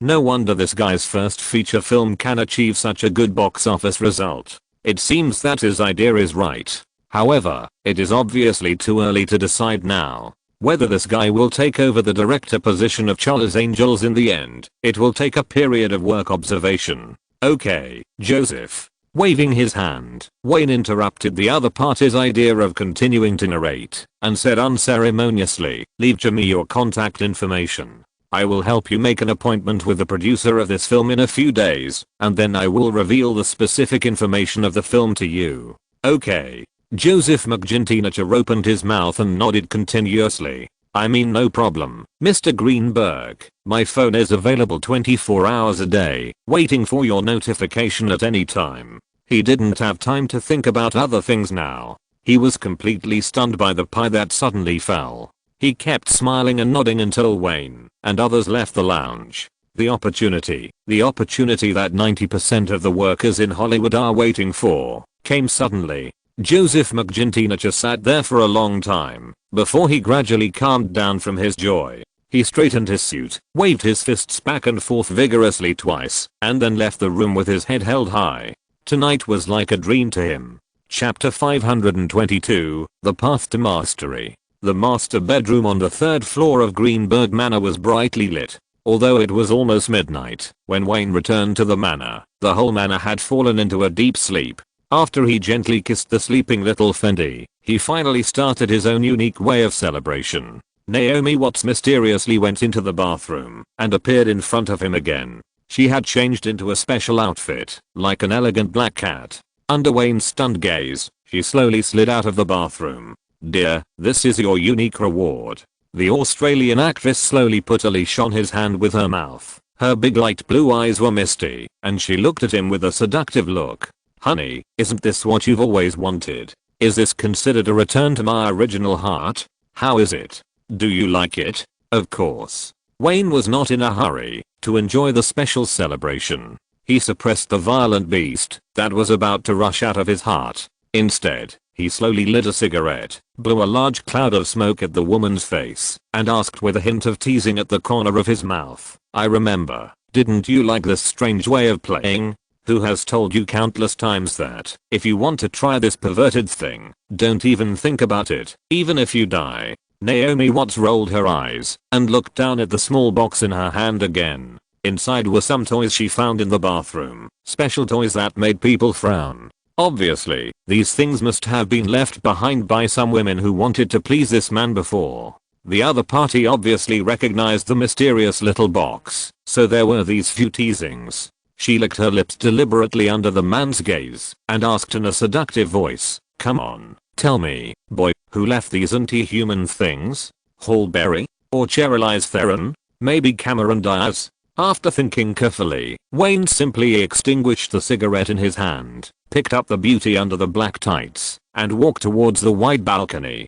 "Damn, I forgot, but I still remember how to use them, dear. I promise, it will definitely be a special experience that you will never forget." Los Angeles was particularly noisy that night, and the bedroom on the third floor of Greenberg Manor was the same. Naomi Watts seemed to have released the beast in Wayne's heart, and also let him release the tense pressure during this period. In the end, on this night, Wayne got everything he wanted. The 69th Academy Awards ceremony has come to an end, but this is only for the participants of this grand event. Before dawn, all the media in North America were busy and nervous. In fact, the grand event for the media has just begun. Everything that happened at this Oscar ceremony is worth writing about. On the morning of the second day after the Oscar ceremony, when Wayne and others were still asleep, almost all paper media tacitly issued special reports, including several authoritative media in North America. The cover was almost the same, that is, the photo of the four major directors presenting the little golden man to Wayne.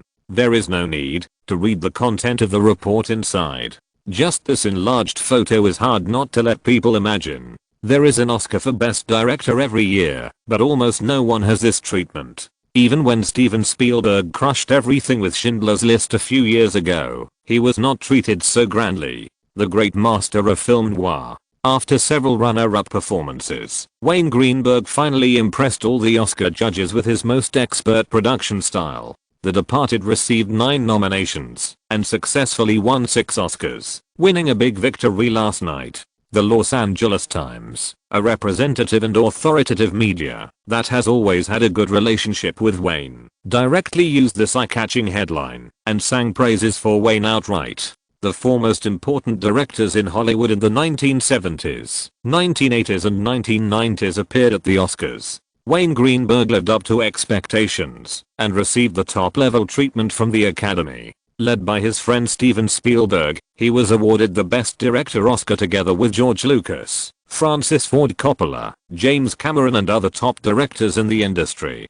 Although The Departed only won 6 Oscars in the end, and even if we only look at the number, it is not even in the top 5 in the history of the Oscars. However, Wayne Greenberg, as the protagonist, directed a rare grand occasion in the history of the Oscars. The foremost outstanding directors in the industry in the past 30 years personally presented him with the highest honor of the Academy. According to the information learned by our reporter later, when the 4 directors walked out from the backstage together, the entire Temple Theater was shocked by the Academy's generosity and fell into silence. Then, without waiting for Steven Spielberg to announce the award, the audience stood up and applauded spontaneously, offering congratulatory applause to Wayne Greenberg. This is a special Oscar that does not need to be announced at all. The moment the award presenter is seen, the result of the award is clear. Except for Wayne Greenberg, there has never been a similar scene in the history of the Oscars for decades, which shows how high the Academy's expectations of him are.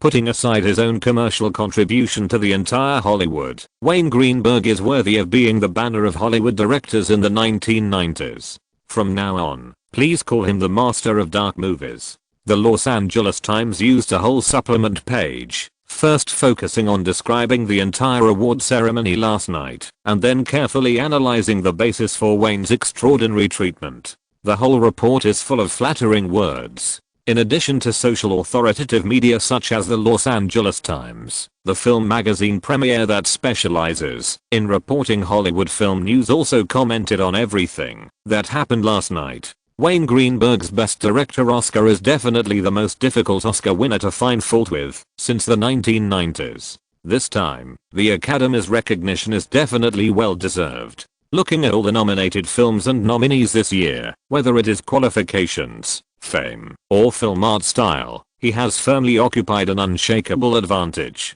Before the Oscars, the only reason people worried about its failure was the box office. As we all know, Wayne Greenberg's films have never lacked artistic element, nor have they lacked warnings to the world, but his films are different from other art films. They have won the pursuit of a large number of ordinary movie fans, resulting in incredible box office results after each movie was released. This will create an illusion. If you have not watched Wayne Greenberg's films and only know the relevant data, the first impression will be that he is a pure popcorn commercial film director. Obviously, the sober people among the Academy judges still account for the majority.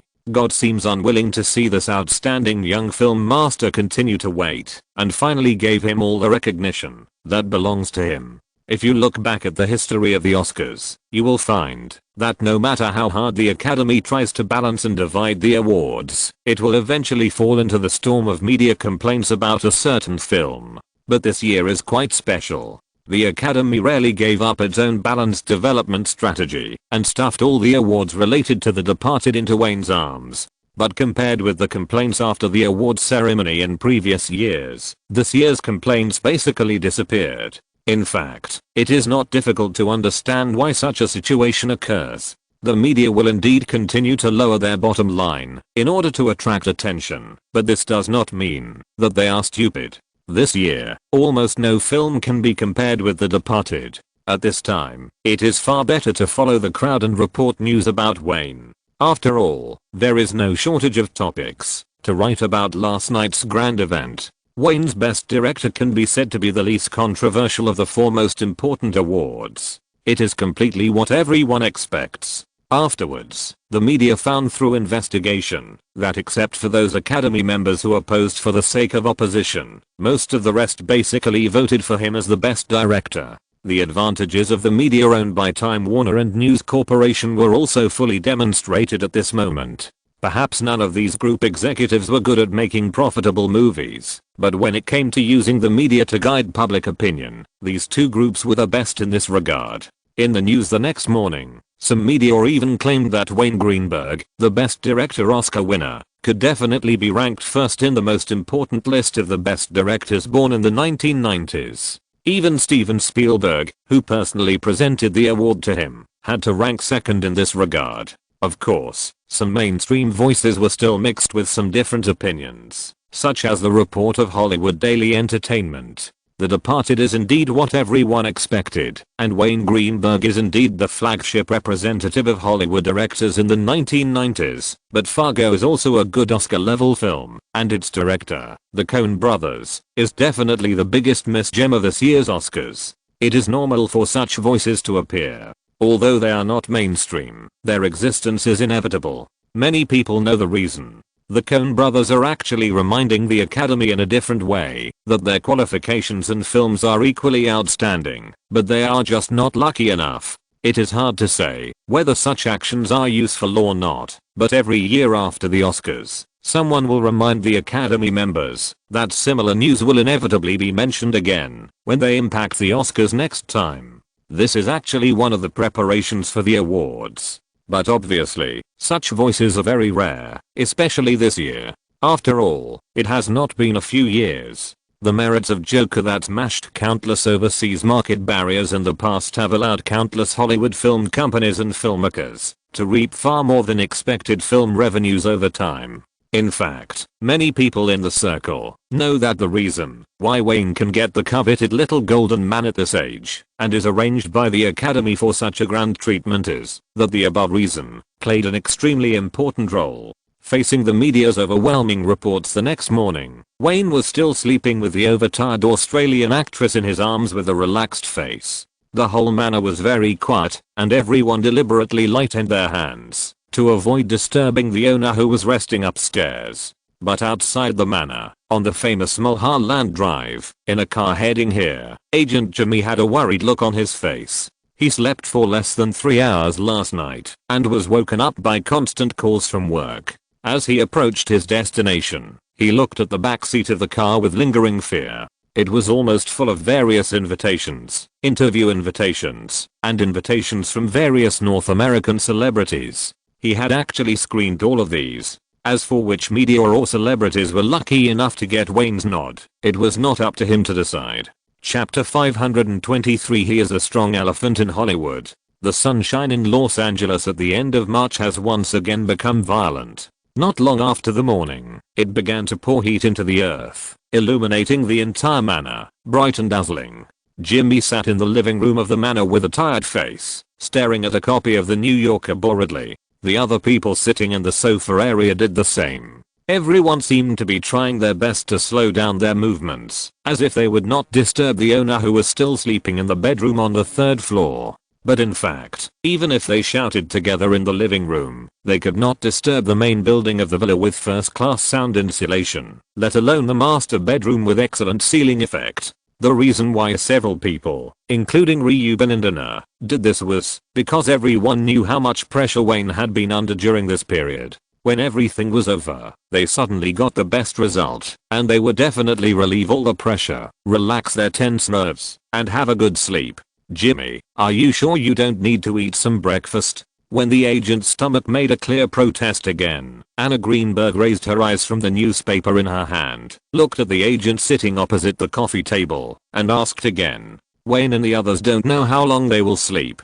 Who knows if they will sleep until noon? If I were you, I wouldn't continue to wait with an empty stomach. Okay. The agent stood up, stretched his arms, and looked at the time. He found that the hour hand had passed the number 9. He shook his head helplessly. Now he was sleepy and hungry, but the person everyone was waiting for was sleeping soundly in the quilt. Nodding politely to Reuben and Anna, Jimmy walked towards the dining room. As he walked, he shrugged at the housekeeper Hella who just entered the living room. Damn, I feel like I'm starving. Ma'am, please give me something to eat. It'd be best if you can serve it to the table quickly. The housekeeper nodded slightly and turned to the kitchen. No problem, wait 5 minutes. Sitting at the large dining table, Jimmy heard his stomach growling again, curled his lips and smiled silently. If he had known this would happen, he should have rested at home for a few hours before coming here. While eating, before the food was served, he once again looked at the newspaper he had been holding. Just as he had imagined, all the newspapers published this morning, whether mainstream media or third and fourth tier gossip tabloids, all sang praises to their clients. Some of the compliments were so corny that even he would feel uncomfortable reading them. It was understandable for smaller entertainment media to do so. After all, they needed to take advantage of various hot events and publish additional supplements to attract attention and increase sales. However, when even some authoritative media used such a tone, Jimmy felt unreal for a while, as if he really didn't know his clients well enough, even though they had been working closely together for nearly 10 years. For example, in The New Yorker in hand, David Denby, a famous middle-aged film critic who is well known in North America, wrote in an article, "Wayne Greenberg is the sturdy elephant in Hollywood in North America, and the group of followers, hardcore fans, who closely surround him regard him as the director flag that opened a new golden age in Hollywood. The North American public, however, calls him the last owner of chivalry among all billionaires. What kind of legendary life can make him have such a high evaluation?" Raising one of his arms, Jimmy scratched his somewhat messy hair hard. What he wanted to do most at this moment was to slap his thighs hard to see who was talking nonsense. Could this be talking about his insidious, profit-seeking, greedy, lustful and afraid of death client who was born with the dirty blood of capitalists flowing in his body? Exclamation mark. No one could explain this answer to him. After all, there was more than one media that sang praises to Wayne, and David Denby was not the only film critic who praised him. Shaking his head helplessly, he continued to read the newspaper. On March 3, 1970, a Jewish boy who was about to subvert the rules of North American movies, Wayne Greenberg, was born in a private hospital on Malibu Beach, a traditional wealthy area in Los Angeles. Wayne's mother, Anna, was a gentlewoman who was a short story writer, screenwriter and producer, and had unique insights into film art. His father, Reuben, was the owner of a small film company and naturally a member of the Producers Union. Such a family of film art moved away from the bright lights of Los Angeles when Wayne was 5 years old. Even far away from Hollywood, the center of world film art, it did not keep young Wayne away from film art. 2 years after moving to a farm in Ventura County hundreds of kilometers away from downtown Los Angeles, he told his parents that his wish was to become a successful director. He wrote his first short film script by himself at the age of 8 and started to play with a 16mm handheld camera at the age of 14. This little boy who aspired to be a great director spent almost all of his childhood and youth studying film theory books that would give adults a headache. Not only that, while he was obsessed with learning everything about filmmaking, he also maintained an A grade in every subject at school, including sports. Faced with a dream that this child had been pursuing since his adolescence, his mother was like a constantly flickering light around him. Whenever she had a break, she would always use her connections at the time to take him to major Hollywood crews to watch with her own eyes how a movie was born. This process continued until Wayne left the protection of his parents and, with the support of his mother, he began to make films. He returned to Los Angeles alone to attend college. Yes, with his exceptionally excellent SAT scores, he successfully received an admission invitation from the University of Southern California, which has the #1 television and film arts program in North America. From the day he enrolled, he became an alternative weirdo in the eyes of his classmates and professors. The experimental short films he shot almost all had common characteristics: blood, violence, darkness, playing with human nature and other element. They were considered by everyone to be a niche type of film that could not be more niche. Some professors once asserted that even after graduation, this child with amazing talent would find it difficult to survive in Hollywood. However, the brilliance of Gold could not be concealed after all. Mr. Anderson Horowitz, a senior professor of film and television at the University of Southern California, discovered the child's uniqueness at a glance. When others were not optimistic about him, under the circumstances of Professor Horowitz, he was always encouraged to stick to his own style. With the care of Professor Horowitz, Wayne gradually completed the accumulation from an apprentice director to a formal director during his 4-year study at USC. 4 years later, this unique boy, with a check of $1.2 million from his father, produced his own graduation feature film Happy Death Day in less than 3 months without anyone's optimism. Although he could not find any film company willing to distribute this novice work for a while, and despite repeated setbacks at the St. Denis Film Festival, this still did not extinguish his dream of being a director. A few months later, Wayne Greenberg, holding a copy of the film Happy Death Day, knocked on the door of 20th Century Fox, one of the 6 traditional Hollywood giants. He was originally just trying to think about it, but after the current Fox CEO and former distribution director Townsend Rothman watched the film, he was directly given a very rare buyout distribution contract for newcomers. As a result, this absurd black horror film with college students as the main perspective attracted the attention of countless young people as soon as it was released, and the box office hit new highs under the stunned gaze of countless people in the circle. That is why Wayne sold all the copyrights of Happy Death Day to 20th Century Fox and earned his first pot of gold in his life. Just when the movie was being screened, the unfamiliar name Wayne Greenberg became the focus of investigation by countless film companies. The turning point came when his new project was reviewed by 20th Century Fox again, but he was poured a basin of cold water. In the end, due to various reasons, the two sides ended their short but sweet cooperation. Kevin Tsujihara, then CEO of Warner Brothers, accidentally heard about the directorial talent of this child and sent someone to find him, saying that Warner Brothers was willing to invest in this genius and would not interfere with his creative freedom. It was also during this period that Kevin Tsujihara's move gradually showed the clues for the scene in which Warner Brothers' revenue surpassed the other 5 Hollywood giants in the future. In the summer of 1992, Wayne produced the Oscar-level movie Get Out as a screenwriter, director, producer and other multiple identities.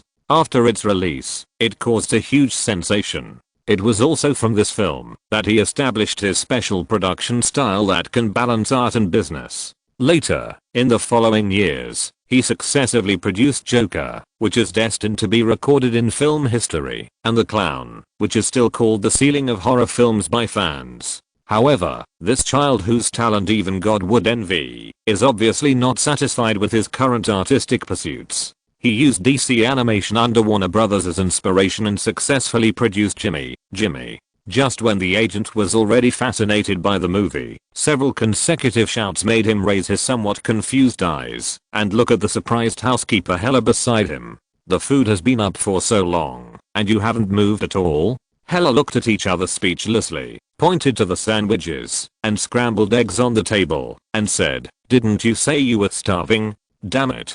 Jimmy instantly felt his stomach protesting again. He nodded his head in thanks, picked up the milk in front of him, and drank half a cup in one breath. After letting out a long breath, he stretched out a hand to grab the sandwich and stuffed it into his mouth. However, his other hand was still grabbing the New Yorker supplement. While he kept stuffing food into his mouth, his eyes never left the article in the newspaper. In his eyes, what this well-known film critic wrote was completely different from those media that only knew how to sing praises mindlessly. It was obvious that a lot of investigation had been done. Although some of the events had undergone a little bit of artistic processing, Jimmy, who had experienced most of the events personally, had an unspeakable memory that made the already blurred picture in his mind clear again. "What are you looking at, so engrossed?" After an unknown amount of time, Wayne interrupted the agent's thoughts again with a lazy and relaxed voice. When he raised his head, the two who had obviously just got up were already yawning and sitting at the dining table.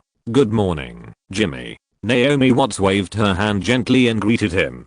"Good morning." Jimmy nodded subconsciously in response. Then he looked out the window blankly and saw the sun almost running to the middle of the sky. Then he reacted. Hey, it's not morning now." Wayne and the Australian actress looked at each other, shrugged slightly awkwardly, and directly ignored the resentment on the agent's face. Turning his head and glancing at the newspaper in the other's hand, he asked curiously, "You came here so early, just to read the nonsense in these media?" This was written by David N.B. Jimmy grabbed the newspaper and waved it, saying, "It records in detail all the major events you have experienced since you were born until you got the damn little golden man last night. I have to say, he wrote it very well. In this article, you have become the representative of the term American dream. Thank you." While taking the food brought by Hella, Wayne nodded nonchalantly. In his opinion, nothing is more important than eating. The special celebration at midnight last night exhausted the last bit of his physical strength, and now he urgently needs to replenish his energy.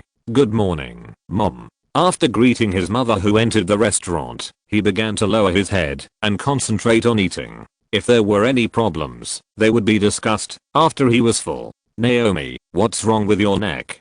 "Shit." Anna Greenberg wanted to take a look and leave, but after accidentally discovering the marks on Naomi Watts' neck, she frowned and asked, "Hey, girl, tell me, did Wayne abuse you? Or did he beat you?" The Australian actress subconsciously shrank her neck and immediately reacted when she heard the crazy games last night. Under Jimmy's special gaze, she stood up, directly pulled Anna Greenberg's arm, and walked out of the restaurant while constantly explaining in a low voice, "Game." The two people only left a question full of surprise, and their figures disappeared in the restaurant. Jimmy stared at the empty plate in front of him, as if he didn't see what just happened. It was as if there was some rare beauty in the plate that made him linger and unwilling to take his eyes away. Compared with Naomi Watts' personality, Wayne's face is thick enough. He kept stuffing food into his mouth quickly until the last piece of beef was swallowed. His upper body relaxed and leaned back on the chair, lighting a cigarette comfortably. "Tell me, why did you rush here so early in the morning?"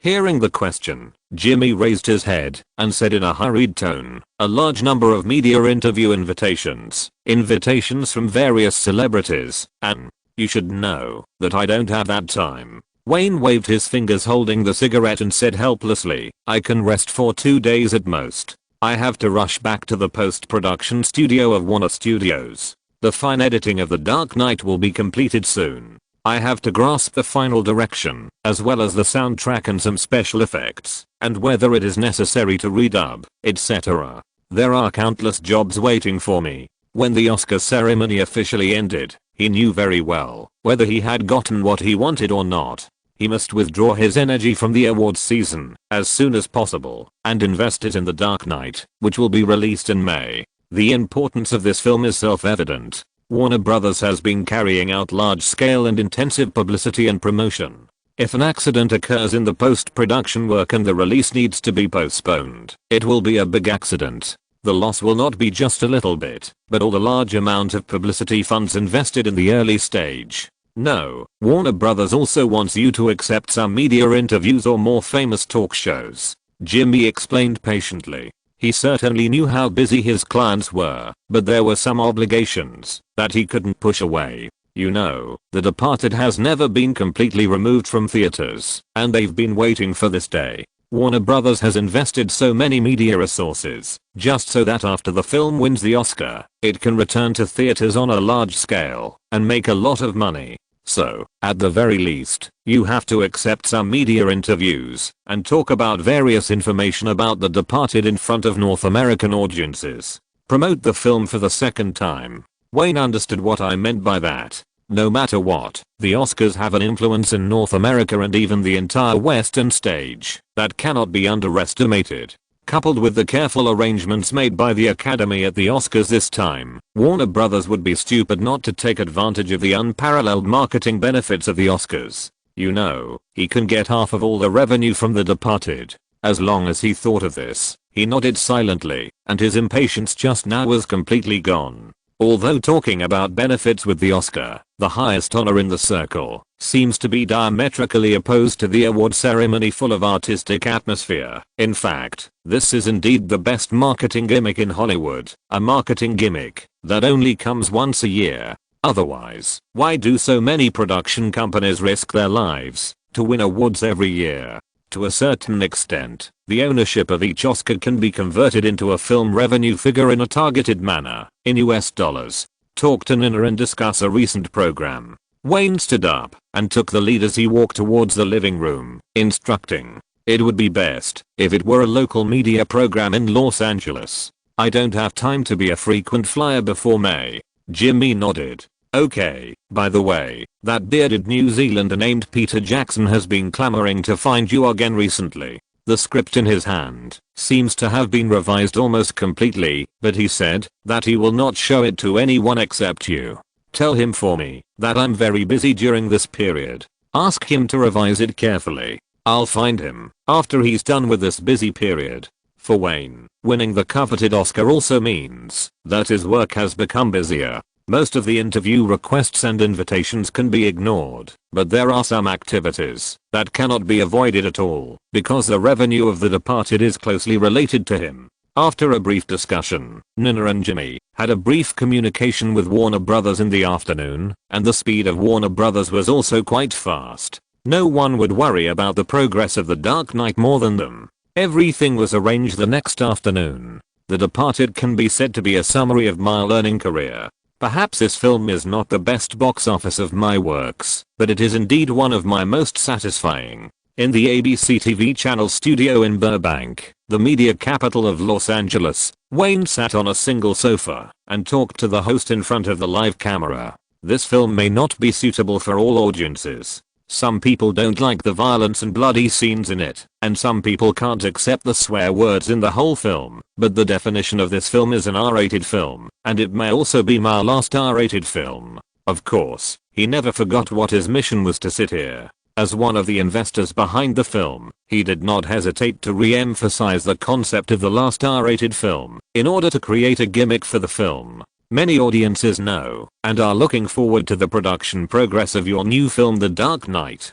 Can you talk about this, or can you tell us a little about the film? After talking about the topic of The Departed, the host began to gradually change the topic, wanting to lead the conversation to the more concerned The Dark Knight. You know, movie lovers all over North America have deep expectations for this movie.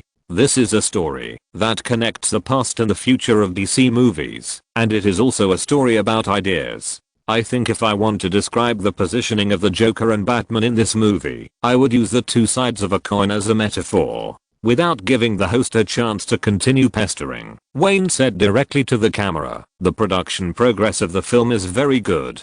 A preview will be held before the release. At that time, there will definitely be lucky fans who can watch it in advance. It is now the end of March, and it will soon be April. It won't be long before the film is released." The previous plot leak problem disrupted some of his plans. Although Warner Brothers started the promotion in advance, and they also benefited from it, in order to avoid other accidents, he would never spoil the spoilers in advance at this time, even for publicity. After the talk show ended, Wayne did not stop at all and walked down the TV station building with his assistant, ready to go directly to Warner Studios to complete the final work of the film. At the same time, when he was interviewed by the media and talked about the ABC Live show, taking advantage of the fact that the media were all reporting on Wayne and the film's Oscar popularity, Warner Brothers and the Theater Alliance once again made The Departed appear in theaters on a large scale that day and began to screen it again. The marketing effect of the Oscars was undoubtedly revealed.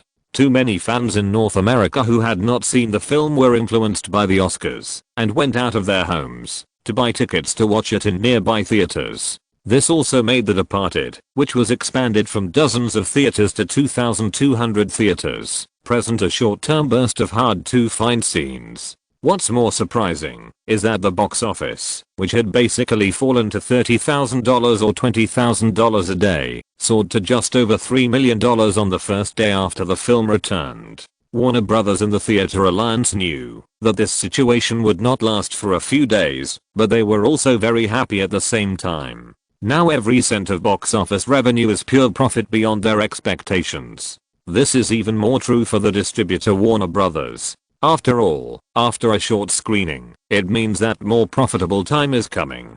Chapter 524 Cutting Leaks. With the huge marketing effect of the Oscars, The Departed once again ranked in the top 5 in the weekly box office. Even if the film returns to theaters on a large scale, a large number of fans will go to the theaters to buy tickets to watch it. However, in a subsequent survey by Warner Brothers, it was found that the film still received mixed reviews among ordinary audiences.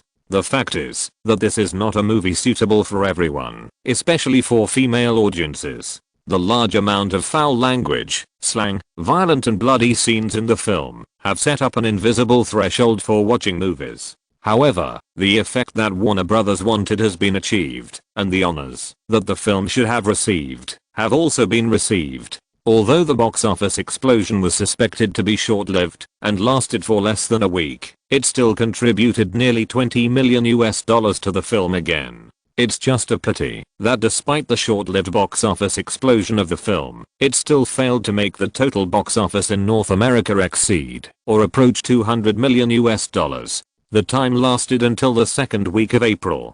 Seeing that things were impossible, Warner Brothers immediately made the decision to completely remove the film from the shelves to avoid affecting subsequent operations. In fact, Warner Brothers had already made various follow-up preparations when the film started its Oscar campaign. The day after The Departed was completely withdrawn from North America, the film's videotapes were officially released worldwide. Not only did Blockbuster stores across the United States prepare in advance, but audio stores and large convenience stores in major cities also sold The Departed videotapes on the same day. With the honor of 6 Oscars, especially the honor of Best Picture, as soon as the videotapes were released, people lined up to buy them everywhere.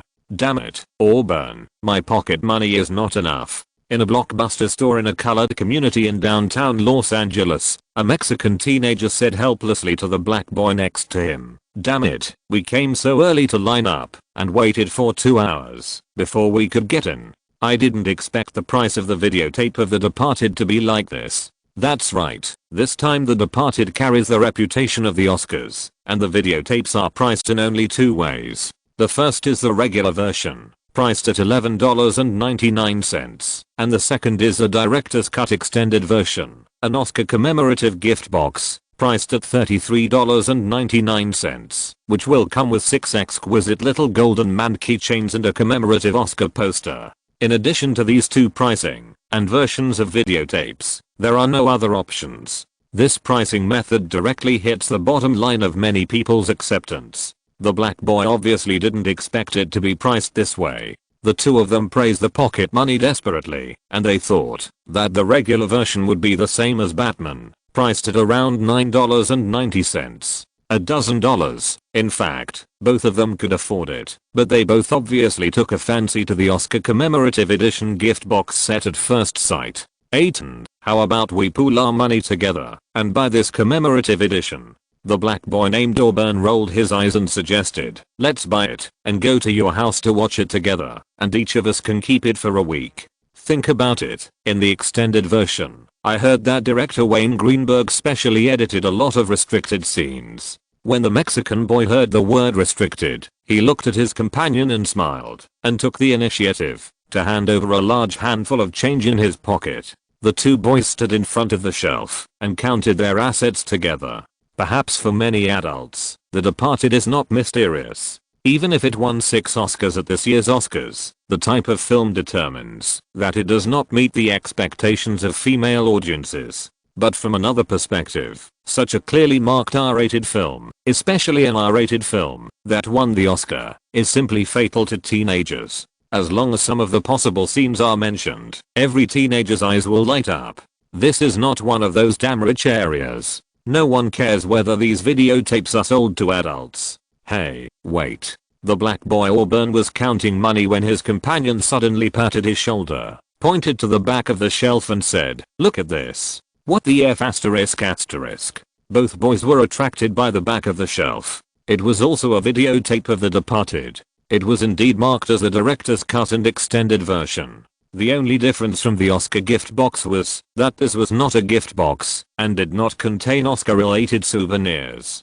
The most important thing is that the same director's cut and extended version of The Departed was priced at $19.99. The 2 of them couldn't help but walk closer to observe and found that this special version was not sold alone, but could only be purchased together with the Oscar gift package on the shelf next to it. After watching carefully, the 2 also found that the director's cut of the extended version of The Departed videotape alone was $19.99, and the Oscar commemorative gift box alone was $9.90. The two added up to less than $30, but there was no difference from the $33.99 gift box. The two boys looked at each other again, as if they had discovered a huge secret. They tacitly picked up a videotape and an Oscar commemorative gift box, lowered their heads, and went to the cashier to pay. They were relieved, until the cashier took the change without changing his expression.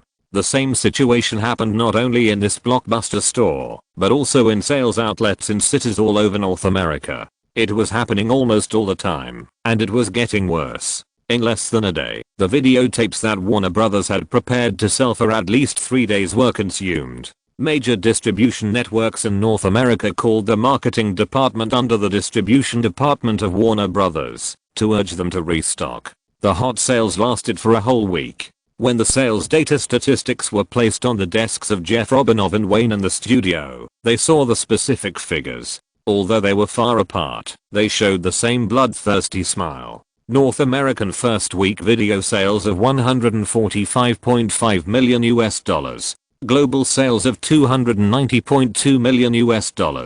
Jeff Robinov shouted in surprise, ignoring the half-burned cigar in his hand, and looked up at the distribution director sitting across the table. The statistics are correct, right? Damn it, when did R-rated videotapes make so much money? The videotape sales data of The Departed this week is now half more than the popular Batman Begins. This result almost blinded the eyes of the CEO of Warner Brothers. Obviously, this data is either a statistical error, or for some reason, it breaks the law that the market should have. Otherwise, even if the film was boosted by Oscar's marketing power, it would never have achieved such a horrible sales performance. If I were you, I would take a closer look at the sales data and the specific statistical analysis. Bruce Rosenblum had obviously thought of this situation, and spread his hands, to remind him with a smile. Jeff Robinov raised his finger, and pointed at him. This time, he lowered his head, and watched it carefully from beginning to end. After more than 10 minutes, he looked up again, but the surprise on his face was even heavier than when he first saw the total sales amount. Genius idea, genius sales method. Bruce, you are really an expert in this area. Among all the videotape sales data, the first place, which also accounts for about 65% of the sales, is the so-called director's cut extended version, plus the Oscar surrounding commemorative gift box combination. The next one is the second most purchased $9.90 regular version. By widening the price gap between the two versions, and removing the middle price, buyers are left with two choices. Of course, the majority of people will buy the regular version. But once they want to buy the gift box, they will have doubts about its high price. Then, buyers will find that the $19.99 director's cut extended version and the $9.90 Oscar-related commemorative gift box, which are separated, but must be purchased together, are indeed a genius marketing method. Bruce Rosenblum leaned back in his office chair, and recounted the process in a calm tone. At this point, he suddenly raised his arm and waved it. Any normal person who wants to buy a special gift box set priced at $33.99 will inevitably choose to buy a 2-in-1 that costs less than $30. The items included are actually the same, but it is $4 cheaper. I believe no one can resist this temptation. And, you should have noticed, right? The purpose of doing this is to allow most people to actively ignore the cheapest regular version and directly target the more expensive one. However, you praised me too early. This sales pricing method is something I accidentally heard Wayne talk about when I visited Greenberg Manor. He called this method squeezing leeks like squeezing toothpaste. Obviously, this sales method is really useful. That guy has a thorough understanding of human nature. The two of them looked at each other silently at first, then grinned and turned their heads, looking through the large floor-to-ceiling windows of the office in the direction of Warner Studios. Wayne, that guy, is going to make a fortune again this time. At this time, in the temporary director's office at Warner Studios, some distance away from Burbank, Charles Roden's eyes revealed shock, and his head moved back and forth between the sales statistics and Wayne's face, constantly looking up and down. Shit, Wayne, you have to treat me this time. Realizing his own gaffe, Charles Roden leaned back in his chair and shouted, "Don't think I don't know that half of all the profits from The Departed are yours. F***K. Investing in projects under your own studio will make you money much faster than you can as a director. The profit of videotapes is no secret to senior producers. The production cost of each of these things is less than 30% of the selling price. This cost is only for the regular version priced at $9.90. The other versions, which have almost no additional costs, but are priced much higher, are simply huge profits among huge profits. Not to mention those individual Oscar-related commemorative gift packs. The cost of those things will be even lower, just a few metal keychains. Once the factory assembly line is started, tens of thousands of them can be produced in a short time. Chapter 525. Thank you, Charles. Hey, I have to explain that the investor of The Departed is Greenberg Studio, so half of the profits are not given to me personally. Wayne, who had calmed down, was amused by his producer's attitude when he saw the sales figures of the videotapes and couldn't help but make a joke. Charles, you are not an ordinary person who has never seen money. Why are you acting so out of control?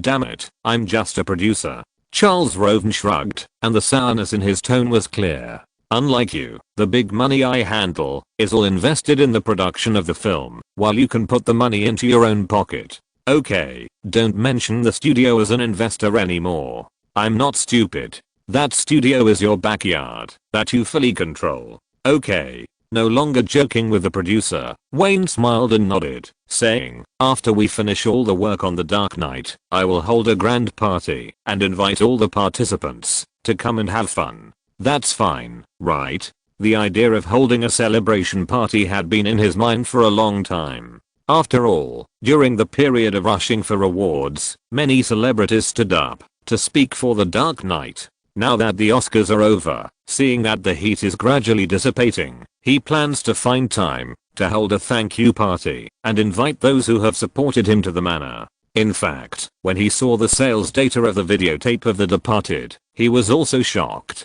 The total number on it was really too shocking. That was not just a pure statistical number. It would soon become real money in the account of Greenberg Studio. Especially after watching all the analysis carefully, he immediately reacted. He and Bruce Rosenblum had mentioned similar statements when they were sitting together and chatting. Squeezing leeks like squeezing toothpaste is the unique skill of Cook, the successor of the fruit company and the master of supply chain. He still remembers it clearly. When hunger marketing can no longer satisfy this guy, this pricing method came into being. I believe many people have complained that mobile phones or tablets start with 32GB memory and then become 128GB, lacking the 64GB suitable for ordinary people. This is the case for almost every generation, at least until Wayne's leapt here. Want to enjoy better than the ordinary version? Then you can only choose high-priced goods that exceed your needs. Otherwise, you can only frown and buy the ordinary version, which is very annoying, but very useful.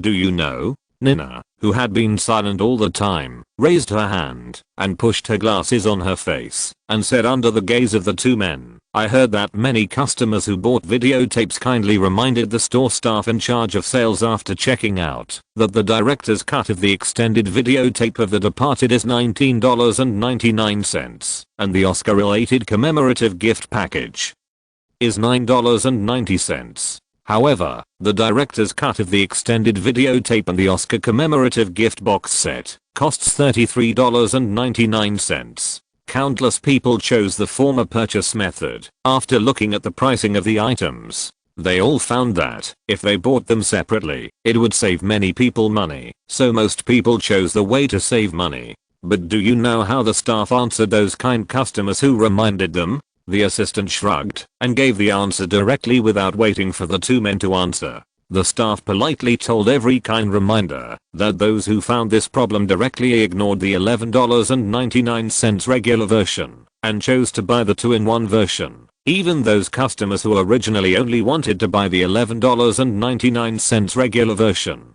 To be honest, after hearing this, Wayne really admired Bruce Rosenblum. He just said a few more words in a casual chat, but that guy directly applied it in practice. Such a consumer trap is irresistible to modern people in the 21st century, who have been baptized by countless information, let alone ordinary people in the 1990s who were still in a primitive state of surfing the internet. However, this is indeed good news for him. In the eyes of him, a capitalist, these ordinary people in the mid to late 1990s are just like big leaks that are growing strong. He now believes that after a few sickles in a row, his wallet will quickly become more bulging.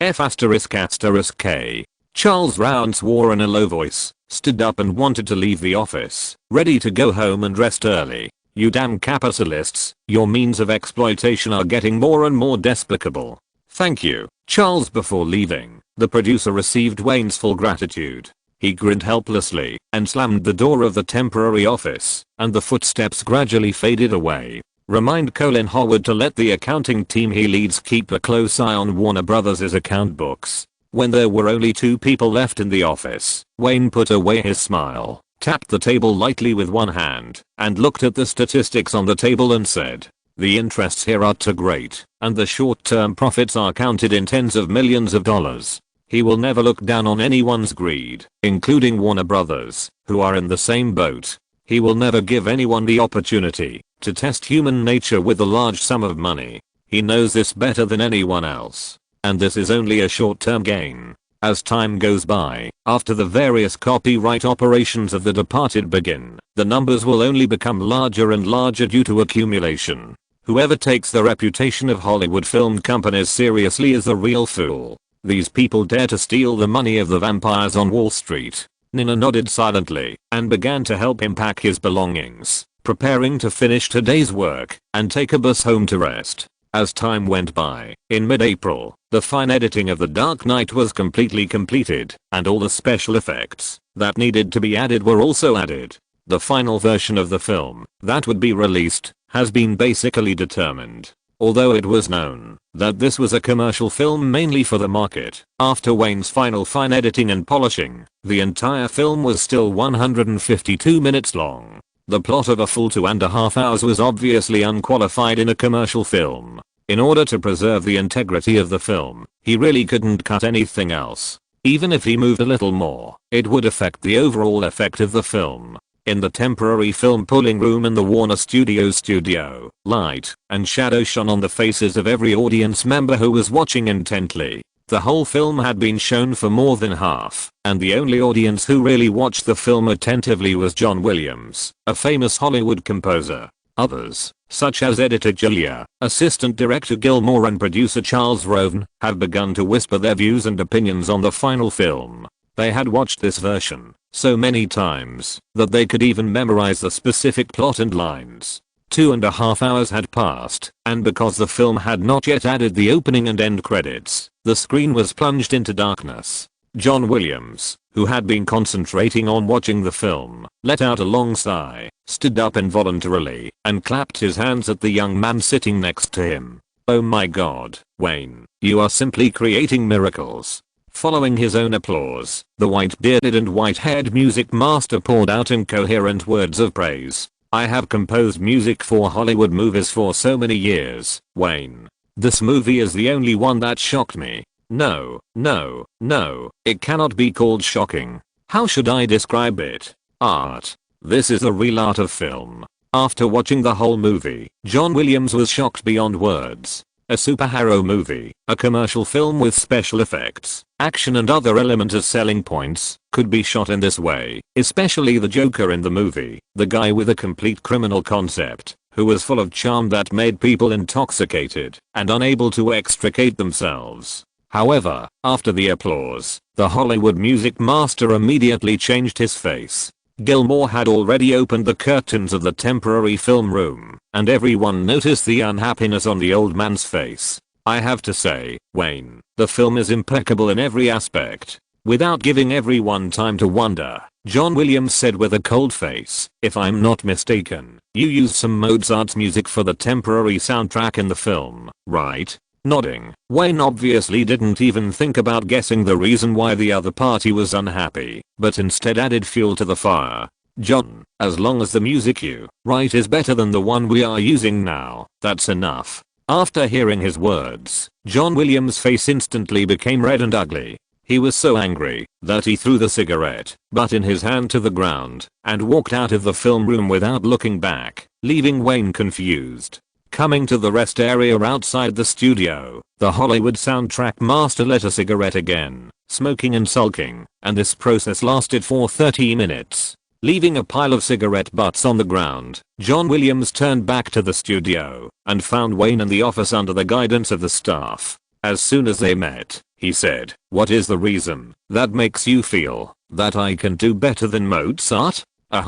Facing this inexplicable old man, Wayne thought about his words carefully, silently lit a cigarette under the other's gaze, and asked tentatively, "Since better is not okay, then, how about you being slightly worse than him?" John Williams, who had just forced himself to calm down, slammed the door again, and ran outside to get some fresh air and smoke. He now completely lost his appreciation for the young man. Now he felt that the young man was torturing him. After more than 10 minutes, Gilmore carefully knocked on the door of the office, only showing his head, and said, "Boss, Mr. Williams asked me to bring you a message. He said that you can't use Mozart to ask a composer. It will kill people." Wayne didn't even raise his head and replied, "Then please tell this weird old man, isn't he a textbook of North American film scores? I want better." Although he was angry, John Williams calmed down again and walked into the Warner studio with his team the next day and entered the temporary recording studio.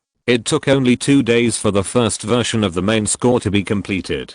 Unexpectedly, Wayne said again, "I want better. It's not dark enough, not epic enough." This process continued until the 4th time, when Wayne and others entered the recording studio again. A god-level score, under his constant pressure, was played in everyone's ears. I call it the Dark Knight theme. End of this chapter. Thank you very much for reaching the end. Don't forget to like. Looking for more exclusive content and immediate access? Subscribe to our Patreon. Remember, every like, subscription, or donation encourages us to continue. Thanks to everyone. See you in the next video.